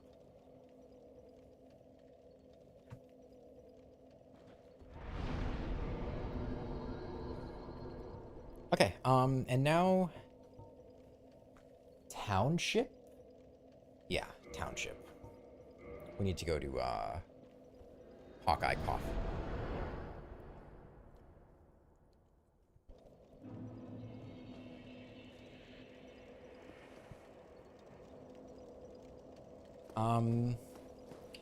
So we go to Kalameet first, and then go see Goff?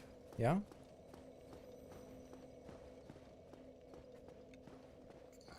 Trigger Kalameet's attack, then, let him kill me or bone out or whatever.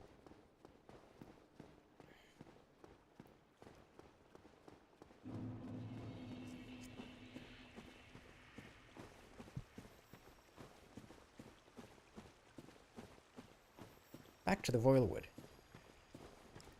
Now, the developers, in their infinite wisdom, did decide that,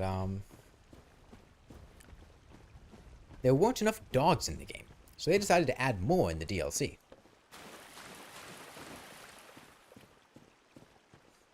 He's the most epic trick shot in history, yeah.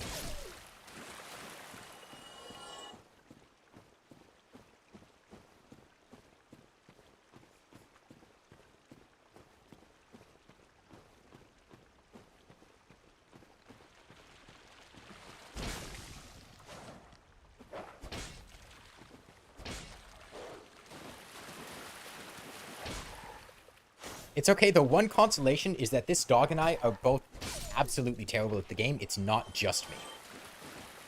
As long as I'm not alone, I feel fine about it. As long as it's both of us. He's missing me just as much. You know, saying your legs don't get sore from all this? I got a lot of endurance. And don't get me wrong, they do get sore. I like to barely walk yesterday. Do we have to trigger his attack, or can we just leave now? I think we have to go down and actually trigger his attack, right?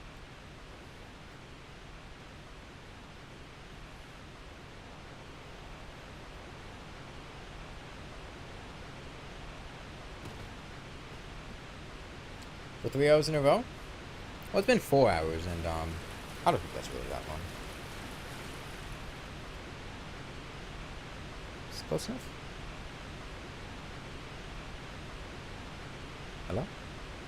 Why do I care about using a humble clone? I don't care if I die.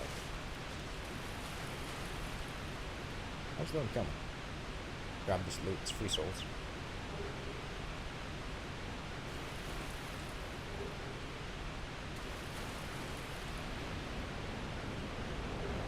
Are you coming? Did I scare him off? Oh, no, I didn't scare him off.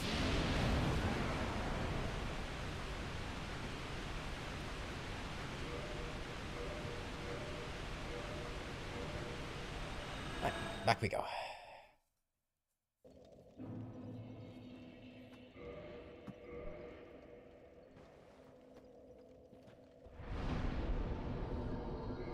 Let's see, see, this bonfire is kindled. If I rest here, I'll get the 20 Estus, and I won't have to, I can just re-warp each time. Save. You know, assuming we kill Kalameet the first try, then, we save a bunch of time.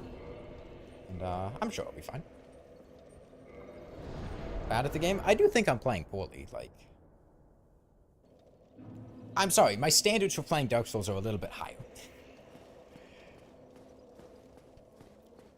I've definitely gotten a lot better than at the beginning. I mean, I died to Taurus Demon twice, okay? Do you know how much that hurts a person's ego? to die to Taurus Demon twice? Taurus Demon? Taurus Demon literally does one attack at a time. It hurts my ego. My poor little fragile ego. I'm pathetic. I'm weak. I died to Taurus Demon twice.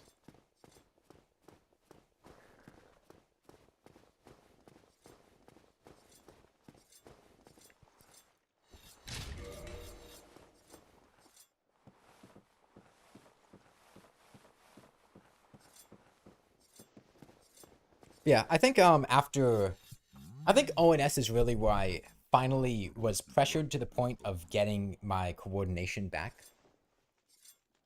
Farewell, you tomorrow. Yes. Yes. This is a really cool cutscene, by the way. Good. This guy's blind. This guy's actually blind.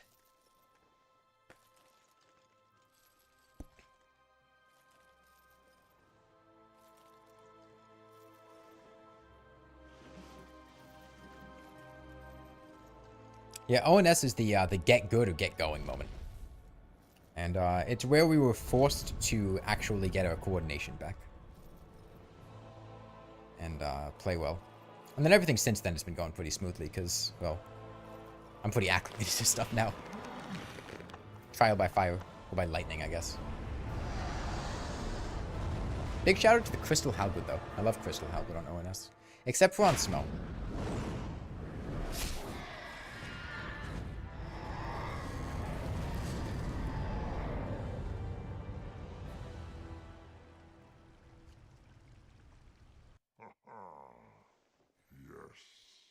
I don't like Crystal Halberd on Smo because his thigh gap is actually like doesn't have a hitbox.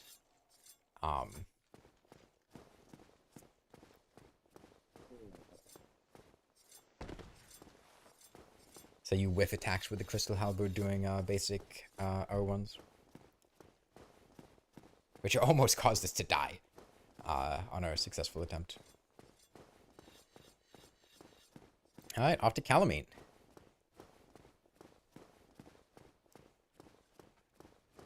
Not everyone has thunder thighs? I don't have thunder thighs. I have legs. My thighs are not that large.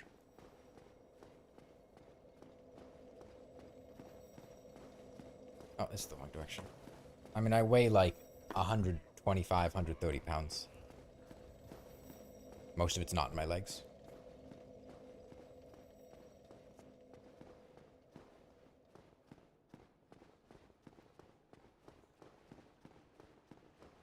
Okay. Can you diameter check on the thighs, like fabric tape them on stream? I got a ruler here.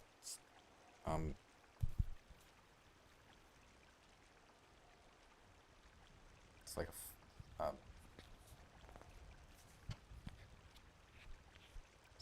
there.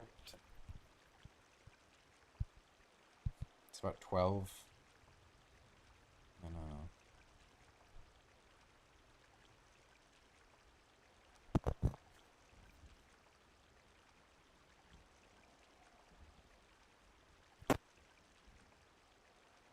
And maybe like 17 or 18 in circumference at a ballpark guess.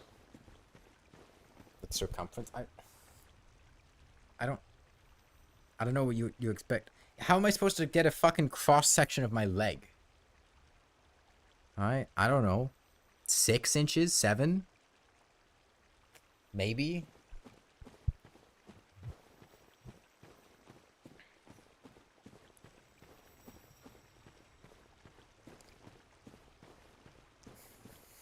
Got it?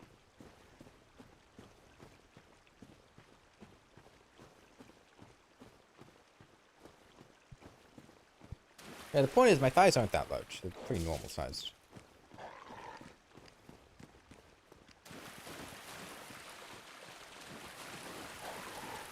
If anything, small. I'm not a large person. Guys, I weigh like 125 pounds.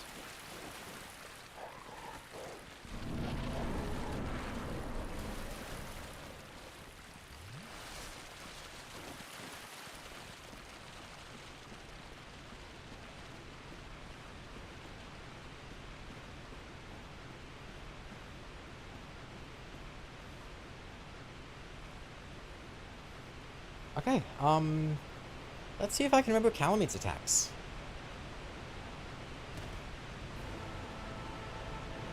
He's probably gonna open with Fire Breath. No?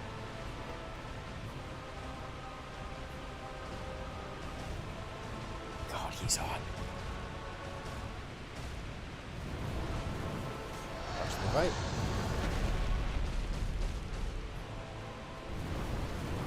I messed up. Okay. So when steppy stomps, that's fine. Dodge to the right. Dodge. No. Let's be attack on Artorias.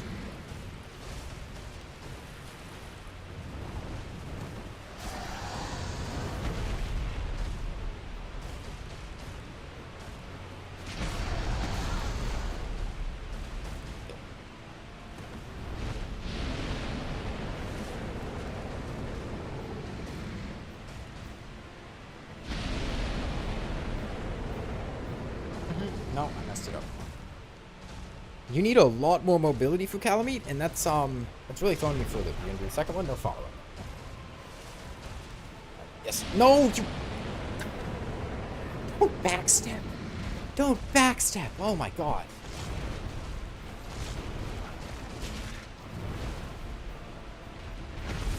Oh, I thought I could space that. That's my bad. God, he's doing the most punishable attack in existence and we backstep it.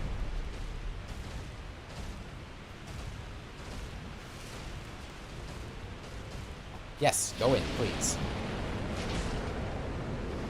Thank you, lock on. I appreciate it. Sadly, I have to use lock on.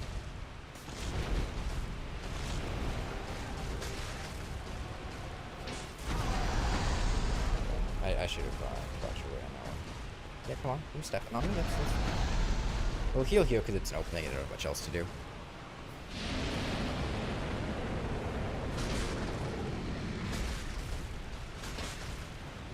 Okay. Tailspin. Oh, lost lock on. That's fine. Right. That attack has a pretty weird hitbox when you're rolling into it. We haven't had to deal with it much right now, which is nice, but it can really throw you for a loop.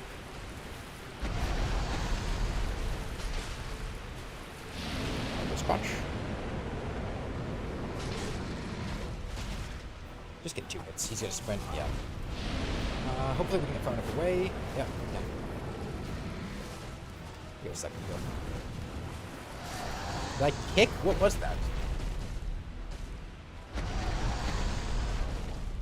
I didn't need to heal there. That was unnecessary.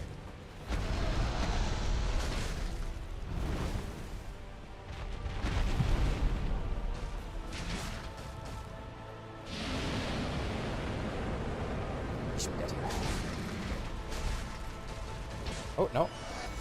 No, he grabbed me. The greed. We're good. We're fine. This applies a debuff that causes you to take double damage. But he's dead anyway.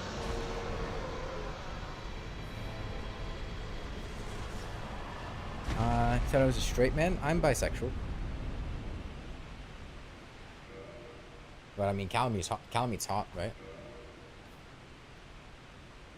I was gonna say we were lucky that he didn't end up doing any of his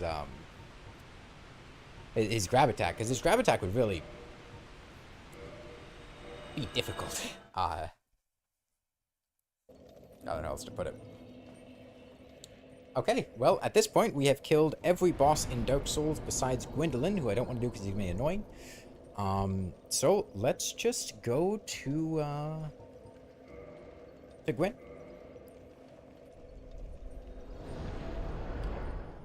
We're gonna be a parry god for Gwyn? Probably. We want to slot in Hornet Ring? We could finally take off Fap for Hornet Ring. Get better at thrusting our sword into him. Okay. Step 1, let me pop every single soul that I have to get as many levels as I can, because there's nothing else to do with them.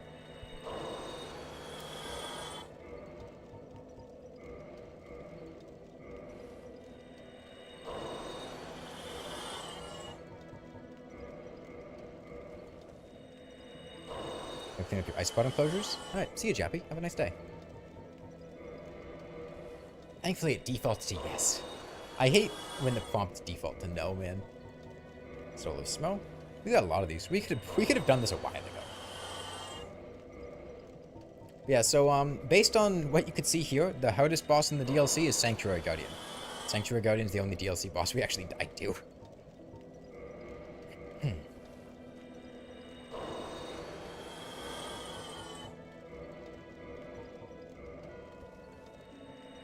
But I guess that's what Sanctuary Guardian accomplishes. Gets you in the mindset of playing the rest of the game. This would be enough. Any of the rest of the souls I have are going to be too small to do anything. Get to 40 dex, so soft cap, and let's put the rest in vitality. Or one of my remaining levels.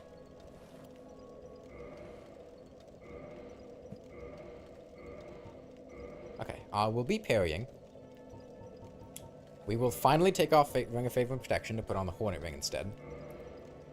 And this might require us to take off a piece of Havel's. Let's see if we're fat rolling now.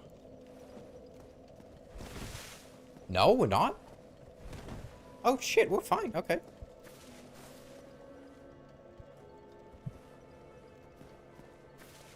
Yeah, so Gwyn is parryable. I believe he's the only parryable boss in Dark Souls. And the Hornet Ring, which we picked up behind Sif's grave, will make our riposte attacks after parrying deal increased damage. You sorry fool. You could not be the... Enough! I shall slumber until I am awakened again.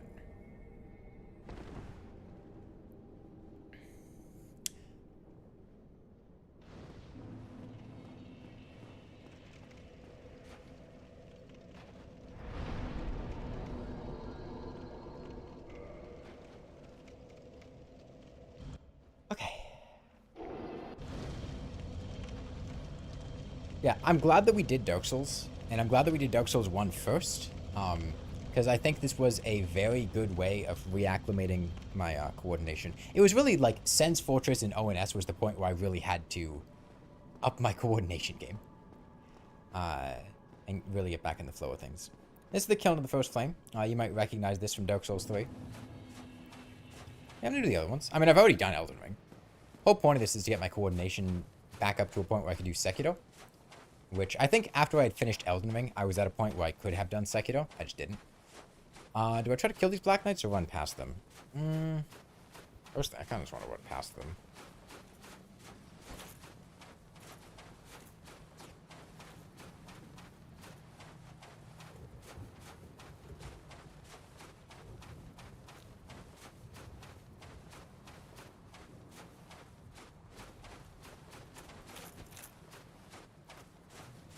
Thankfully, this is Dark Souls 1, where enemies don't have ridiculous tracking yet. This is going to be a much different story once we get to Dark Souls 2. Possible issue, though, that I should have considered is navigating these while being chased by Black Knights might not be the easiest. No, we're good. We're good. Hello, hello. Can't really see too much. Away! Okay, we got past him, but we got hit pretty hard there. Do I try to heal? I think I do. The sprint's gonna be the halberd guy and the... Wait. Halberd and battle axe? Is what's up here? Oh, I totally messed that up, man. Okay, it's fine. Didn't capitalize on it. There's halberd. Whiffed.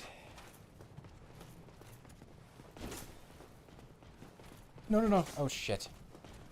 Oh, he made it in. Actually, hold on. Oh, no. I just acknowledged something, which is that I can't... Oh, no. I can't dodge and parry. Shit.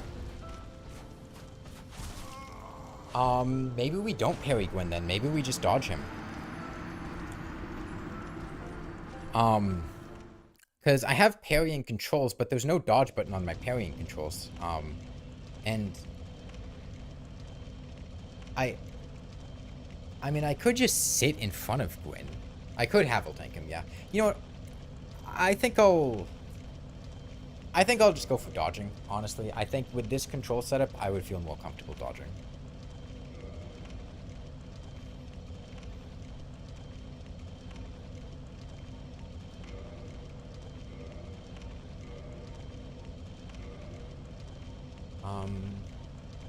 Fluency?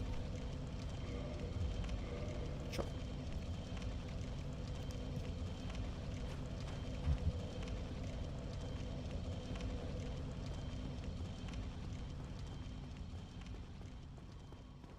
Yeah, because the other issue is that when you riposte an enemy, you lose your lock-on. And as I feel like it's been very clear from the entire rest of the game, losing your lock-on's really difficult. And when I'm in parrying controls, I could go back and lock on again, but it would be a lot of buttons. It'd be really easy to mess up an input somewhere. And if I do, I'm in a really tough location. He's not good. Yeah. Is the Dancepad the way of the dark? Is controller the status quo? Well, we'll decide when the time comes.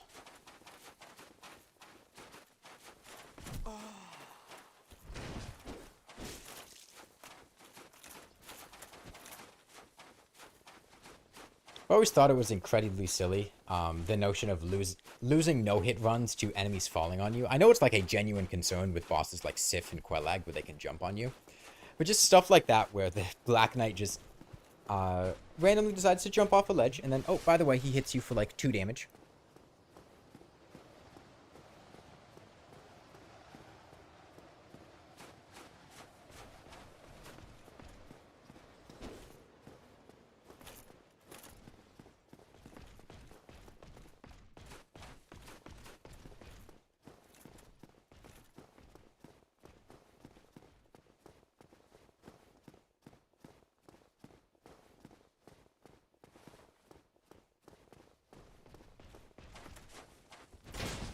I love how much the Battle Axe Knight jumps.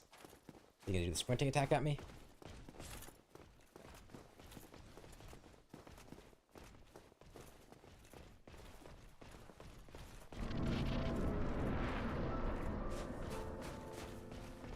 Lock on, lock on.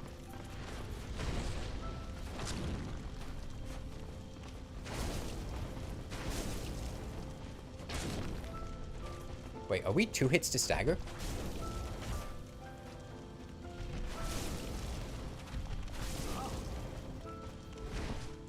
Gwyn, you're really not helping me not want to, If he's 2 hits to stagger, maybe we do just... I mean, you want to stay in his face is the thing. I don't dodge Gwyn that often. It's gonna take me a sec to get back in the rhythm of this. You want to stay in his face, you don't want to stay away from him because he has that, run-up stab attack that's really fast and we can't see out of a heal. I think dodge on his right side, and particularly dodge his grab, is what's important. He seemed to stagger pretty quickly. If that was 2 hits to stagger, then that's fucking ridiculous. It also might have just been because I got a counter hit on him as he was jumping. I'm not too sure. Our damage is good, though.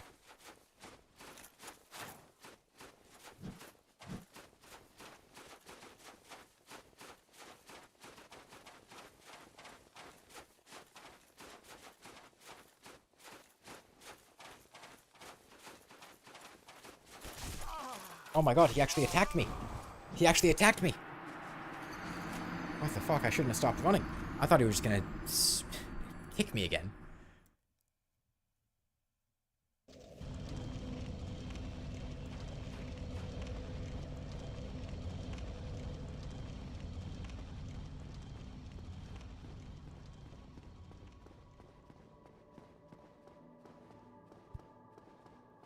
Yeah, there's definitely a lot I could have done to make this easier. I mean, right now we're using a we're not really using a tanky build. We're just using, you know, a couple of pieces of heavier armor to mid-roll. We could have been full Havel tanking or stone armor tanking for most of the game, which definitely would have made a lot of things a lot easier, especially if we rushed getting the Rite of Kindling to just, you know, face chug 20 Estus against every boss.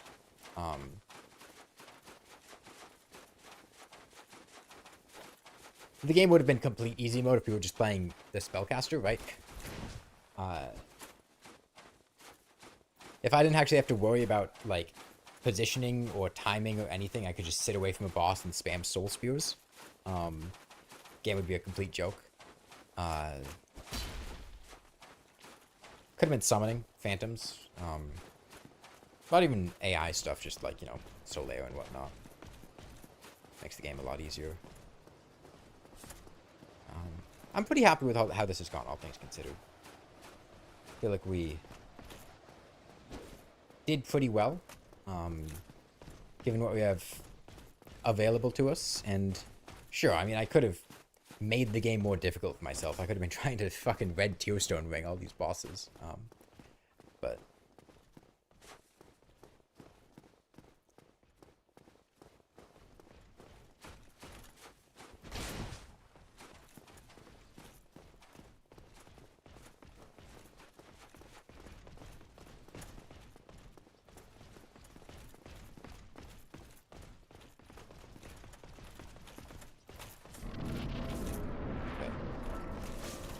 oh.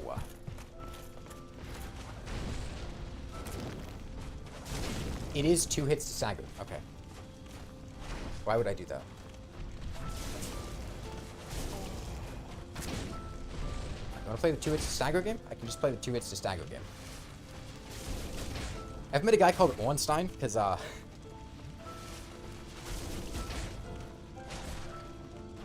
sorry, Gwyn, but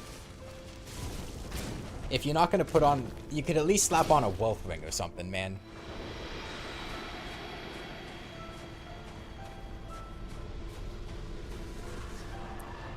You could at least put on the wolf ring. Get some poise, dude. Pay attention to the poise break points. What are they, like 39 or... What's the poise breakpoint for a claymore? Gwyn, go read a guide online. Put on some actual armor. I'm out of here. I'm not linking shit.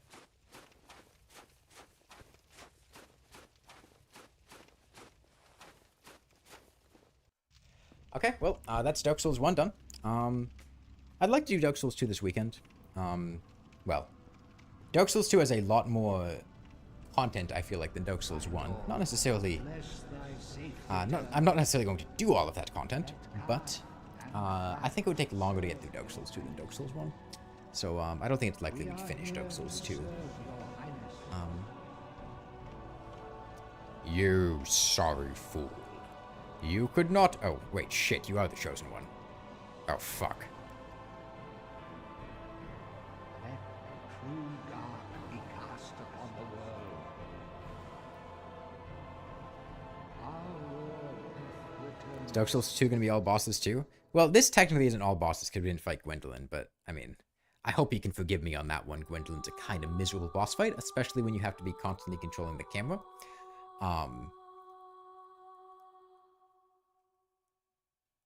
Hand it over. That thing. Your dark soul. No way we're doing all bosses in DS2. DS2 is like 42 bosses or something. And some of them suck. Like... I really don't want to have to go through, like... Well, basically all 3 of the DLC optional side area multiplayer things with their bosses at the end. All 3 of those areas suck. All 3 of those bosses suck. I've done Elden Ring already. I'm not playing Elden Ring on a Dancepad again, Tailmask. And I stopped playing the DLC halfway through because the DLC wasn't fun to play on a Dancepad. I enjoyed in base game Elden Ring using a double Ultra Greatsword build. Doing that in the DLC was absolutely miserable, and I didn't want to do it.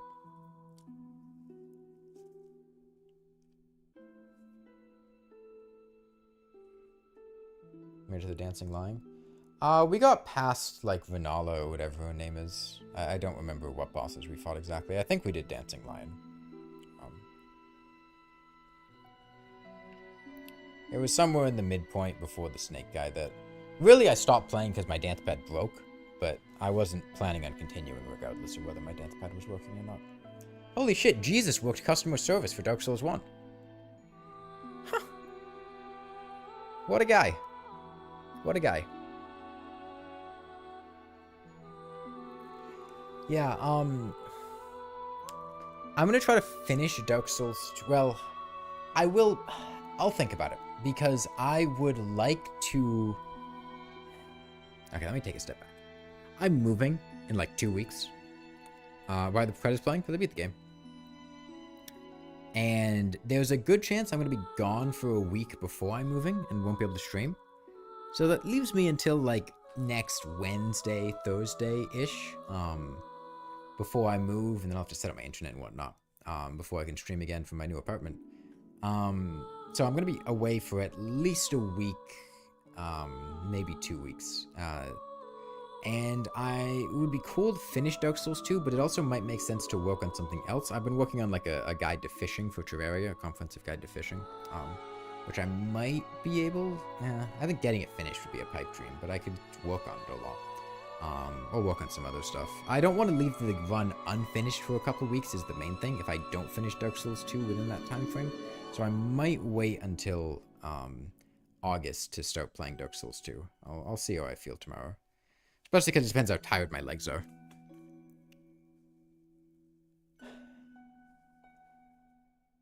Okay, but that is Dark Souls, Dark done. Dark Sun Gwendolyn, Dark Seance Ring. Wrap. Let's see how long that took. I think it was like 15 hours.